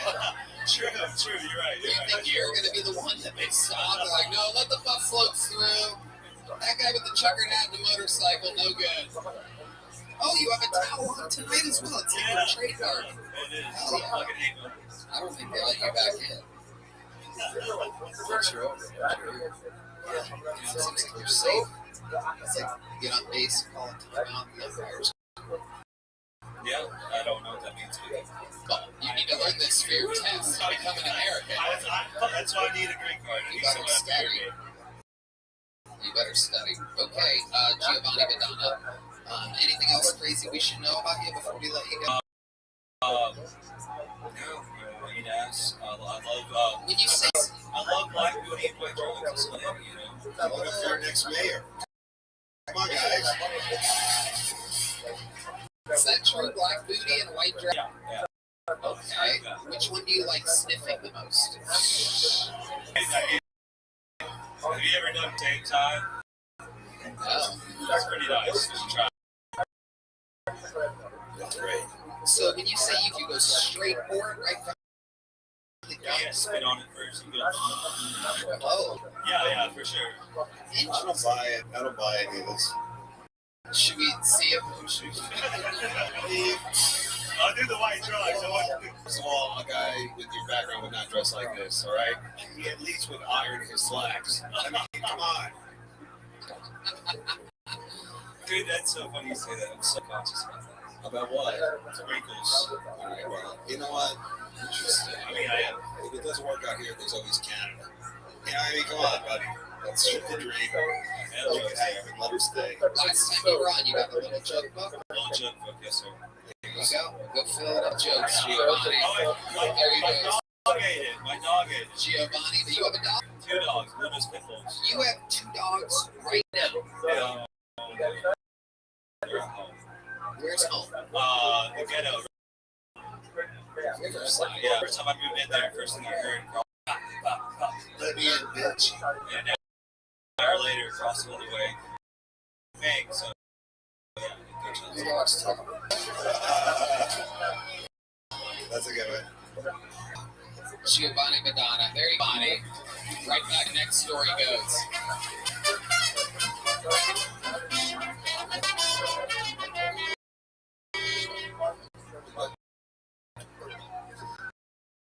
Okay, ladies and gentlemen, your next comedian, Corey Smith. Here we go.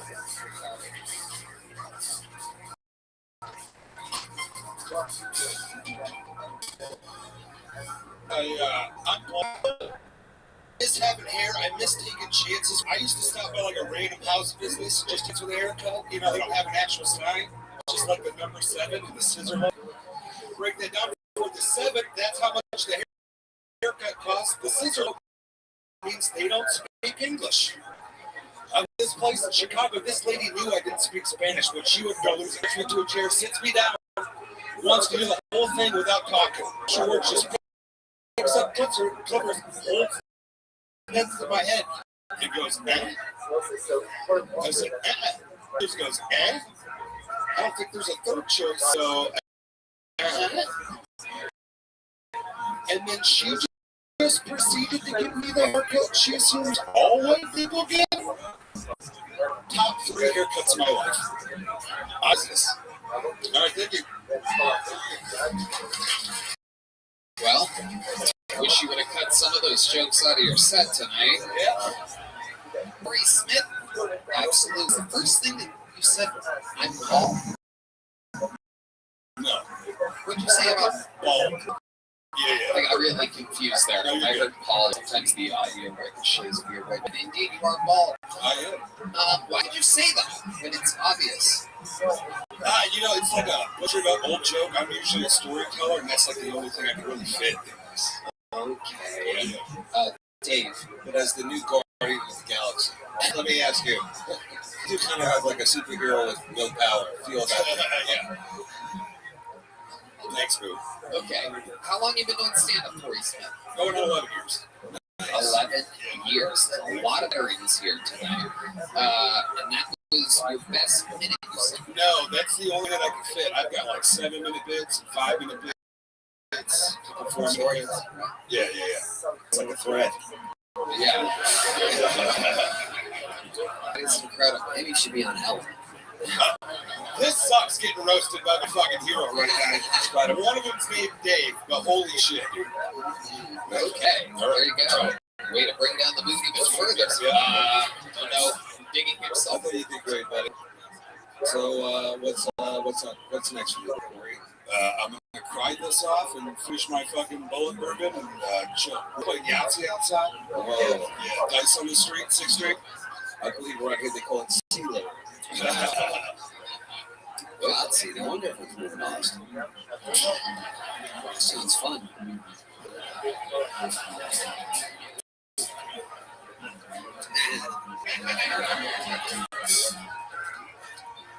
So, waiting for the air conditioner to freeze me again. What do you do for a living? I collect unemployment professionally, yeah.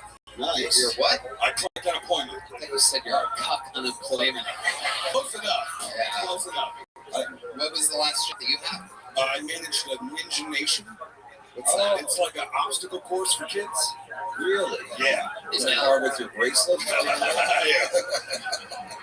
You used to run an obstacle course for kids. Yeah, this is like in his basement. Yeah, right? Getting out of bed in the morning.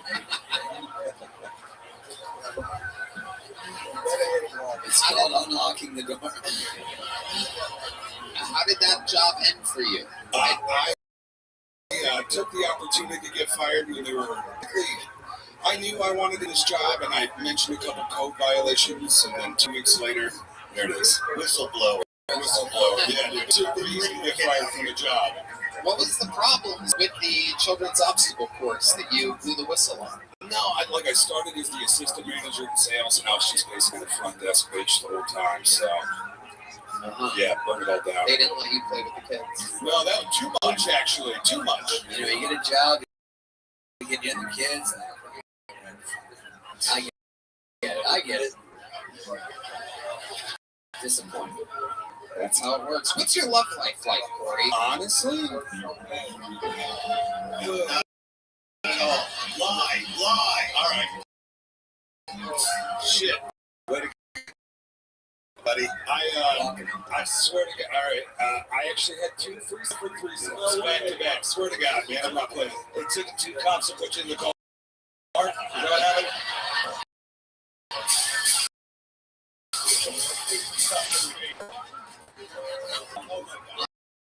Unbelievable. 2 different threesomes this week. Where did this happen? The obstacles? No, dude. Both at my place. Did the kids get put in timeout for that? So getting double banged. So explain to some of these people that are out there, a lot of single, our fan base is a lot of single men. Explain to these young men how they have their own threesome too. How does this happen twice in 1 week? I mean, you must be killing it at Yahtzee out there. Honesty kills the game. Be honest. Hey, I'm talking to someone else. They're into chicks. They saw your profile, think you're hot. You want to come over? Okay. So they came over to your place, and then what happened? Well, I mean, we did a little marijuana, a little drinking. The one showed up first, so we had some sex before the other girl showed up because it took her like 45 minutes. Her husband said, "Wow, one of those situations, Dave. What a day at the RV park." This is LCJ 455 9er. No. Hey, deal with Chief, dude. So you bang one girl and you finish. You sit around waiting for the other girl, and the other girl comes, and then what happens? Take us through step by step. Step by step, I made the one girl answer my door and in. So I'm already sitting in the bedroom, and then I had both of them. Whoa. Backwards, the rest of the my bidet, so it's clean. Wow. Tony, I've never seen you like this. Even your spray on thing is blushing. I mean, really. I'm very excited right now. This is incredible. So you had two girls eat your ass. Correct. And you had never met them before this? I met one before this, yeah. Yep, and then the other one was a hinge date, supposedly. Yeah. Okay. I'm sick 3 weeks. Whenever you see this is my bad. Oh, don't apologize. This is the best interview of the night so far. All right, well, there you go.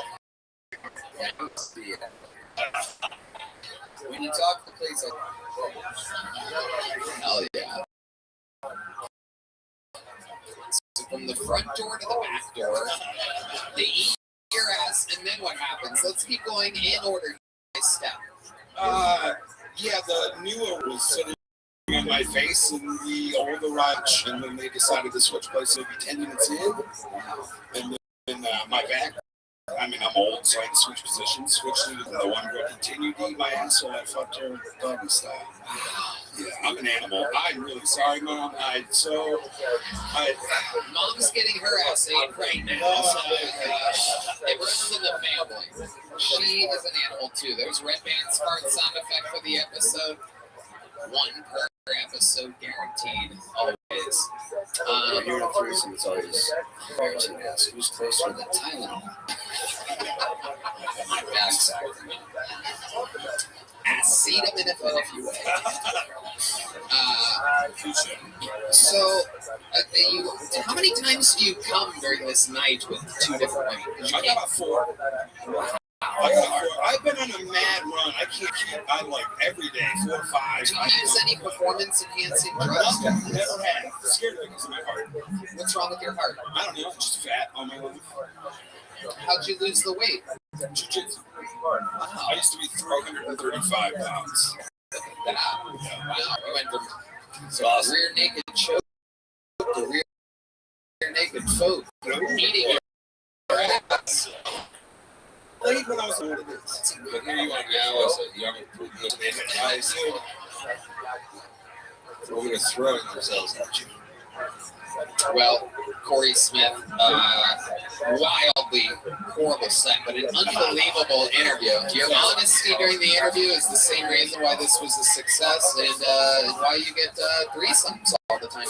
Before I let you go, I only talked about one threesome. Let's cover the other one real quick. Is this the same main girl in the other threesome? Or is it two? So I tried 5 different girls. On the second girl, we kept trying because the one have a threesome with that. We kept trying and trying and trying. 2 people said yes, but never showed up. The 2 people that said yes hit me up the next morning. So I said, "Come get it." And at 11 a.m. they came and got it. So let's go. All right, hang on a second. I didn't plan on about this, but I made the one girl the other girls off of me. Wait, no shower in between. Explain what that means. The night before's pussy got sucked off the next morning. You by new didn't dick. shower? They told me not to. Wow, this would be causing a super strain of an STD. This is how coronavirus started. It all comes back to Corey Smith. So, how many times do you think you came the next morning? Just twice. So, a total of 6 we could guess in 24 hours. 12, yeah. Wow. 12. Unbelievable. This guy is fucking incredible. You ever think about getting a Costa Rican vasectomy? I don't even know what that is. Well, there you go. Here's a little joke, bud. There he goes, Corey Smith, everybody. All right. Unfortunately, the great Cam Patterson could not make it here tonight. I know, very, very sad. His first Monday miss since he's become a regular. He's in Florida visiting family, taking care of business right now. However, in his place tonight, we do have one of the greatest golden ticket winners in the history of the show. Ladies and gentlemen, I present to you a new 60 seconds from the great, powerful Martin Phillips, everyone. Martin Phillips.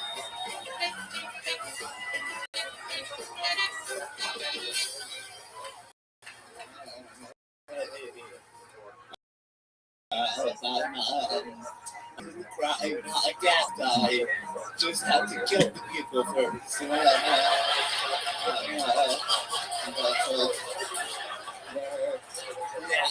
The places I confess, like, subscribe, and like, where's the bodies? Like, that's my episode. Yeah, it's going I really see like donations, because I never understood why, and I think I figured it out. I think it's like they go to the scene that like, hey, sorry your house burned down. Your pet or dog, that thing fucked me up. Okay, okay, well, not big, okay, I'm not married, too long of a man, okay, me bad, but my friend kept me there in Japan. He was like, yeah, I gotta do it like a job. I was like, man, I've been pretty shitty at one of my groups. I've been fired, you know, I'm up with a better analogy. Like a vacation, you stay up for it, you go to it, when we get there, it kind of sucks, but we're here, and we're gonna have a good time, man. Hey, taking the fast go, man. Martin Phillips, a brand new 10-35. That's how you do it. Yeah. Again, one of the greatest golden ticket winners in the history of the show. Always, 100% of the time, an unbelievable set. Incredible performance tonight. How many threesomes have you had this week? Wow, more than that guy.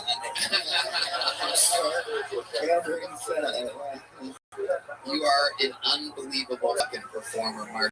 Dave, what do you think about this night? First of all, we got a picture before the show, but it's all blurred. And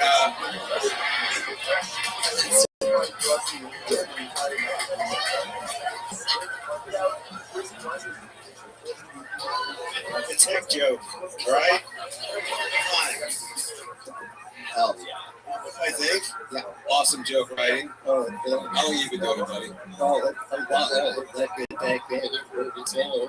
It's actually, believe it, 10 years. Believe it or not, that's less than most of the bucket pools tonight. We had 2, 13, and 11 years in the bar back from next door. But so far, the performance of the night, how's life been going for you? Good, but you know, actually, I'm dressed up looking nicer tonight. I've heard from millions of people that I sound like this one guy. So I'm officially becoming an RFK Jr. impersonator.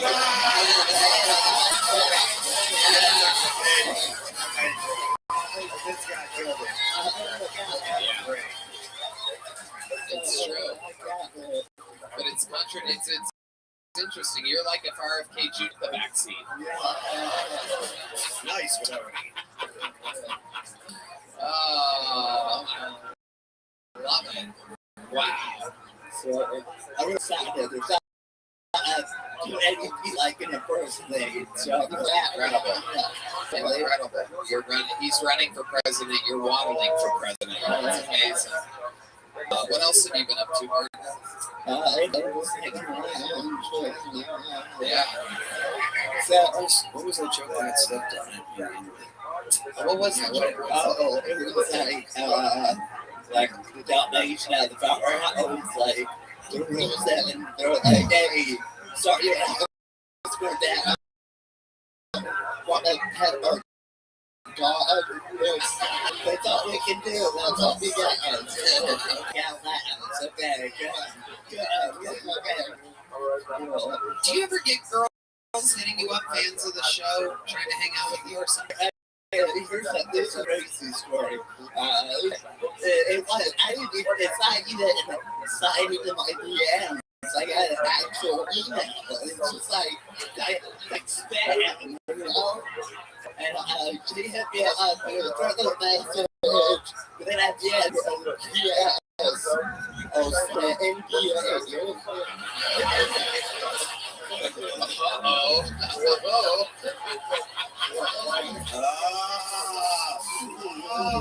Wake up! Wake up! That's her back or whatever, and she said a open marriage, so she said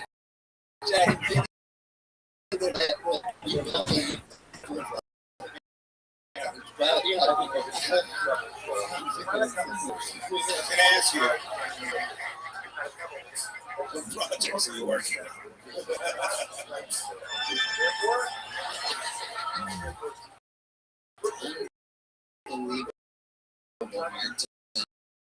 What else you been doing around Austin, Texas? What's Texas? Yeah, it's really cool. I have a blurry. It doesn't seem like what goes on. I get recognized well. It's gonna be cool. I'm just an honest guy. I'm gonna act like that. They're recognized, so what? I'm kind of great. Yeah. I love it, man. You did it again. You're unbelievable. We love you, Martin Phillips. Anything else we should know about? Letting you go? I'm good at that. I don't know how to change the code or anything, but a friend of mine created and I met him he passed away. God, my son is special out there, so you can't remember I just sometimes Jenny and sounds they got each other. So check it out, Russell Keys, good guy, and RFK you get the proof. Okay. That's what thank you. There he is, Martin Phillips. Great one, buddy.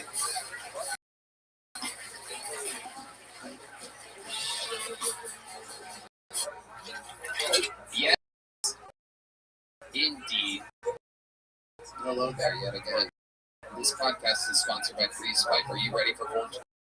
For the chillest cannabis smoking experience, you need a glass pipe from Freeze Pipe. So colder than using ice cubes to chill smoke. The result is a deliciously smooth puff without harshness, popping, or water chugging. Man, freeze pipe secret is the use of glycerin chambers on every piece. Pop the glycerin chamber in the freezer for 1 hour.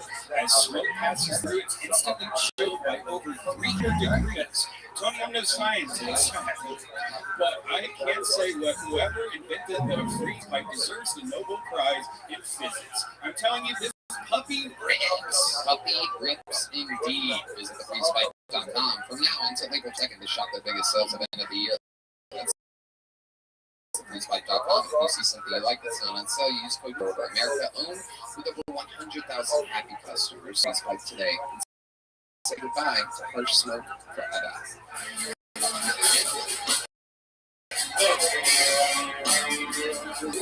Thank you, Heidi. All right. Want to know the name of this? Is an exciting one because this is one of our producers, a guy that fucking hustles around for the show, does a lot of work around here. Normally, this is the guy that goes and grabs everybody and brings them back. So he's very excited to perform. I think he signs them all the time. Rarely ever gets pulled. Make some noise for Colt, everybody. It's Colt. You know him. You love him. Back in the day.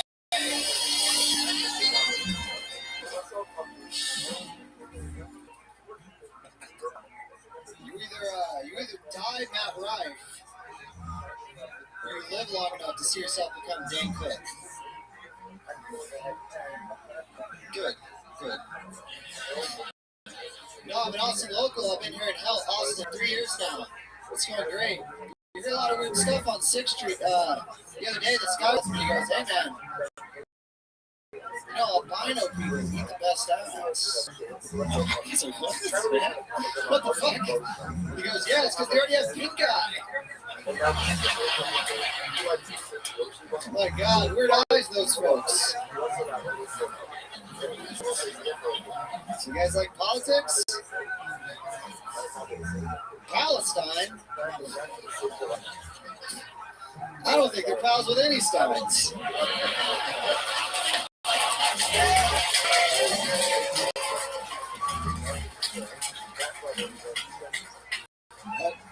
Thank you, that's time. That's a great show. Thank you, sir. Thank you, sir. That's funny. Good to be here. Hell yeah, Cole. You are. You're always here, but you're never there. Yes, sir. I know. I know. Happy to be here now, though. David, today, what did you think about this? I thought good stuff. I think Apollo 3, right? So boom, boom, boom. I think 2 out of 3 hit. That's pretty good. Those 2 were good. Appreciate you. Yeah, that great. You like that? I think I love how Tony is insourcing. This guy's a runner for the show. Yeah. Who's an extra maid? Well, Colta became a part of the show many, many years ago. We famously found him on a road show in Dallas, Texas, and we found out he could kick with the He's a kung fu champion. Taekwondo as a 3 black. I competed internationally. Wow. So I don't know. I don't do it anymore. Really. Getting nervous. You're gonna ask me to kick. Yeah, just kick real quick. Don't make a big deal about it. Just kick a big deal. Here he is, ladies and gentlemen. Whoa. What are the insults in the last act? Whoa, look at that. Do it again. Do it again. Oh, wow.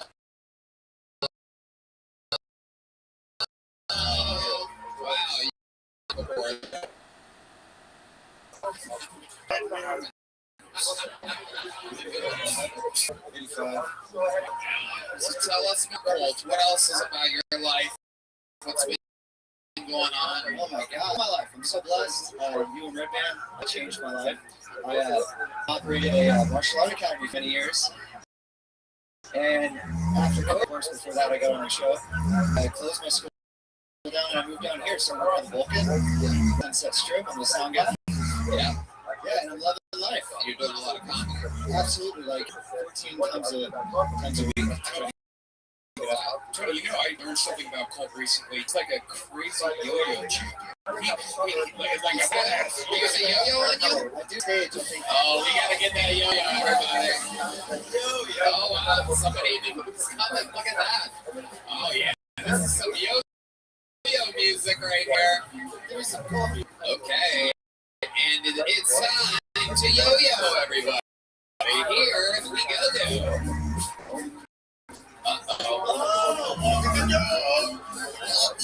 It's the trombone. Give me some trombone on this. Wow. Around the world. That's awesome. Wow. Incredible. Hey, Tony.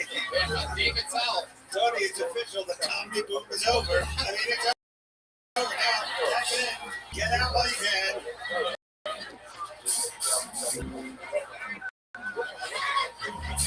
Yo, Trace. I heard you also do bird calls. Can you do that? Oh, man. Actually, I can spin plates on sticks as well.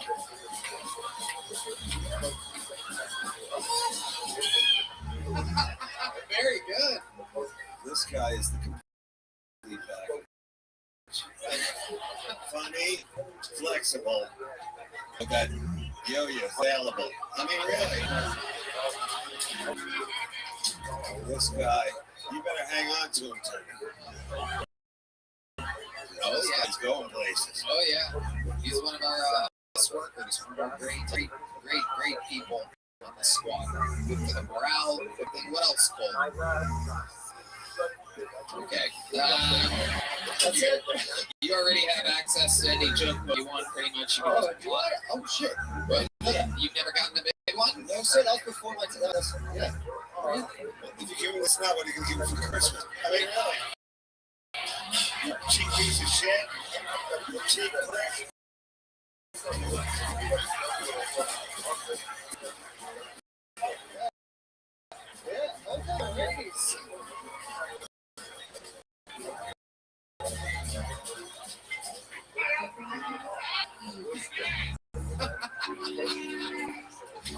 It's a big joke book.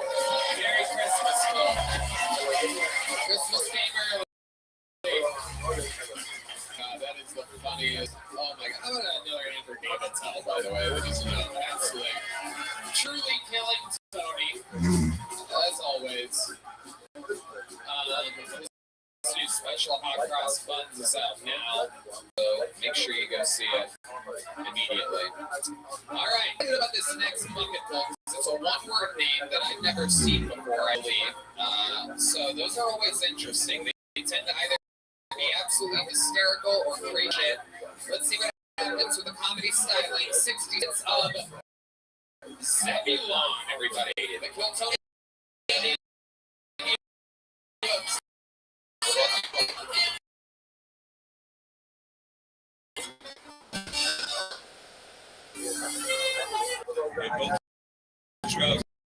My body type and the material I'm going to do. So, celebrating 20 years of marriage. I appreciate it. It's actually not that great. She's a really annoying bitch that's always on my back. No, I'm not married to a woman. I'm married to chronic pain. I've been in pain every day for the last 20 years with a spinal injury, so hip hooray, I guess. Despite all the pain, maybe because of it, drugs aren't that effective. I used to take 180 milligrams of morphine every day. Never got me high. It kind of helped the pain. Most of it was getting me super constipated, so it definitely wasn't the shit. I'll be honest with you all, sadly, I'm thinking about divorcing. She's just always on my nerves. I just haven't had the courage to pull that trigger yet. All right, that's my time. Thank you. I'm set through. All right, Zebulon. Yes, sir. Fuck yeah, welcome to the show, Zebulon. What a cool name. Where does that come from? Yeah, it's a Hebrew name, but my mother got it from the 70s TV show called The Western One. Zebulon McCahan. I'm country as shit. Wow. How country? Where were you raised? Hot Springs, Arkansas. Okay. Yeah, I was on here about a year ago.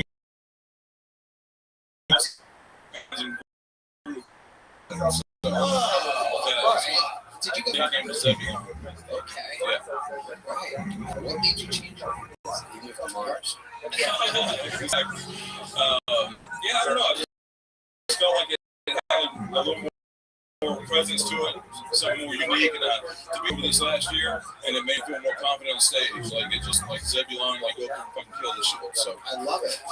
I love it. Is that your real first name? So my Brian Michael Zebulon Green. I have way too many fucking names. Yeah, so it's my third name. I go by Zeb, and then on stage Zebulon. Amazing. What do you do for a living? So I was in the aerospace industry for a long time, but I'm disabled. My back's all up, like I was talking about my set. Car wreck. Somebody hit me from behind, it tore my nerve root and crushed my spine. So my spine's fused together, my nerve root's torn, and I have a spinal cord stimulator installed. You know what that is? So I have like wires in my spine and a battery in my back. And it basically interrupts the pain signal, tells my brain not as much pain as I'm in. So instead of being a 10 out of 10 all the time, I'm 6 out of 10 all the time. So I can function. Right now, you're in. Yeah, I can't feel my left leg hardly, and because I do all mics and waiting on mics and everything, but it's a lot better from 2007 to 2019. It's basically better before the. How high can you? Because I fall off stage and kill some. Absolutely. You're definitely kidding. What do you do for fun, Zebulon? What takes the pain away? To be honest with you, and I know this is the chief answer, it's just comedy. Like, I can't really do much other than that. Like grinding on mics, waiting around, which that's part of the game. people around town know me because I carry my own chair. I have my own chair. It looks ridiculous for comfort. So usually during the day I'm in so much pain from doing all the activities, I just recover and get ready to go grind again. Is there anything that could help this pain? Is there anything on operation? Have you heard about anything? Well, they're scared to cut the nerves because you lose abilities. So I've tried morphine. I've tried. They put me on fentanyl. That didn't work. I tried the background. We can get my whole life has been pain. It's very interesting. So I never tried, but I tried alcohol, weed, all the different kinds last year. None of that worked. Like nothing worked. So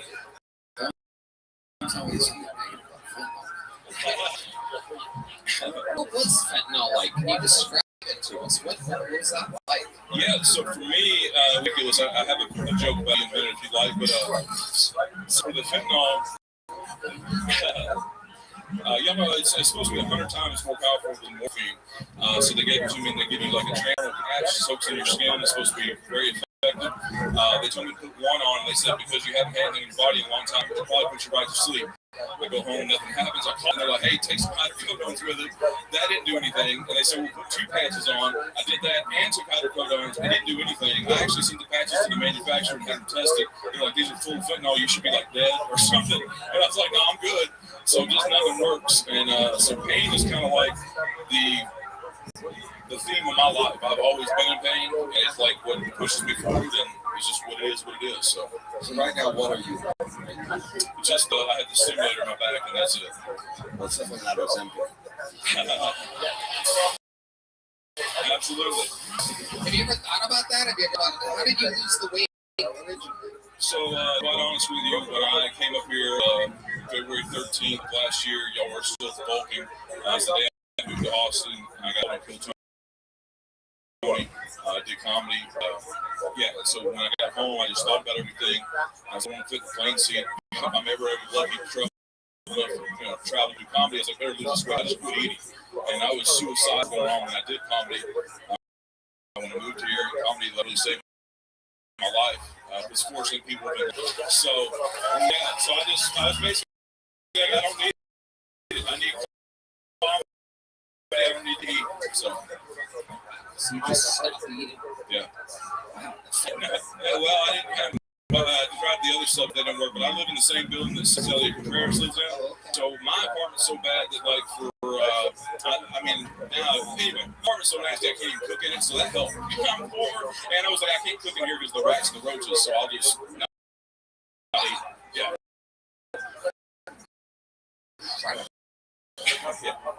Okay.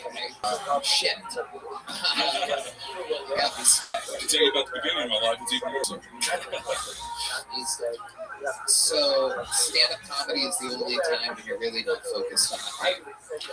Pretty much, and even I have a resting pain phase, so I'll have to remind myself, like, late at night, depending on how many mics I've done, because, obviously from just sitting in a chair hurts me. Like, the only thing that makes pain even better is like in the chair at the end of the night, I'm really in a lot of pain.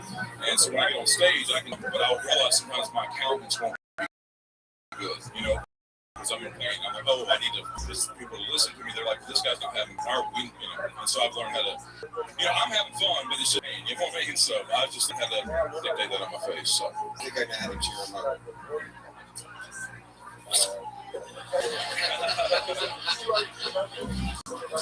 This is true. This is a real balloon from the great David Tell. Absolutely incredible. A true balloon. Absolutely amazing. What's that? It's a real balloon. It's a happy birthday balloon. Wow. How do you feel now? Feel better? 4 out of 10 on the pain. 0 out of 10 on pain. Doing the Lord's work. Filled balloons. Time that pops, you can smell the sweet scent of American spirit.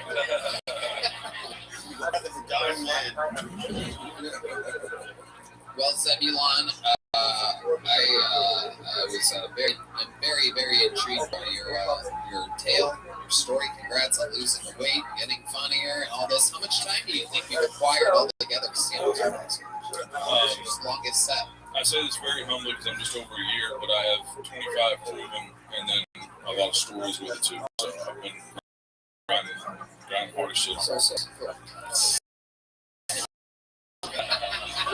Keep at it, brother. It gets better. Keep at it, dude. You're doing great. I'd love to have you on the Secret Show Thursday. Awesome. Last day.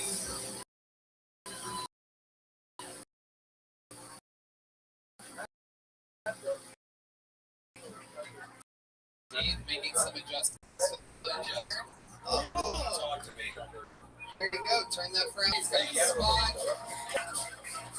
Fun train keeps moving along as I pull another name out of the bucket. How about a hand for the lovely Gina with 3A's.HG on Instagram. Absolute charismatic and we love her around here. Your next fucking pull. Kent Hunter, everybody. 60 seconds uninterrupted. Kent Hunter. Here we go. Here's Kent, everybody.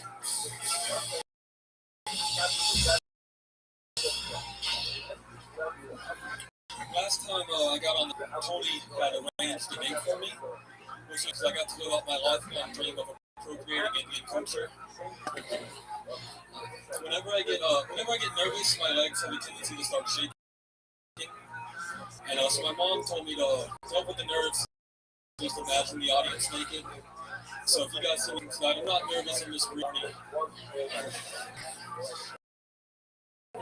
Earlier this month, my sister was, and she's all right, but the car's totaled. Personally, I would have chose to celebrate Women's Day another way. But what do I know? I have a penis in a car that works.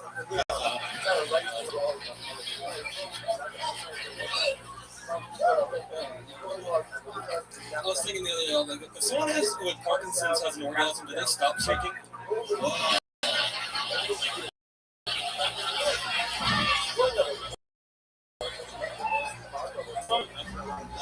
There you go. A full minute from very lucky man. You get pulled out of the bucket a lot. I know. This is your second time in just a few weeks, correct? Yes, sir. And last time you were on, we talked about how you were a virgin, and I sent you on a date. We got you on a date. I gave a couple $100, sent you out to a nice restaurant. It was fantastic. Thank you very much for that. How did that go? Take us through it. People want to know. It went really well. That was actually the second nicest restaurant I think I've ever been in my life. First, it's Chop House in Jacksonville. Very nice restaurant. Best restaurant. I think you're right about that. It was really nice. It was cool meeting her. We just talked comedy most of it. We were both comedians, so we just had a good time. Just enjoyed some amazing food. Got to talk. And then you guys got to do spots at the Secret Show. We did. That was fantastic. Thank you for that as well. Okay. And did you lose your virginity? I did not. Okay. So, where do you think it went?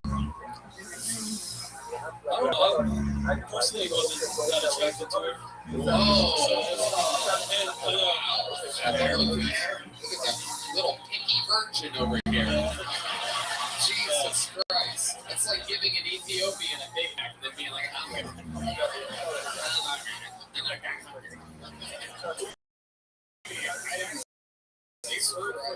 After he left immediately after his spot, and she told me some things about what happened at the beginning of the day. Gossip machine, Brian. And here we go. Did you tell her certain things that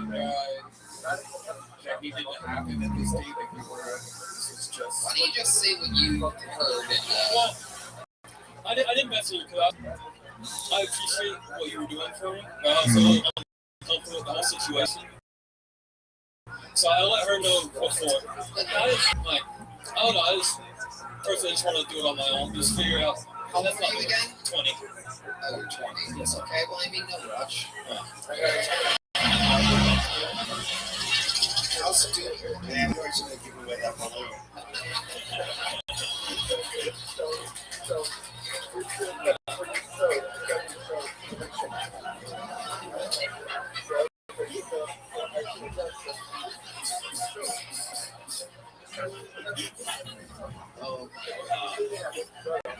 means, but how do you think you're going to do it on your own? If I can't help you, no one can help you. Even when it naturally happens, like a buddy puts up a word, you know what I mean? Like, hey, Ken likes you, he's a good guy. You know, like, people get help.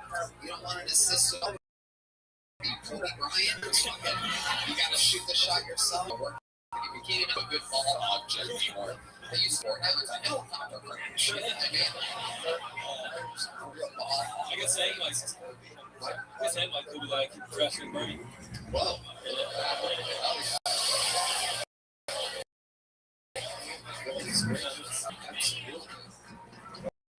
So the man across the road years away from renting a car. Look at his second fancy restaurant. So what else is going on, Kent? You've been on the show a lot. We've talked a lot. Is there anything about your life we haven't covered that might be interesting? You get rolled out of the bucket. I know, this is always what I'm worried about. I know I'm talking you in every way except for the whole fucking dry dick thing. You know? I wonder if that's why he loves me. No, probably that's not real. None of it's real.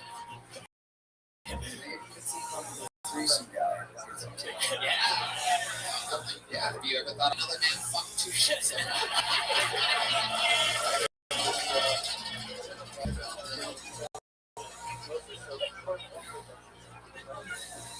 Ass is the third best restaurant you've ever been.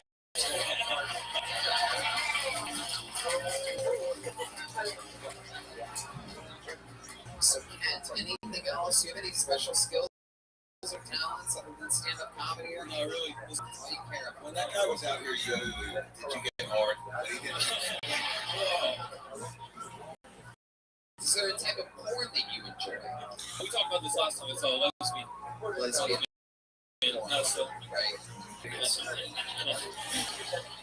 So, he's a good looking dude. I feel like you do okay out there. I'm really awkward. So awkward. Oh, shit.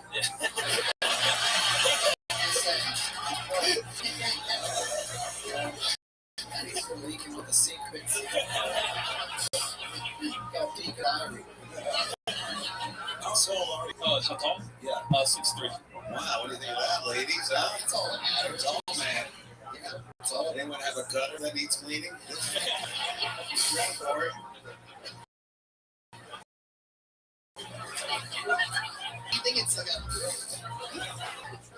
it's like a religious thing that's holding you back? Do you think the Lord's watching or something? No, I don't think it's. I'm very, like I said, very awkward. I have trouble talking to women. And a lot of them. So.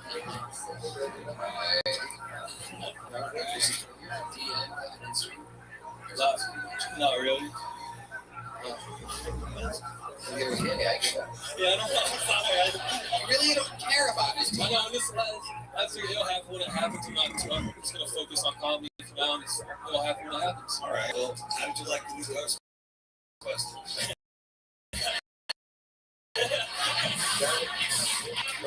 Before getting your constantly in the corner.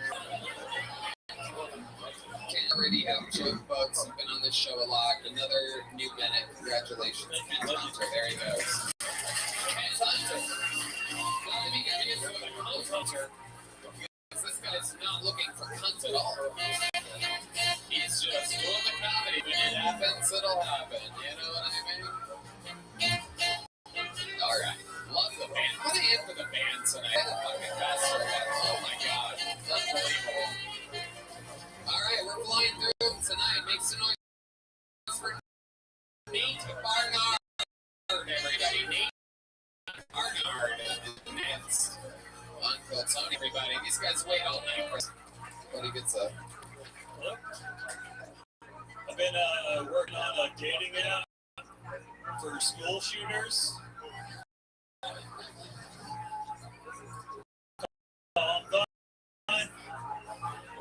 Yeah, I get them shacking up, not get them distracted what they're good at.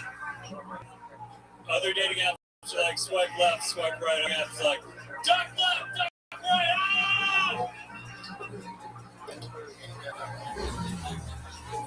My girlfriend is a crisis actor. She gets upset about all this shit that never happened.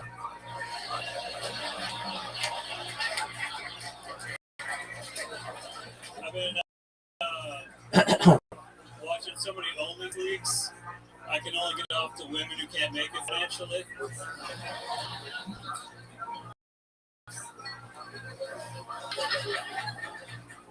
People always pick on Lance Armstrong for taking drugs, but his brother on the moon.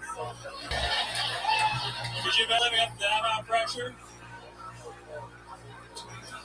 Fuck yeah, Nate Arnar. Rock solid set. Big laughs from the crowd. No one says goodnight or at the ending. It's just like, I love it. Nate, welcome. This is your first time on the show. Yeah, first time. I would remember a face like yours. How long have you been doing stand-up? About 6 years. 6 years. How old are you? 32. 6 years, 32. Where you been doing stand-up at? Started in Connecticut for about 5 years. Okay. But yeah, Hartford, all the shitty open mics, like drunk people. Connecticut, famously one of the worst places in America. Oh yeah. Famous. Time of my life. Is that where you were born and raised? Moved to Connecticut. What made you move to Connecticut? My mom's church was in Connecticut. Driving hours, I was like, you should just move. You know, like, yeah. You suggested the move? Oh, well, you know, sometimes you just gotta be like, just drive a couple hours every week. Maybe when she was a co-pilot, you would think that would be easy. Nate, what do you do for work? I work at Whole Foods. Yeah. Nice. What do you do? I'm in the dairy aisle in the back. Slugging it out, yeah. Wow. I'm on like 500 milligrams of caffeine. Yeah. Now, my first real legit, like on a tax form job was at a grocery store. A lot of people don't know this, but dairy people spend most of their time inside of a refrigerator. They found out I was good at dairy, and then they're like, "You're only working dairy now." Yeah. It's a. It was kind of easy for 3 weeks, and then they're like, "Yeah, it's single figures." It's my life, yeah. See, I trade to Trader Joe's, man. But I don't talk to those people. Yes. It's like the Red Sox and the Yankees. Whole Foods, something happened there.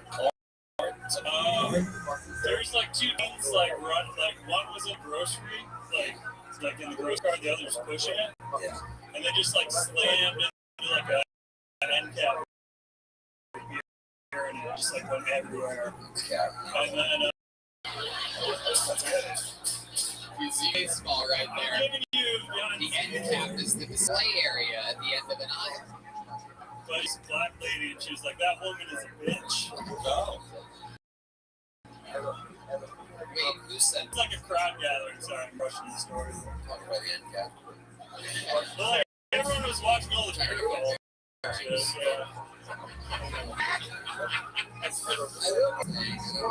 We'll come back to all those in a second, but but it was very challenging. It was very hard to start school shooting jobs. That's so it was an uphill battle, as you found, and really turned it around. You did, really did, buddy. You saved it, and I got it back. That's tough. Yeah, we've said that a couple of times. We noticed that with Colt as well. Weird. Right, date joke. It ended with a great Palestine. It's like if you move the best stuff to the front, it changes the momentum of your entire set, the whole wave. So. And the Lance Armstrong that was pretty awesome. Yeah. The guy looks like he doesn't have a car but a bike. I assume. That one just rode it. This is your first time on the show. Tell us more about you. What do you do for fun? Well, I'm riding those electric bikes a lot. You love that. Look at the smile that came on your. I'm really poor. Came alive. It's not great. Yeah, they really woke you up there. The electric bicycle brings you great joy. Because it's like you're working, you're not. It's not. Yeah. Who loves electric bicycles more than anybody I know? Fitness king, Brian Redman. Have you been e-biking? Oh yeah. Do you have a Super 73? What do you I use the cheap city bike. Oh, wow. That is the. Things are pulling my panties back up. Sorry.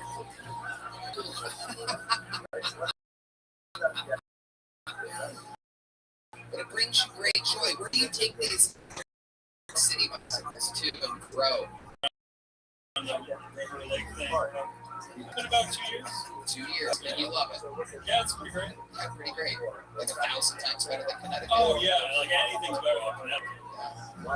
They don't even have electric bikes in Connecticut, do they? No. David, tell me. I was wondering when we get back to this Whole Foods thing. Yeah, let's get back to it. It's the grocery store of choice of most people that can't afford it. You almost died at one. No, they always say, that must be a place to have you run into like MILFs or something like that. Milks? Yes, he works at Dairy King. Whole milk, 2%.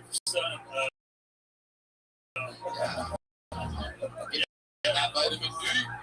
That's beautiful, like college women, and then like the homeless. Yeah. I know my answer. I got a lot to learn from them. Do you guys have like names there? Like yours is like white. Like what do they call you there? Yeah, what's your like grocery store name? Most of them in the shadows, back in the dairy cooler. Back in the dairy cooler. Is it the original Whole Foods here in Austin that you work at, or the one that's the creepy small one by the freeway? Yeah, the Target one. Oh boy. Oh no. Oh no. That knows this thing was not gonna. They tried to like slam it into this super. It's like this. Except the ceilings are lower, believe it or not, at the Whole Foods. I'm not kidding. I have one last question. Yeah, of course. When you go in those, first do they lock? Is it get locked inside of the system? No, the door slides open. Yeah, I mean, ideally. But I'm saying, you always hear about people freezing in there. Is there a big button you push or anything? Jesus, he said there would be. I think I'm good. Have you ever wrecked on them? Have you ever gotten into an accident on the electric bike? I collided with this liberal guy like a month ago. The liberal guy? Yeah. Oh, no. Yeah. Oh, no. You were... I was like ejected to the other side of the trail. And I might as well be down. I was like, are you hurt or anything? Do I owe you money or anything? He's like, don't go on the trail. Right. Yeah, he leads on the left. Every way. Have you gotten to take out? It's about to ask her. Have you checked out the town yet? Because you know a lot about it. Do you know the town? Yeah, good amount. I guess not a barbershop, but. No, this is my work. It's an interesting haircut. I do believe it's that's not my best work.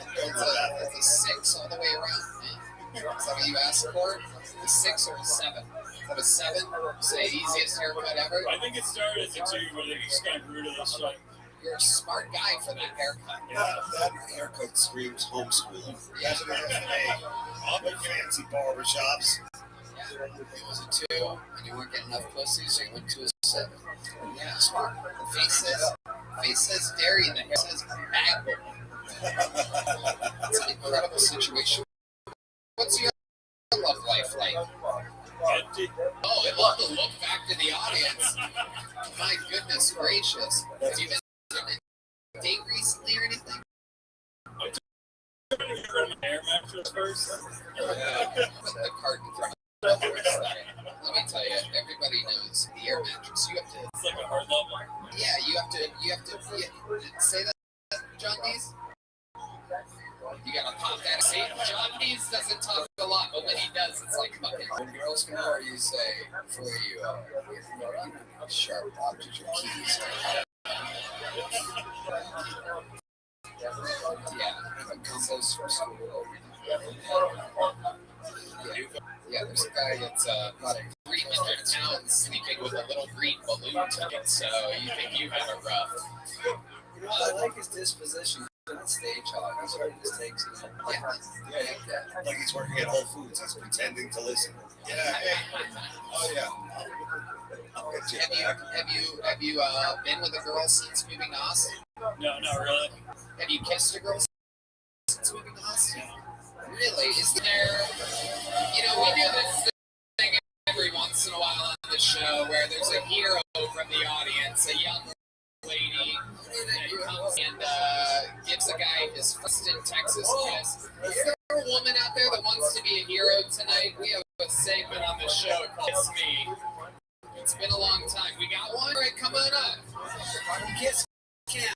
Don't raise your hand if you don't mean it. It's really hard to get over here. Oh shit, this is a smoke show. Look out, dude. Someone's about to fucking have milky underwear. Oh my goodness gracious. Wow. This is unbelievable. This might be the greatest mismatch of looks in the history of this segment. Oh. Okay. Alright. Here he is with his first Austin kiss.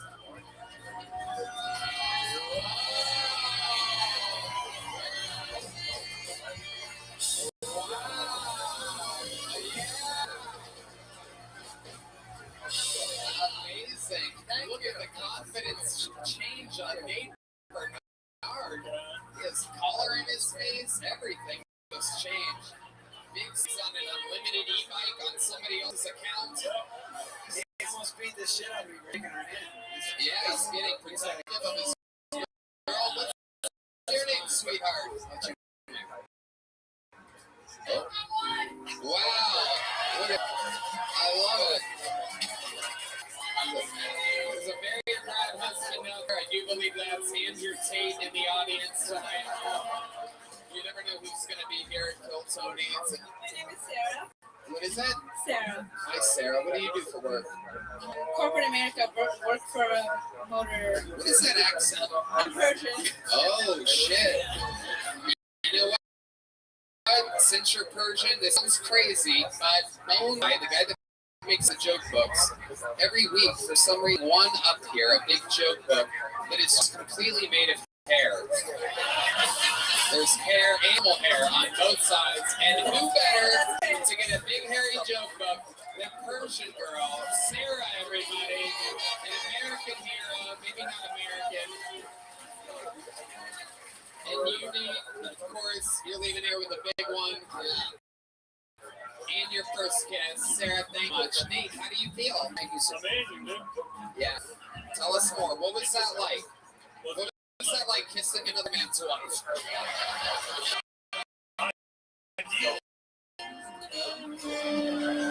You miss Persian Sarah and make us. Yeah. Man, what happened? I kissed some guy's wife. What? Yeah, I kissed his wife. All right, well, don't yell Beetlejuice. Maybe I have to go. How do you feel? Really good. It's been like a year and a half of signups. Wow, you've been signing up for a year and a half straight. Yeah, straight. Just to show you, the bucket's crazy. It's got a mind of its own. It'll bring shaky leg, what's his name, Kent Hunter up there once every 3 weeks. You waited a year and a half. You were patient. And we got our first Austin kiss. You had a good set, and we got through it.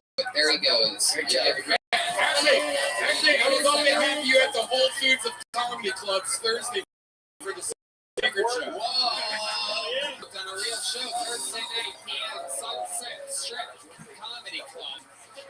We realized through 8 bucket pulls that we did not get a female up here. I pulled until we got a female comedian. So your final bucket pull of the night, ladies and gentlemen, representing the women. Make some noise for Yvette Halifax. Yvette.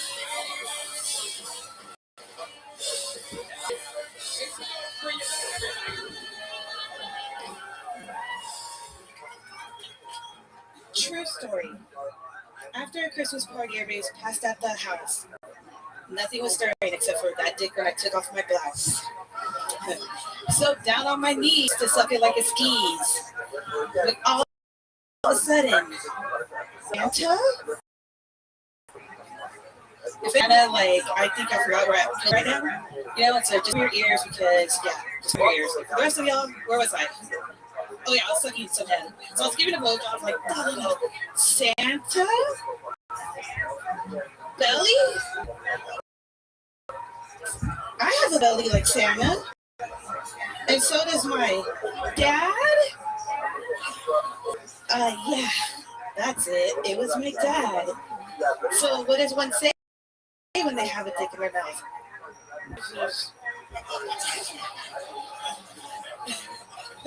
I don't know. Okay, 58 seconds from the event. Halifax. I think so. I give that a high C for seasonal. I love it. Thank you. Last week you could have done that joke. Yeah, just the season. Just the season. Thank you. Welcome to the show, Yvette. This is definitely your first time on the show.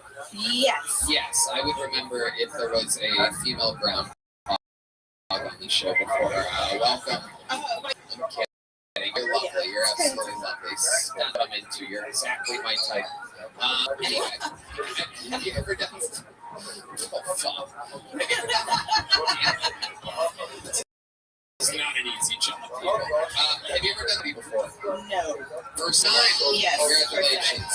So yeah. Is this something that you've always wanted to do? What made you try this tonight? I was at South by Southwest, and the guy said, "You're funny. You're going to kill Tony." Who said that? The guy in the comedy crew, like he was volunteer, like a part of the comedy crew, and so it was like, you should try it out. So this is my second Monday coming up here, and I got picked.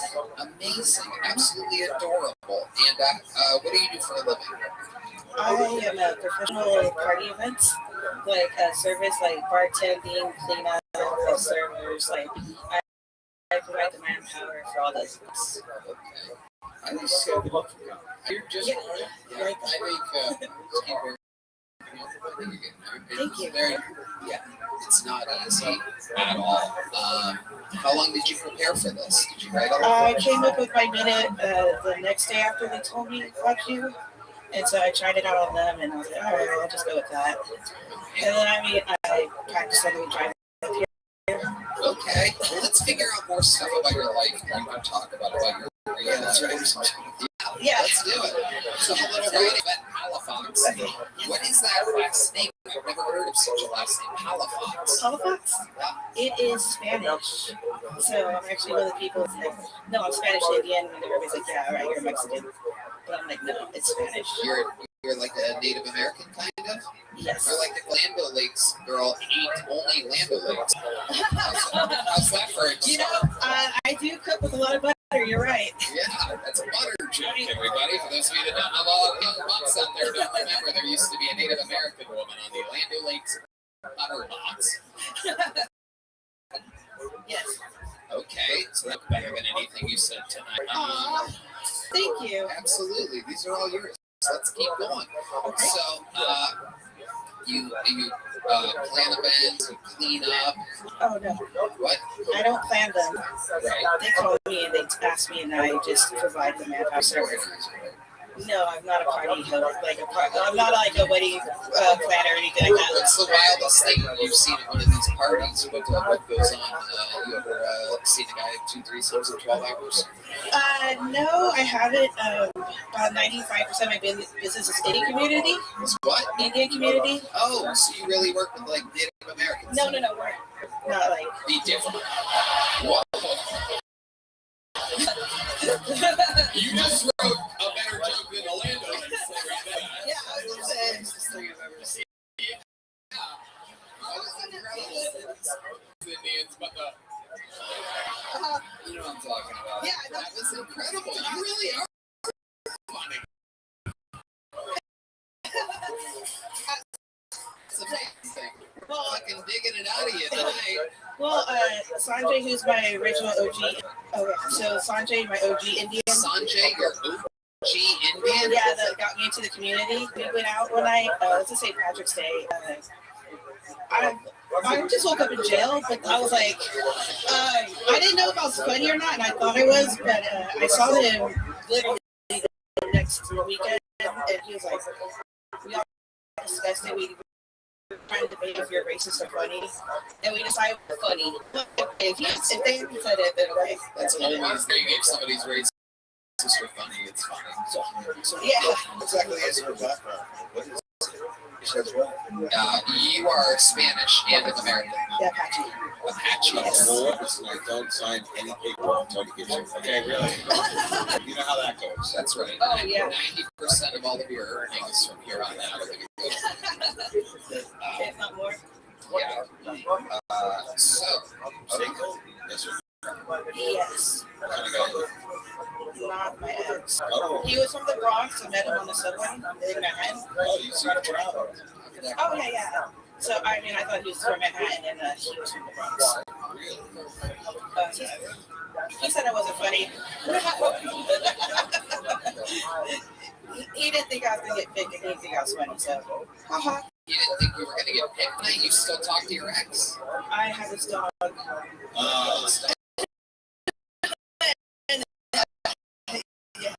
Is it like kidnapping? Is it a hostage situation? The situation, he couldn't have it in his apartment. He lives in New York. You live in New York? In San Antonio. You took them to San Antonio. One story. I met him on the subway. And Subway, you seem more like a Jimmy John's kind of girl. Yeah. I've been in here.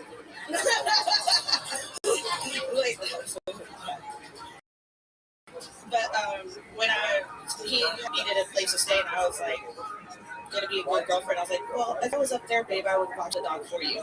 And that somehow ended up in like me flying out there on a road trip back with the dog because I said I was gonna watch it.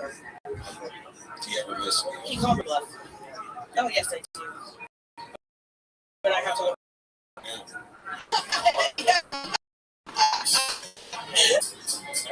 Give me your phone. Amazing stuff. So, you've had Calabox. I want to find out more about you. I think we should keep this writing session going a little bit longer here.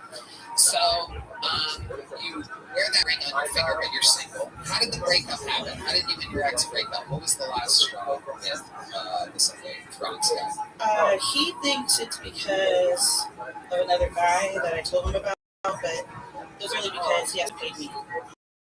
Paid me all the loans. How many loans did you? Dog food. So what's dog? So you got money for dog food? No. Like, in Cash App, it's... Oh, I want to be on that. That's my bucket list. Oh, it is? Yeah, to be on people's court. Wow. That's a bucket list? Yeah. Yeah, that if Price is Right. You should say bucket list Popeyes. Sorry, what was the question? I don't remember anymore. How much is a loan for dog food? Just a ballpark will do here. It's not, there's not like a grand prize or anything. Right now, dog food is about $80, and then $80. Yeah, but then we have the shots. And then we have shots. Give us a ballpark on that. That was around 150 or so. 150. So we're up to 230. Keep going. For the tolls, when renting the car on the way back, he's supposed to pay for. Tolls. What we got in tolls? If you had to guess. The tolls in Austin alone was like 30. 30. We're up to 260. Yeah. I would break up with anybody that I went to. Oh my gosh. Well, there's no doubt about it. You made the right choice. Take their dog forever. Well, it was like, I loved him, so it was like, I'll do this for you. You call my bluff on it. I'll watch the dog. But now then became like, hold the dog hostage, maybe collateral. Right. But then, so you're still bugging him about this 260. Oh, well, it's more than that, but I'm not bugging him. Okay, well, when you say more than that, are there things... You said dog food first. He was supposed to pay this last time. He said they were supposed to give you $30. No, 50. 50. Okay. Okay. And you said that you told him about a guy. Yes. Why? What was this guy that you told him? The guy is Topo Chico, and his name is Topo Chico. No, I met him at a gas station. You met a guy at a gas station. Yes, trying to open my Topo Chico. What? And what? Wait, you met him at a gas station, and what? You need water? Yeah, Yeah, have some water. Anybody get up. Please don't faint right now.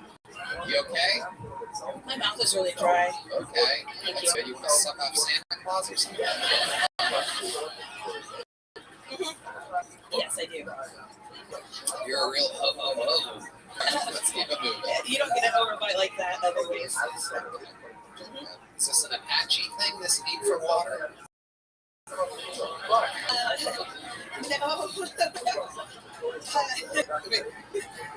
Oh, the other idea.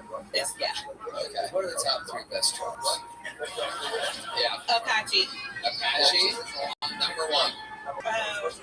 Telugu. That's in India. That's a. I mean, I'm sure it's a tribe. And then Aztec. We got it, dude. Wait, is that Indies? Oh, nice. He's so proud of himself for the Indian. Were you waiting for it to rain? I mean, really? Yes. Wow. I think you're awesome. You know that? Awesome. Thank you. First time ever? You've never done stand-up before? No, never. How awesome is that? Huh? I think it's pretty good. I told myself, like, I'll try this out, and if I'm good or somewhat good, then I might actually. Stop. I'll put effort into it, and actually do it on mic, but I was like holding out. Good. Any kids? Any? Okay. What's the best thing you've ever done in your life? I crashed a Trump parade and then ended up in the rally. Hold on.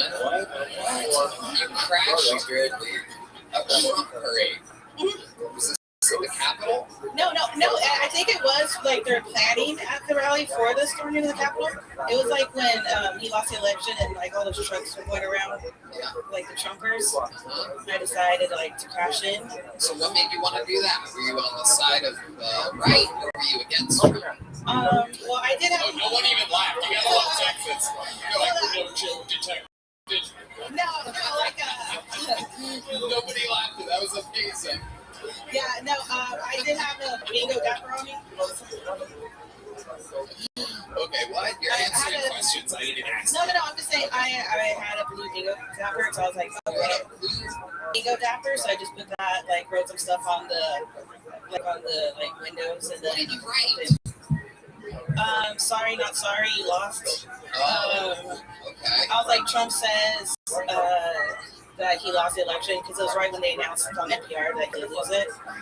And then, yeah, I do actually. And I don't know, I wrote some other stuff just saying you lost. Right. And then I lost. Yeah. And then every time they noticed that I was not a truck, they tried to squeeze me out, but it was my dad's truck. So I would just gun it. You were in a semi truck? No, I was in this Tundra that has a weird bumper sticker. Anyways, that's sorry. Damn. I was in a truck called the Retired Porn Star. Okay. With white and stuff, but yeah, I was in the parade thing. Okay. Yeah, it's kind of right. D-Madness is furious right now. I mean, he's literally so unprofessional on the show. He's like, get this bitch the fuck out of here. It's unbelievable the shit that he mutters in my ear. I don't think he knows exactly how close we are on the show. He just hears, whoa, he just touched me. Oh my god. There's a rumor going around, and Redman mentioned that this really isn't blind. He said that someone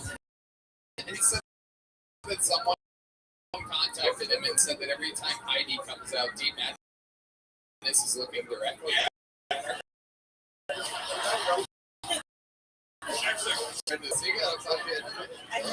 The most unbelievable fucking long setup time. Please save it for Madison Square Garden. Uh-oh.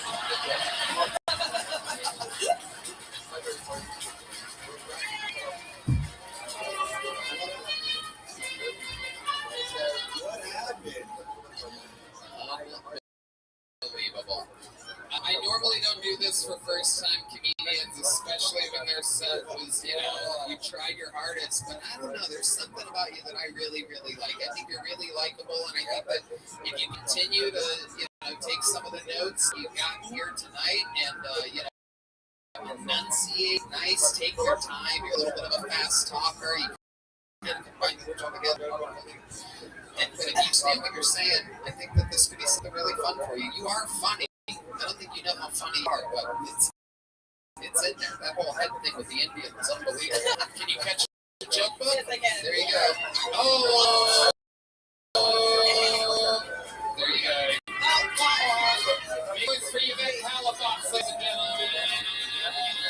What's your final fucking pull of the night, which could all possibly mean one thing in the world? There goes Yvette, everybody. Yvette Halifax, there she goes, everyone. There she fucking goes, everybody. Wow, one more time for the lovely Heidi as we come to this. The final horizon of the show. You know what it is. Kill Tony, Hall of Famer, the record holder for all time and interviews on this show. I present to you, here with a brand new minute, the legend, the Big Red Machine, the Vancouver Vandal, the one, the only, the Vanilla Gorilla. Lights up, William Montgomery, everybody.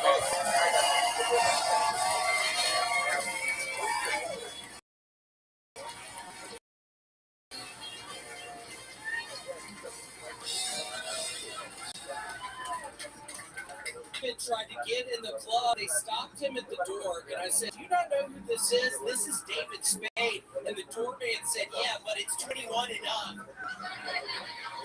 David, you look great. Okay, that's what I was going for on that one.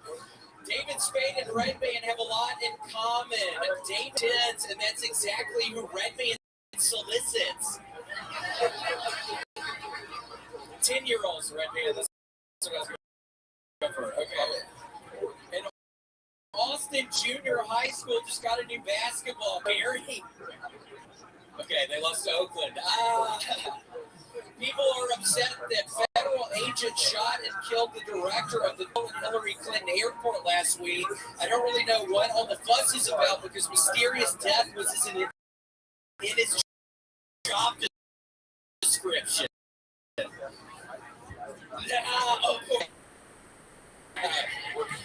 And I'll be on top telling these Hillary Clinton jokes. I'm never gonna stop telling these fucking Hillary Clinton jokes.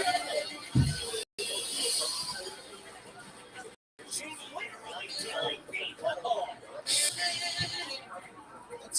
That's true. That is another new set for the great William Montgomery, ladies and gentlemen. That's how you do it. Nice job. Seen all the other minutes, but that was your first one.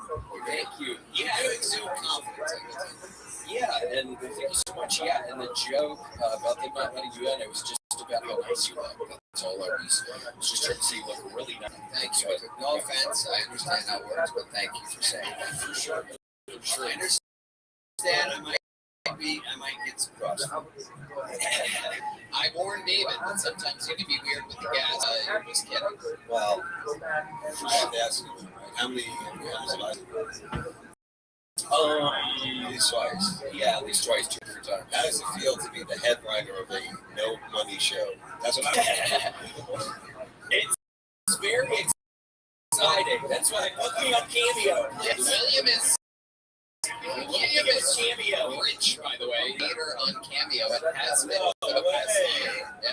Yeah, it's been great. I genuinely appreciate anybody who's ever got one. And Tony, I started doing this thing where your urine. Okay, that's it. It's pretty blatant where we're going with this. Yeah. Redman here, do you want to catch us with some apple juice? Yeah. Okay, I just TT'd in a bottle. I thought it was going to be funnier than that. Shit. Here, do you want it? Tell me if it's warm. Check the temperature, sir. You can feel the bottle.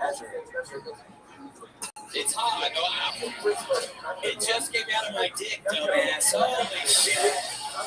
And I peed all over the fucking bottle, idiot. Holy shit. real souvenir right there. But yeah, no, Tony, I was in Tacoma this past weekend, the 6 shows, and they didn't have a bathroom anywhere close to the room, so you know how much liquid I drank. And at the time, the trash cans were filled up with bottles of urine after every night, so that was exciting. What made you so? Did you get homesick? Or no, with all that urine? You look like you got urine. You really do. I have had it when I was living in Los Feliz in LA. I was living in this basement thing at one point, and I was able to fill up 2 liters of urine at a time, and I'd hang on to. Wow. Save it for cameo. Thank you. Yeah, it is incredible. You've been adding shows to every weekend that you do on the road, and every single thing is ridiculously 100% positive. I mean, people's minds are completely blown. The people absolutely love you. They go in with high expectations and they leave wanting more and getting a full Casey Rocket with you. A lot of these we can get Casey Rocket because he's pre-booked with Willie and Montgomery. Casey has been coming on a good amount. Yeah, Casey does great. What a dynamic duo for that. Sweet Tony, thank you so much. Not you so much, Red Band. Yeah, I thought I was going to get you to catch the bottle of urine, but not tonight, I guess. I mean, you know, I don't ever like to get too serious or deep with you, William, but it is absolutely incredible length of sets that you're doing and the reviews that I've been getting from these sets from fans that have seen you and stuff. We watched you go not being able to do, what was the length of time that you out looking at the notebook for 8 minutes, 7 or 8 minutes plus minutes, and glancing at the notebook only very end of these sets. Yeah, so like glancing and turning the group. And when we first moved to Texas, and you gained sobriety, me and Joe Rogan were viciously on you about not looking at the notebook and using it less and connecting with the audience more. And you have flourished in that situation, correct? I am trying. Yeah, damn right I have. Yeah, you really have. It's absolutely incredible. It's not you rarely get a chance to get serious, and I especially about to kill me right now. No, I was going to ask him. He's on the road now. What's his favorite town? What do you like? Spokane was wonderful. Honestly, Tacoma, I think Chicago and Tacoma have been the best received. They all go well, but Tacoma and Chicago. I didn't know Air Tran went there. And what else is going on in life? What's going on? I don't know. I've literally, Tony, this is the busiest and good thing, but it's the busiest I've ever been. Yeah, your schedule is filled. It's totally filled, yeah, which is great, but just so busy. Yeah, I absolutely love it. So be careful what you wish for, the dumbass that signed it up for this shit, because it's way too much. I'm way too busy right now. It is. Be careful what you wish for. It is kind of funny. I've been thinking that lately, because I finally have life exactly how I've always wanted it, and now I have to go on the road, and that sucks.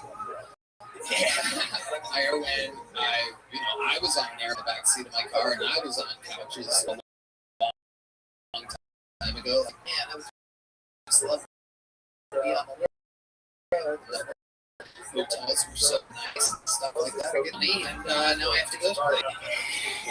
And I was wondering, I heard earlier, I didn't even get a fucking big no flip for Christmas, Tony. Yeah. Holy shit, I need a big no flip.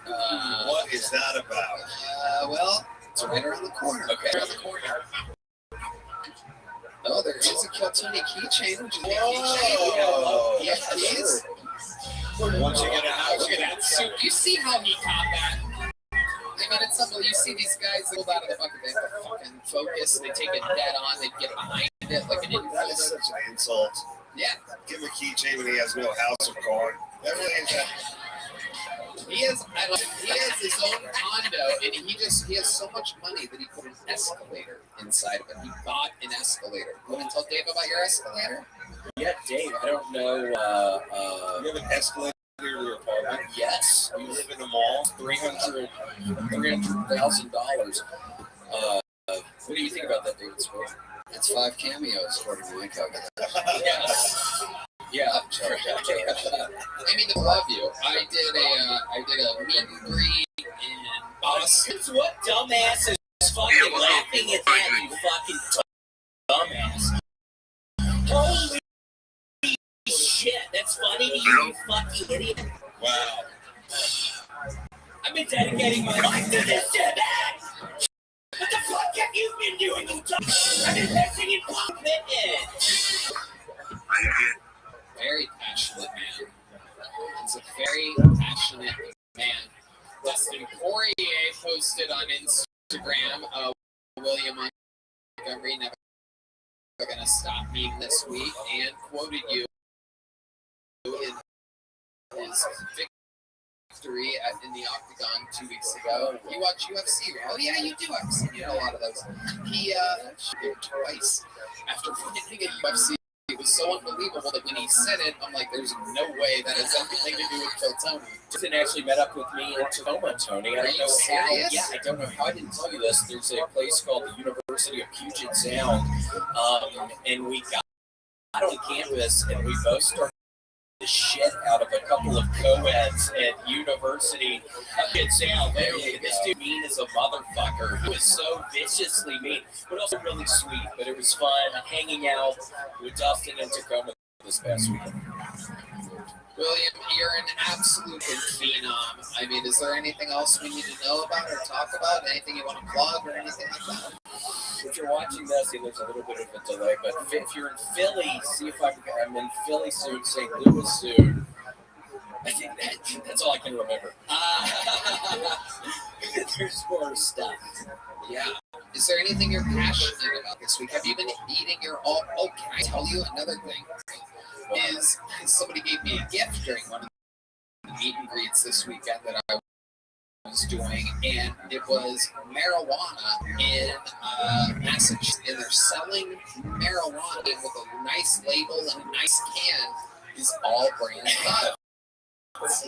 It's genius. Yeah, it is genius. And people are literally like, you become part of this crazy zeitgeist of entertainment everything. Get me on Dickie Roberts too. If you make another Dickie, I'll put you on the short list. Cool. I'll need a love interest. This brand is so I love it. William, we absolutely love you. You're a fucking freak. You're the best history of this show. Thanks some guys. Eva, let's see what Chris Rogers cooked up. Oh, look at that. William Montgomery over there. And he started with a blank slate episode, and now he's got that. David Tell, literally, I swear to God, you can quote me on this. I watched him last night, and I'm going to tell you right now, this is serious. This is literally the best living stand-up comedian in the world right now. I'm dead fucking serious, without any question. Netflix, that is a goddamn order. That's not a plug. That is a demand. If you like to see this 3 weeks after it comes out, which is tonight at midnight, correct, Dave? That's right, Tony. Well, seriously, Dave, I mean, you reset the bar of what a comedian is supposed to be. Literally, you are the best. Well, thank you, Tony. Can I get one of those books? Can you Yeah. I only have little ones left, but we got a little joke book. Well, just walked out with a little joke book. We love you. It is such an honor to have you here always. And how about one more time for one of the greats of all time, David Smith? It's first time on Kill Tony. Hopefully not the last.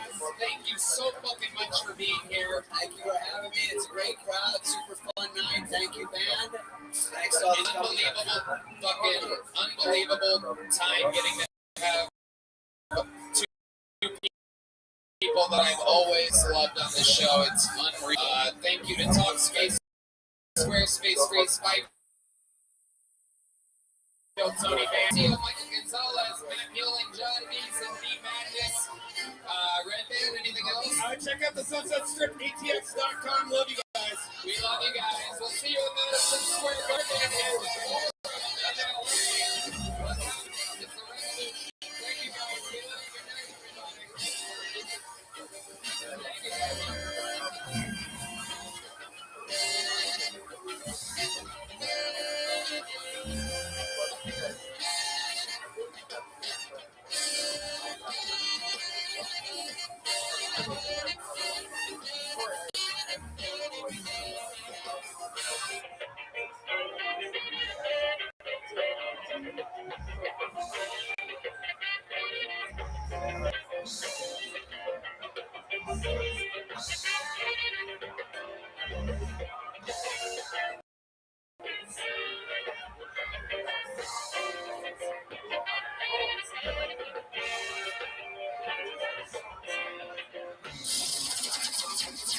The Sunset Strip Comedy Club in Austin, Texas is now open.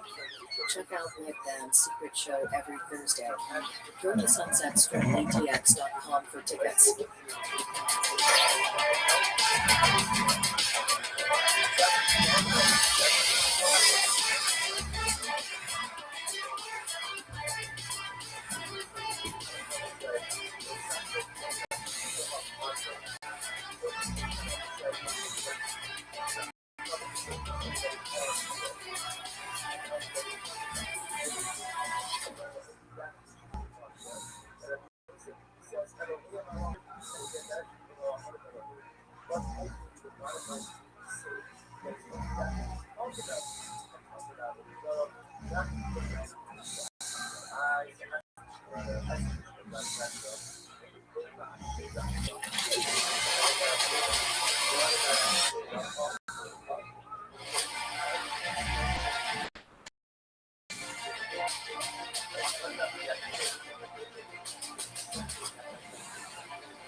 The comedy mothership, yeah, Texas.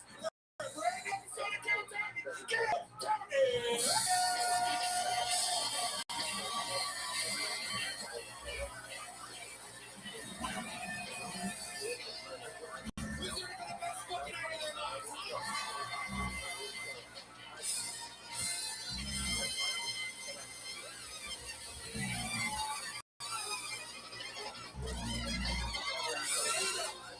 Mixing up for goddamn red man right now.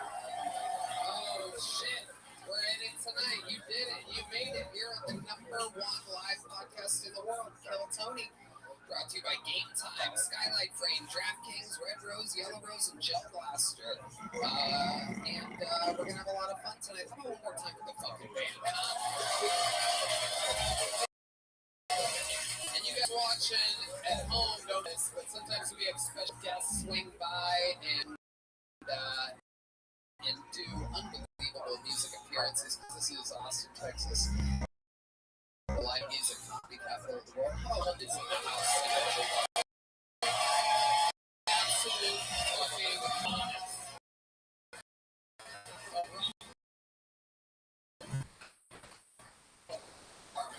Shivers from the chest. And amazing stuff. You never know what's going to happen here. Highly recommend checking out the show live. Did you guys have fun yet already? Before we start tonight's podcast, here's a little bit more of the amazing sponsors that made it all possible.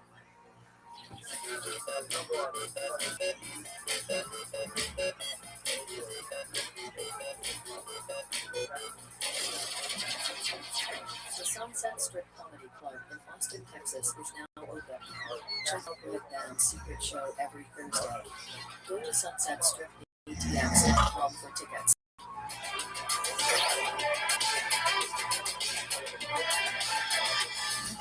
Who's ready to have the best goddamn time of their lives? You're in it tonight. This is just one of those fucking episodes where everything is perfect. It's just the machine gets to breathe. No one possibly better as tonight's guest. I love this man. He's been on the show many times before. One of the best comedians in the world. One of the best right now. The best.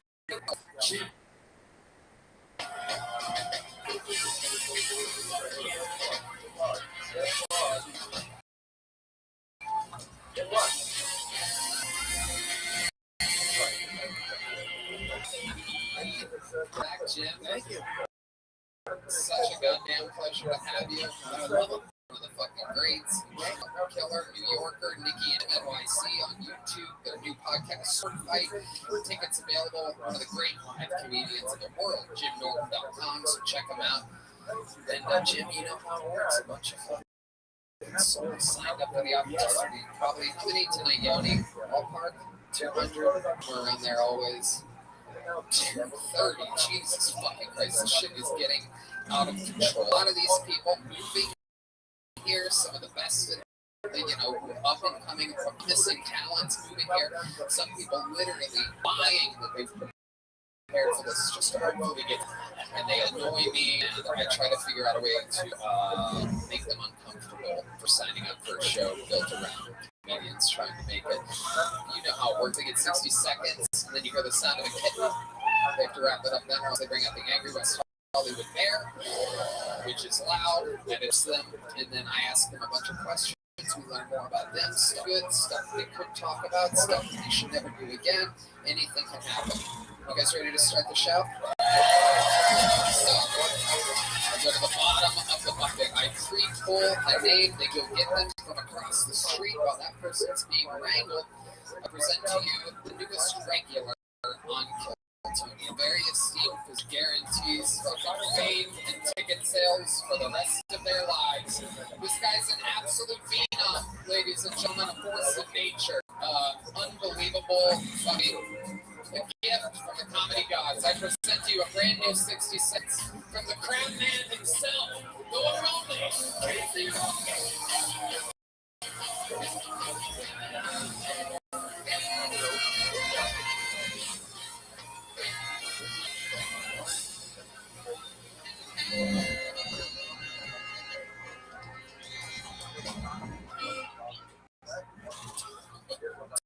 Do you have to let it linger? Alright, cool. Irish stuff, get lost, eat fish, your dick. Alright. Yeah, I'm feeling dangerous tonight, boys. I might fuck around giving Moose a muffin in this movie, huh? Might fuck around getting eaten. Alright, cool. Oh yeah, get lost. Come on. Alright, yeah, there's a good harmonica. Tony, I'm starting over. Alright. Can't riff during the minute. Come on now, get lost. Alright, cool. So dangerous. Biden hates to see it.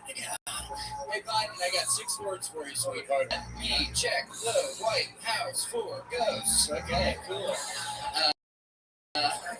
Do you have to? Shit, lost. Lock the bathrooms. I'm still ripping. Okay, cool. I used to do weird combinations of drugs when I was a teenager.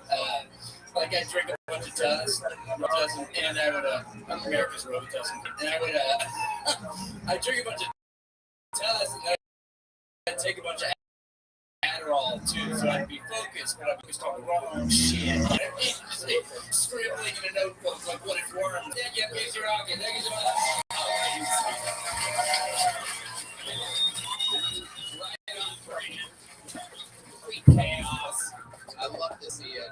Jim, what do you think about the Great Case? I love it. I worked in this last night. We did 2 shows, and the energy is crazy, but the jokes are good.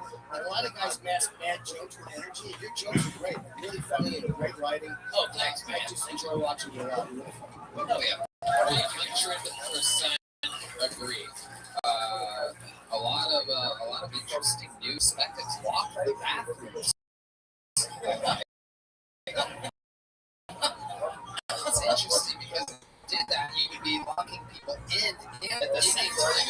Trey, within minutes, there would be chaos. The way I want it.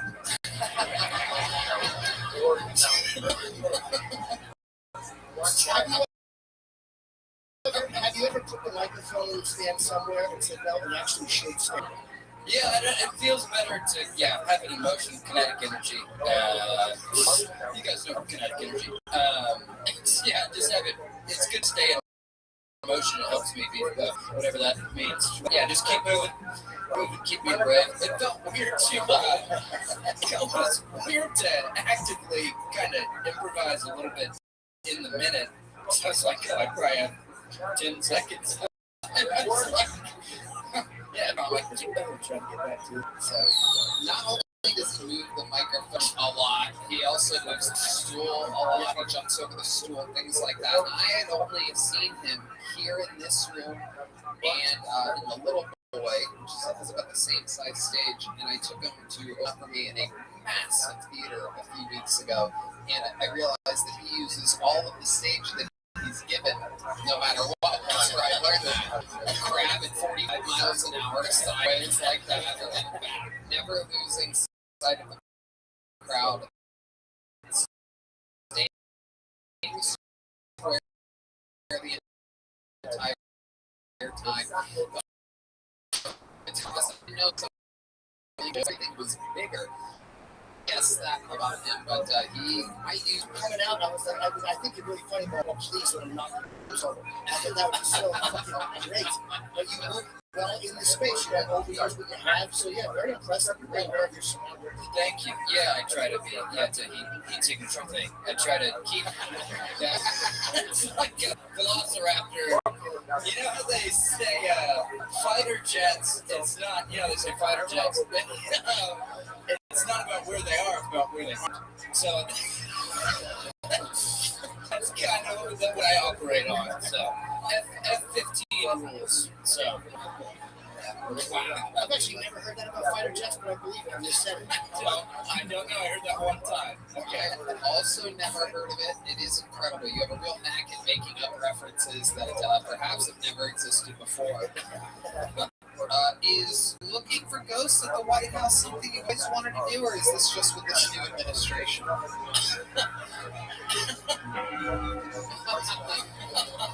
Yeah, another one. The Undertaker walks up. Yeah, it's something. It's definitely piqued my interest the last few years. I've been getting more into ghost hunting. We contain dualities, right? Multiplicities, dualities. Plato talked about the philosopher toy, not yes, philosopher, not the food.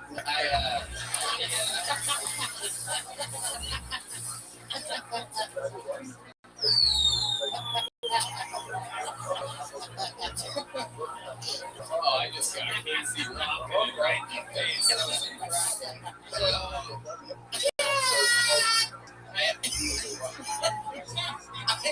But I'm a complicated guy, and it's funny to bring that up in the context of hunting ghosts. But I know Jed was there earlier, and I wrote a song, and I would love to sing the song that I wrote. Oh, wow. You never had Casey do a song before. This is very a country song. I don't know. Do you know what you want like that? It's like,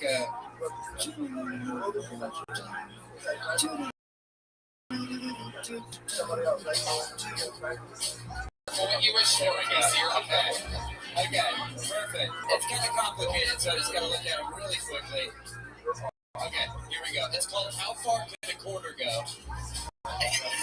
So, it's a serious, so don't laugh, it's really serious. Okay.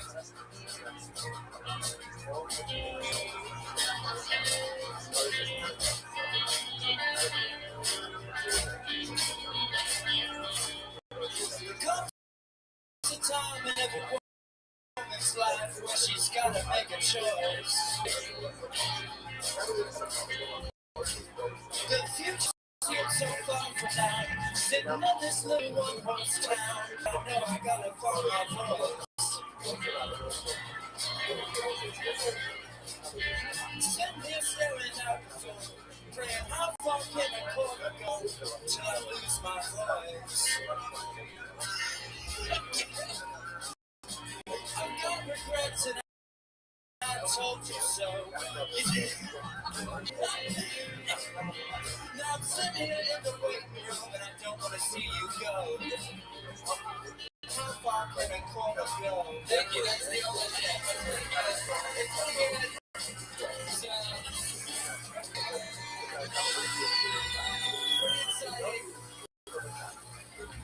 So now we got my first time singer-songwriter,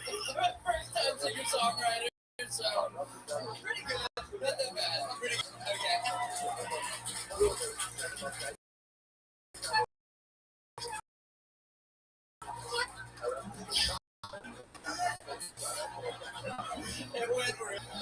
I think it went really good.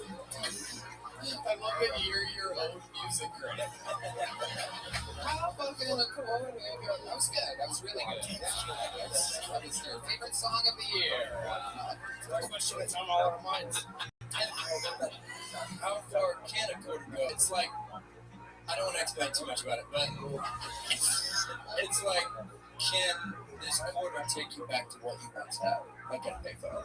So that's about. Thank you. Oh, God. Oh, Winona Judd has something she wants to say up there. Hold on. Here she is. Everybody silent. Winona Judd. Thank you. Oh, shit. He just got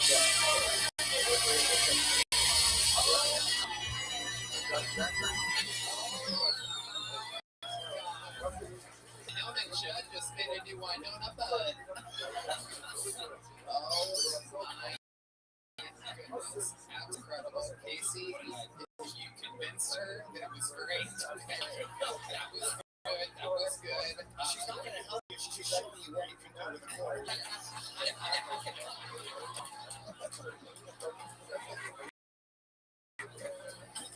I love it. Casey, you're a goddamn superstar. We love you so much. There he goes, the great Casey.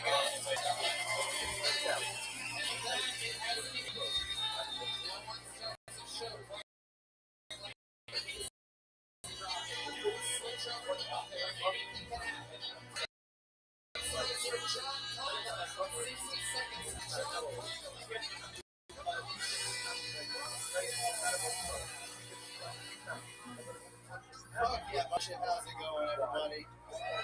Goddamn right. How's your week been? Mine's been alright. The other day, someone said I had resting youth past their face.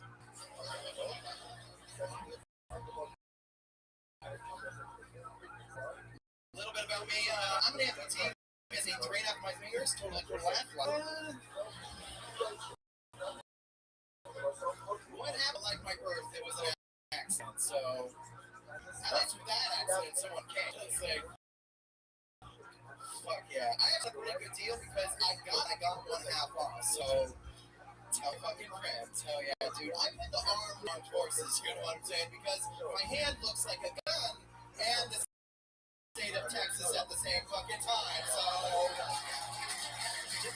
great state of fucking Texas.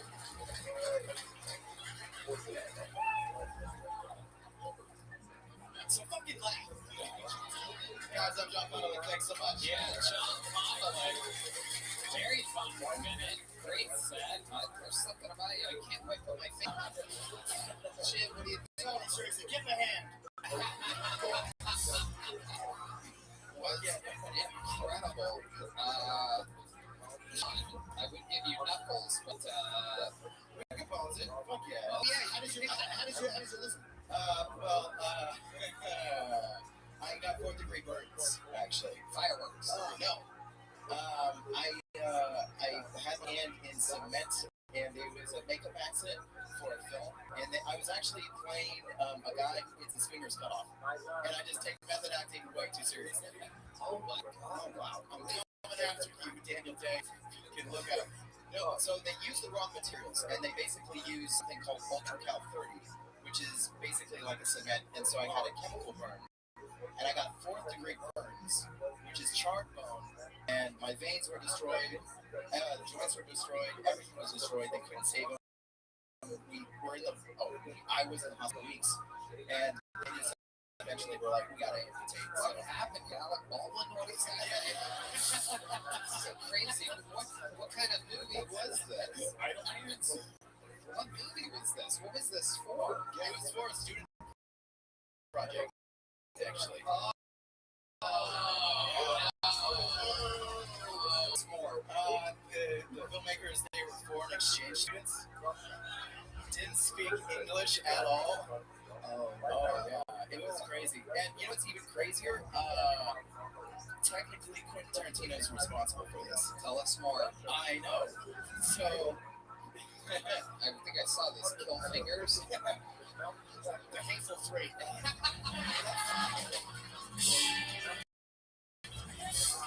Got him.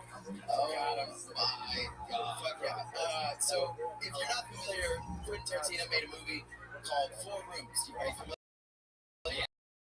Yes, very much. Fuck yeah. So, in his, there were 4 different stories, 4 different directors. In his story, that story, you have to light your lighter so many times. If you fuck up, you get the chop. Right? They did that beat for beat. They just basically stole the beats. And I met Tarantino at the store, and I was, don't meet your heroes when you're high on edibles. Yeah. So I told him that, and he was losing his goddamn mind. And I'm like, so wait, how does the final scene in Four Rooms apply to your thing? They ripped it off completely, beat for beat. So they're doing the story. I was the guy lighting the lighter and getting the chop, but we never got to filming. Fucked up though. Okay. Did you immediately know that the second your hand was in those?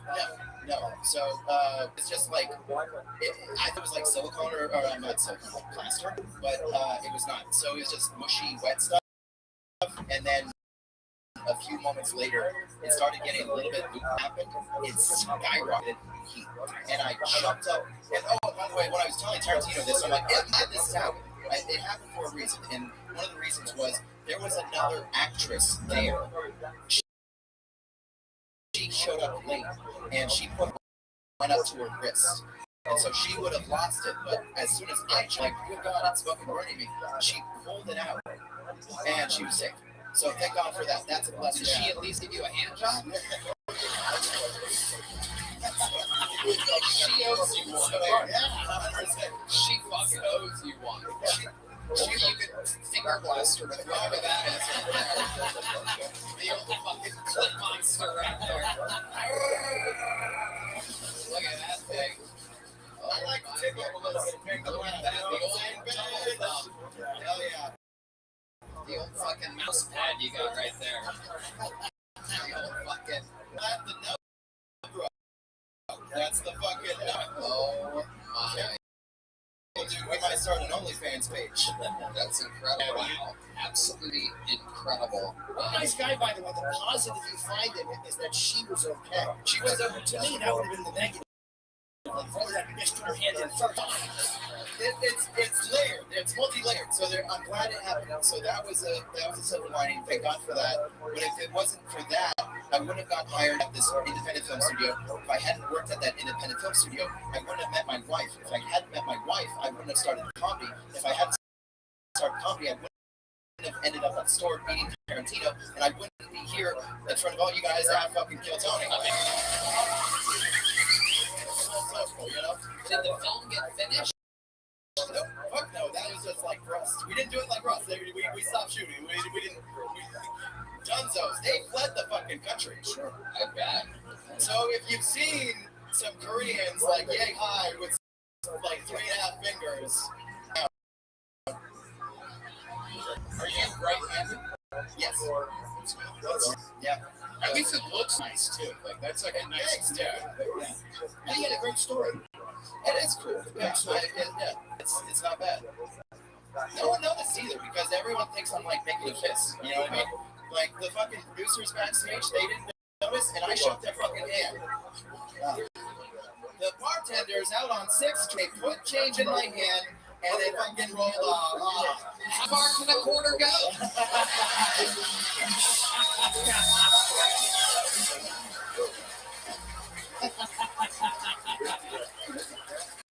Fuck yeah.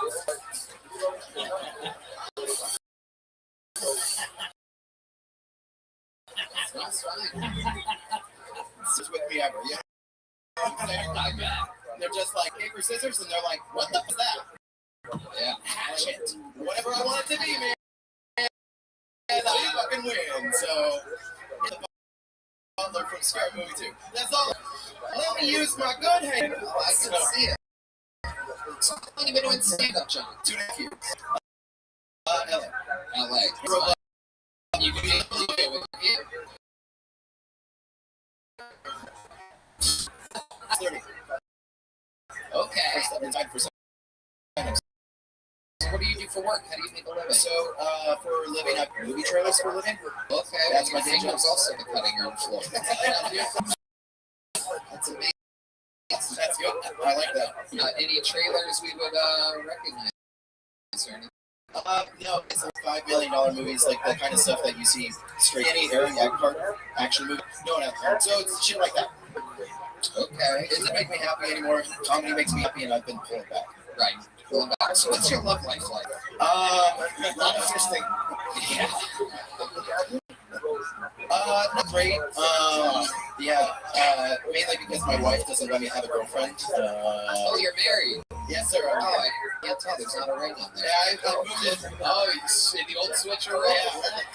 Sorry. This is really embarrassing. I was originally gonna wear my ring on like a necklace, but I'm like, this is too like proto Lord of the Rings. I earned this shit. I'm gonna wear it on my ring. I just moved it over here, so I think people still get it, right? They still get it. Yeah. I mean, don't interject the audience. It's hard. So, sorry, dude. What are you using? What get cool? How are you? Sorry, she's been waiting in an elevator. You run up and go.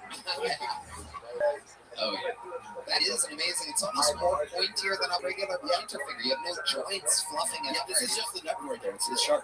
Does it ever come in handy? No pun intended. No. No. Haven't done anything. But you know one thing I always sucked it before. When you're in the right place at the right time. So it happens up into the key of shit you in your life. It's hard. I love that.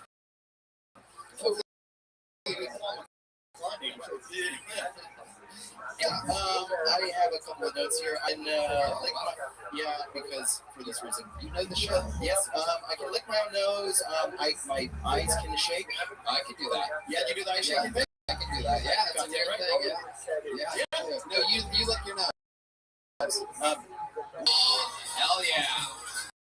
You can eat pussy, ladies. Yeah. And for those of you that absolutely have to get a finger blast with the left hand, no, this time you pussy. I always finish what I'm a gentleman, so. What is the eye shake? What is the eye shake? Yeah, it's frightening. It's a frightening thing. It's a frightening thing. Yeah, I learned it at school too. It's weird. I got jealous of a kid. I'm like, I want to fucking do that. I like worked on it until I did it. Sure. Useless talents for sure. And so far, sure. That's a great look for a date. 100%. I have this weird ability that it's a stupid, but it's more like a defense mechanism. My body just shuts down, and if it gets too stressed, and it will just like I'll just turn off and I'll just pass out. Goat? Yeah. You guys ever see goats? Like, yeah, that's me. My body just shuts down. Well, John, an amazing performance, very fun, great way to start representing the buckets. Can you catch this? Yeah! There he goes! John Congoling, ladies and gentlemen, getting the buckets. John, everybody. Hey y'all, the podcast is sponsored by Time, guys. I'll be honest, however, buying tickets these days is hell on earth.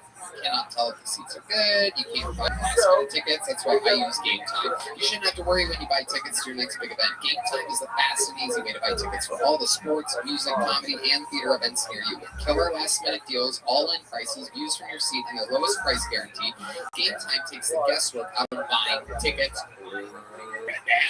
I love Game Time so much. I used it recently to go see a concert. It's great. I cannot stress this enough. They have flash deals, zone deals, views from every seat. You can see where you're sitting when you stage it. It's what do you need? Game Time gives you the lowest prices guaranteed too. So I know I'm in good hands. That was beautiful, Rick. Did you know about their all-in pricing? And then toggling this feature shows the total upfront with no surprise fees at checkout. They also offer Game Time ticket coverage, where your purchase is covered with the most flexible customer service policy in the ticketing.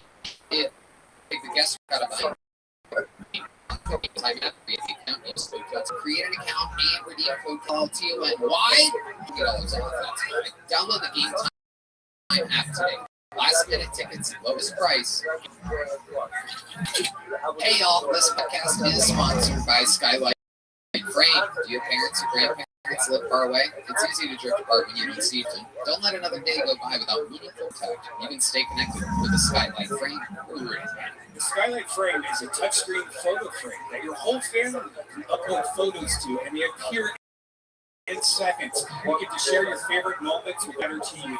The perfect gift for moms and grandmas. Anyone can send photos with a frame in just seconds via email or the app, and it's a great way to keep in touch with friends. It's simple to use. The setup takes less than 60 seconds, and even the least savvy can use it. It looks like a real photo frame that adds a beautiful touch to your home. There's no doubt about it. I love this Skylight Frame, and I'm going to give this to my mom and grandma. I love them so dang much. It is a special limited time offer for our listeners. Get 15% off your Skylight Frame when you go to skylightframe.com/Tony. That's SKYLIGHTFRAME.com/Tony. Coming right around the corner. So order today to get 15% off your purchase at skylight.com/Tony. Well, you know, anything can happen here at the Comedy Mothership, and I think that we have a very, very special treat right now. Ladies and gentlemen, I think I get to bring up two of my favorite humans on planet Earth joining us. Ladies and gentlemen, Carlson.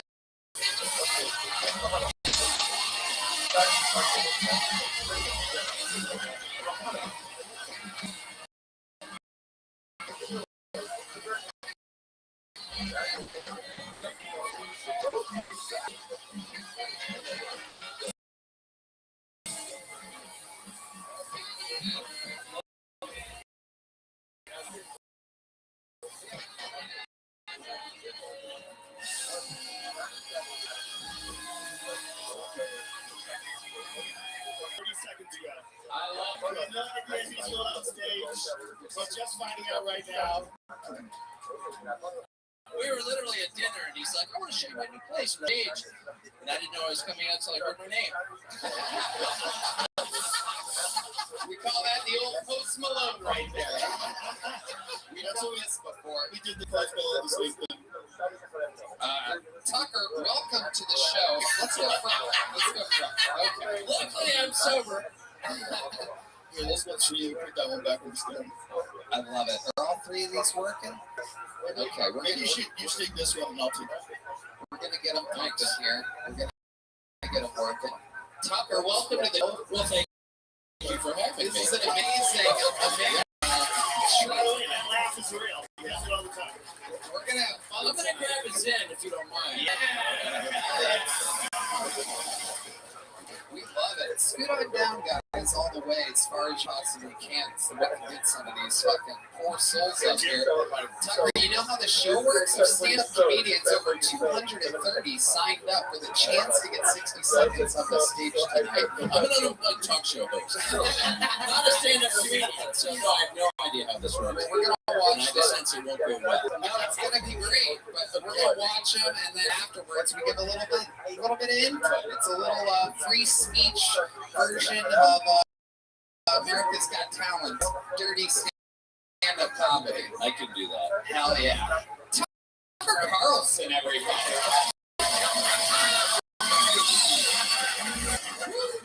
Joe Rogan and Gino. This is Kilby. We're going to watch 60 seconds uninterrupted. Your next bucket pull goes by the Lino Rodriguez. 60 seconds uninterrupted for Lino Rodriguez. And here we go. Here's Lino, everybody.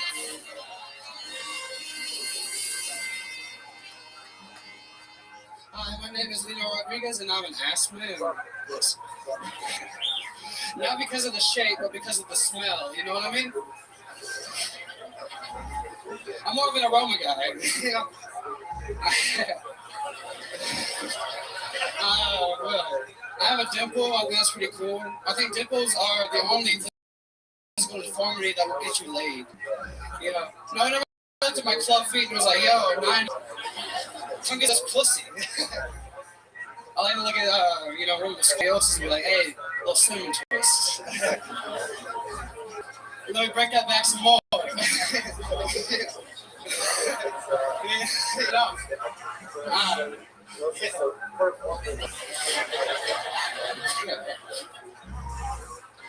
Okay. Oh man, this is nice.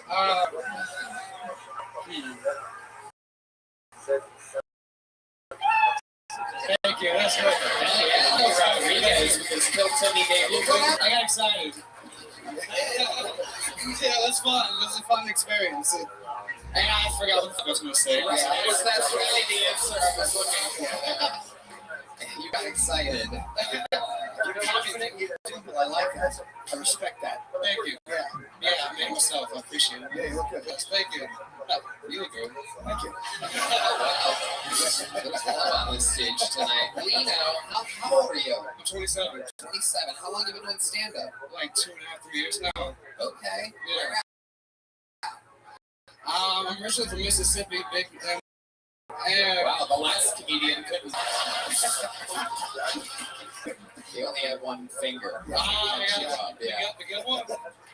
Yeah, it was. But he's cut in half. Nice. Okay, so Lino, you're from Mississippi, and then what? You were had some fun, got a little drunk. I left there. Yeah. And now I've been there about a year and a half. About a year and a half. Yeah. What do you do for work, Lino? I'm a security guard. I'm looking. Oh, yes. Wow. You're excited. Okay, yeah. Getting my ex-wife used to do shows there. Yes. What you mean by that? Yeah, yes. Do you really have a club? I was wearing 2 club feet. Oh, that's awesome. Thank you. My goodness. Quite the fucking carnival of that shit. The deformities are growing with each bucket full. My goodness. These people are absolutely disgusting. Yeah. Good for cripples. Fuck So, yeah. security. Yes. 27 years old. What do you do for fun? Golf. I'm a killer mini golf player, yes. Yeah, I like to play music. I like to hang out with What kind of friends. music do you play? Alternative music, like rockish, do you think? What do you do? You sing? Play guitar? Yes. I sing and play guitar. Really? Yeah, I do. Really? Why do you say yeah like that, Michael? You want to hear him play? Do you guys want to hear him play a song? No. Do you let this guy know your guitar? Matt likes to play hard to get. You could probably think you could play Matt's guitar? Sure, if you let me. Okay. Try. Yeah, he definitely has to let you. Put the mic in the mic stand there. We're going to wrap this guitar around your fucking goddamn big ass shoulders. No, D, relax. D's out of control. He thinks you're gay. D is homophobic.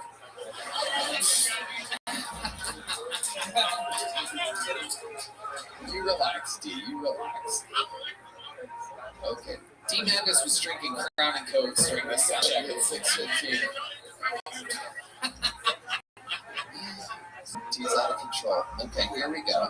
Ladies and gentlemen, this is it. For those of you that like Julio and Iglesias blow-up dolls. So you heard of Green Day, this is Brown Day.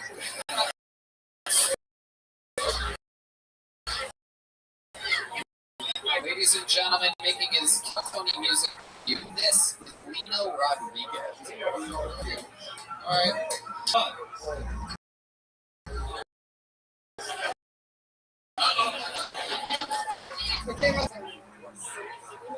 All right, focus.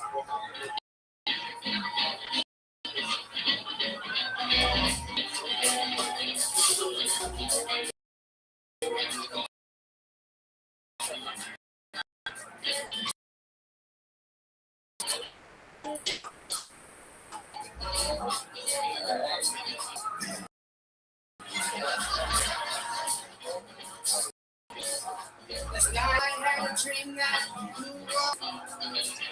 I woke up feeling nowhere to be safe.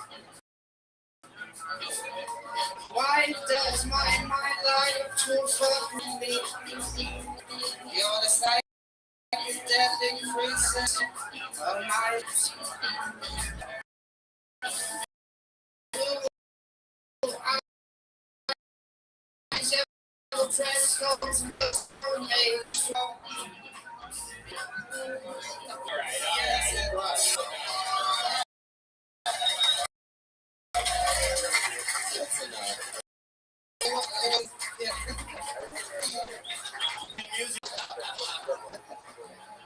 Similar vibe.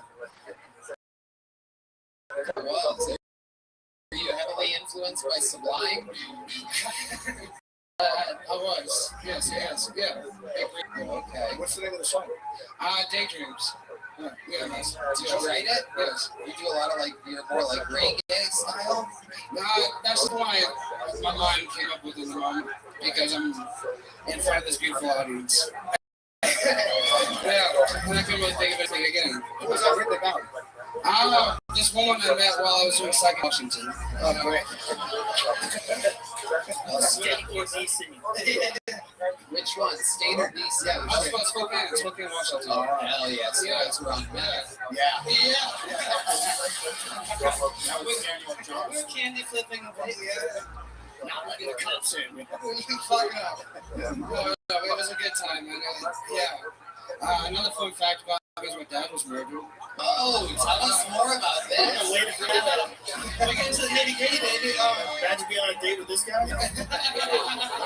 Tell us more. This sounds great. We love this here on the show. My dad was murdered. He didn't really die in a cool way or anything like that. He hit by a car or dying in a submarine with the Titanic. Yeah, sure. Yeah. You don't need So how was he murdered? Yeah. I'll tell you something. It's like your grandparents took to get here. Okie dokie. It's an illegal immigration joke. Not that big of a deal. How was he murdered? He got hit in the face with a baseball bat. Whoa! We have a sound effect for that. We've been waiting. Oh my goodness. So he back home around after that? No. Wow. Oh my goodness. What was the reason? What did he do? He was a horror. He was fucking around with somebody's wife, I think. So he caught him in the back. Wow. Yeah, they were really good at that. Absolutely. Did a great job on defense. He died doing what he loves. Unbelievable. How old were you when that happened? I wasn't born yet. I was still in the womb. Oh my. Yeah. And he was fucking somebody else while your mom was pregnant? Bingo. Yeah, he was going to say.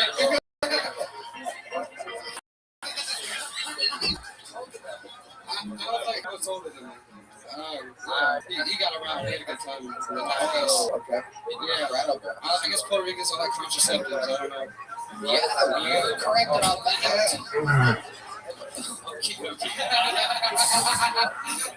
This is awesome. Okay. Yeah, absolutely. Well, the good news is that your dad is watching right now. He's looking up. Wow, I'm proud of my boy. Yes, the sweet sounds, symphony sounds of hell.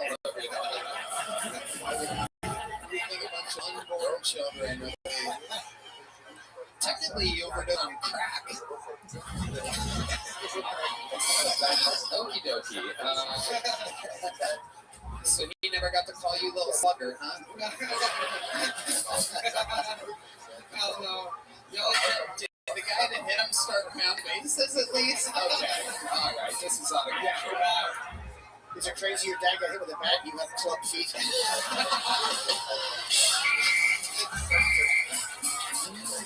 Yeah, you're more of a soccer guy, I guess. Oh my goodness. Well, Lino, very good interview. See, there's a little joke book. Congratulations. Well done. There you go. Yeah. You know what? We're going to get one of our golden ticket winners up here. This guy's been saving up for a while to do a new minute in front of you. This is one of the longest standing golden ticket winners. Won it in Houston about a half a decade ago. We watched him grow up in front of our eyes. Make some noise for the great new hit from Enrique Chacon, everybody.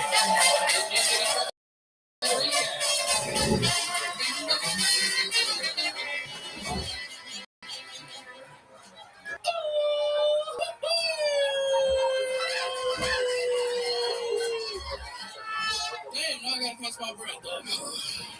Anyways, man, I got an aggressive dog at home. I got this motherfucker during COVID, so I didn't have a chance to socialize him. And I wants to kill everybody, bro.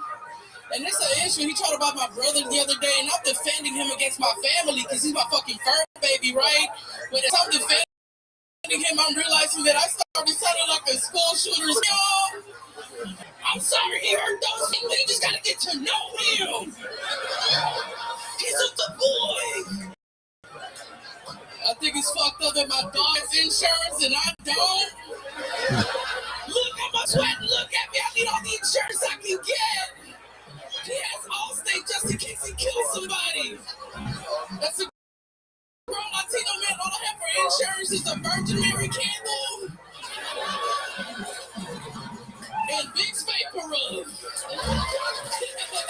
Thank you.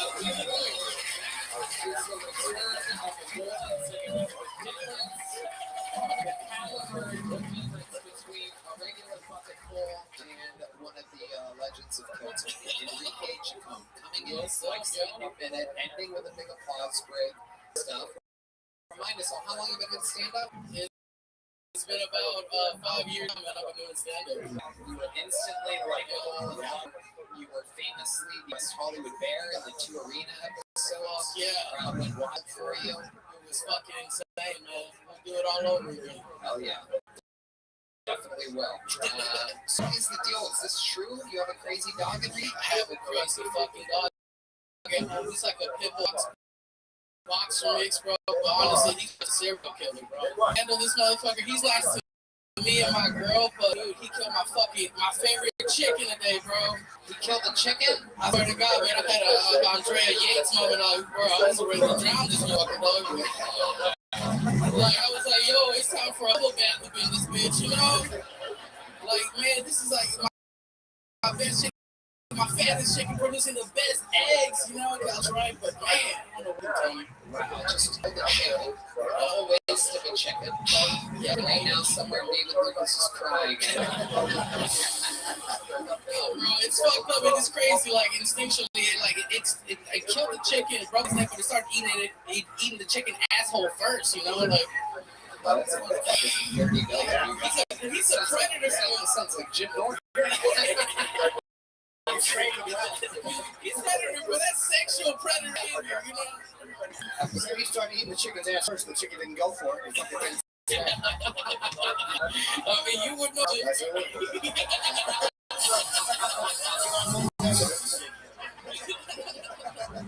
I love it. So you're out there on a ranch, huh? You're not on a ranch. Like you're also living on 1,000 Island and a fucking creepy Caesar as well. I love it. Yes, I am. Fuck ranch. It's all about blue cheese, baby. Blue cheese. Got me fucked up, Tony. Oh, no, I can see the chunky cheese, too, right? That's actually the name of my OnlyFans, Chunky Blue Cheese. Like and subscribe, bro. I recently quit my job at Bucky, so I'm over here trying to hustle up, man. I had to, bro. I had to, man. I was wearing that beaver suit, and I kept getting molested by grown men, dude. I don't know how to say it. I kept getting molested, bro. I was wearing that beaver suit and they would whisper in my ear, I wonder if you're a man or a woman, you know that story of my life.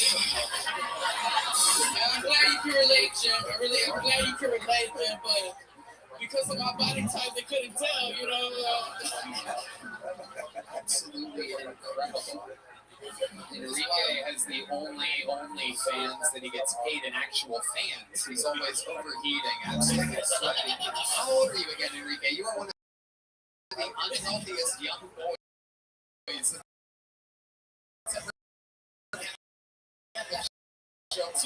I'm 26 right now. 26? 26. Have you ever talked to a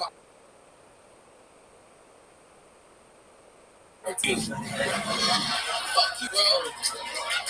I recently started taking jiu-jitsu classes. I got beat by like this 16-year-old country boy, bro. He beat the fuck out of me, man. By the way, for those of you just listening to the podcast or watching, I guess there's no way for you to know, but it is truly 66.6 degrees in this room right now on this stage. We keep a thermometer. Breaking news, yes. Breaking news. 66.6 degrees. Tomorrow it's 0.7 now. We're bring up the temperature. So you must sweat like this at time, right? And you know, all the fucking time. Do you do any cardio at all? Like even jujitsu or whatever the fuck you do?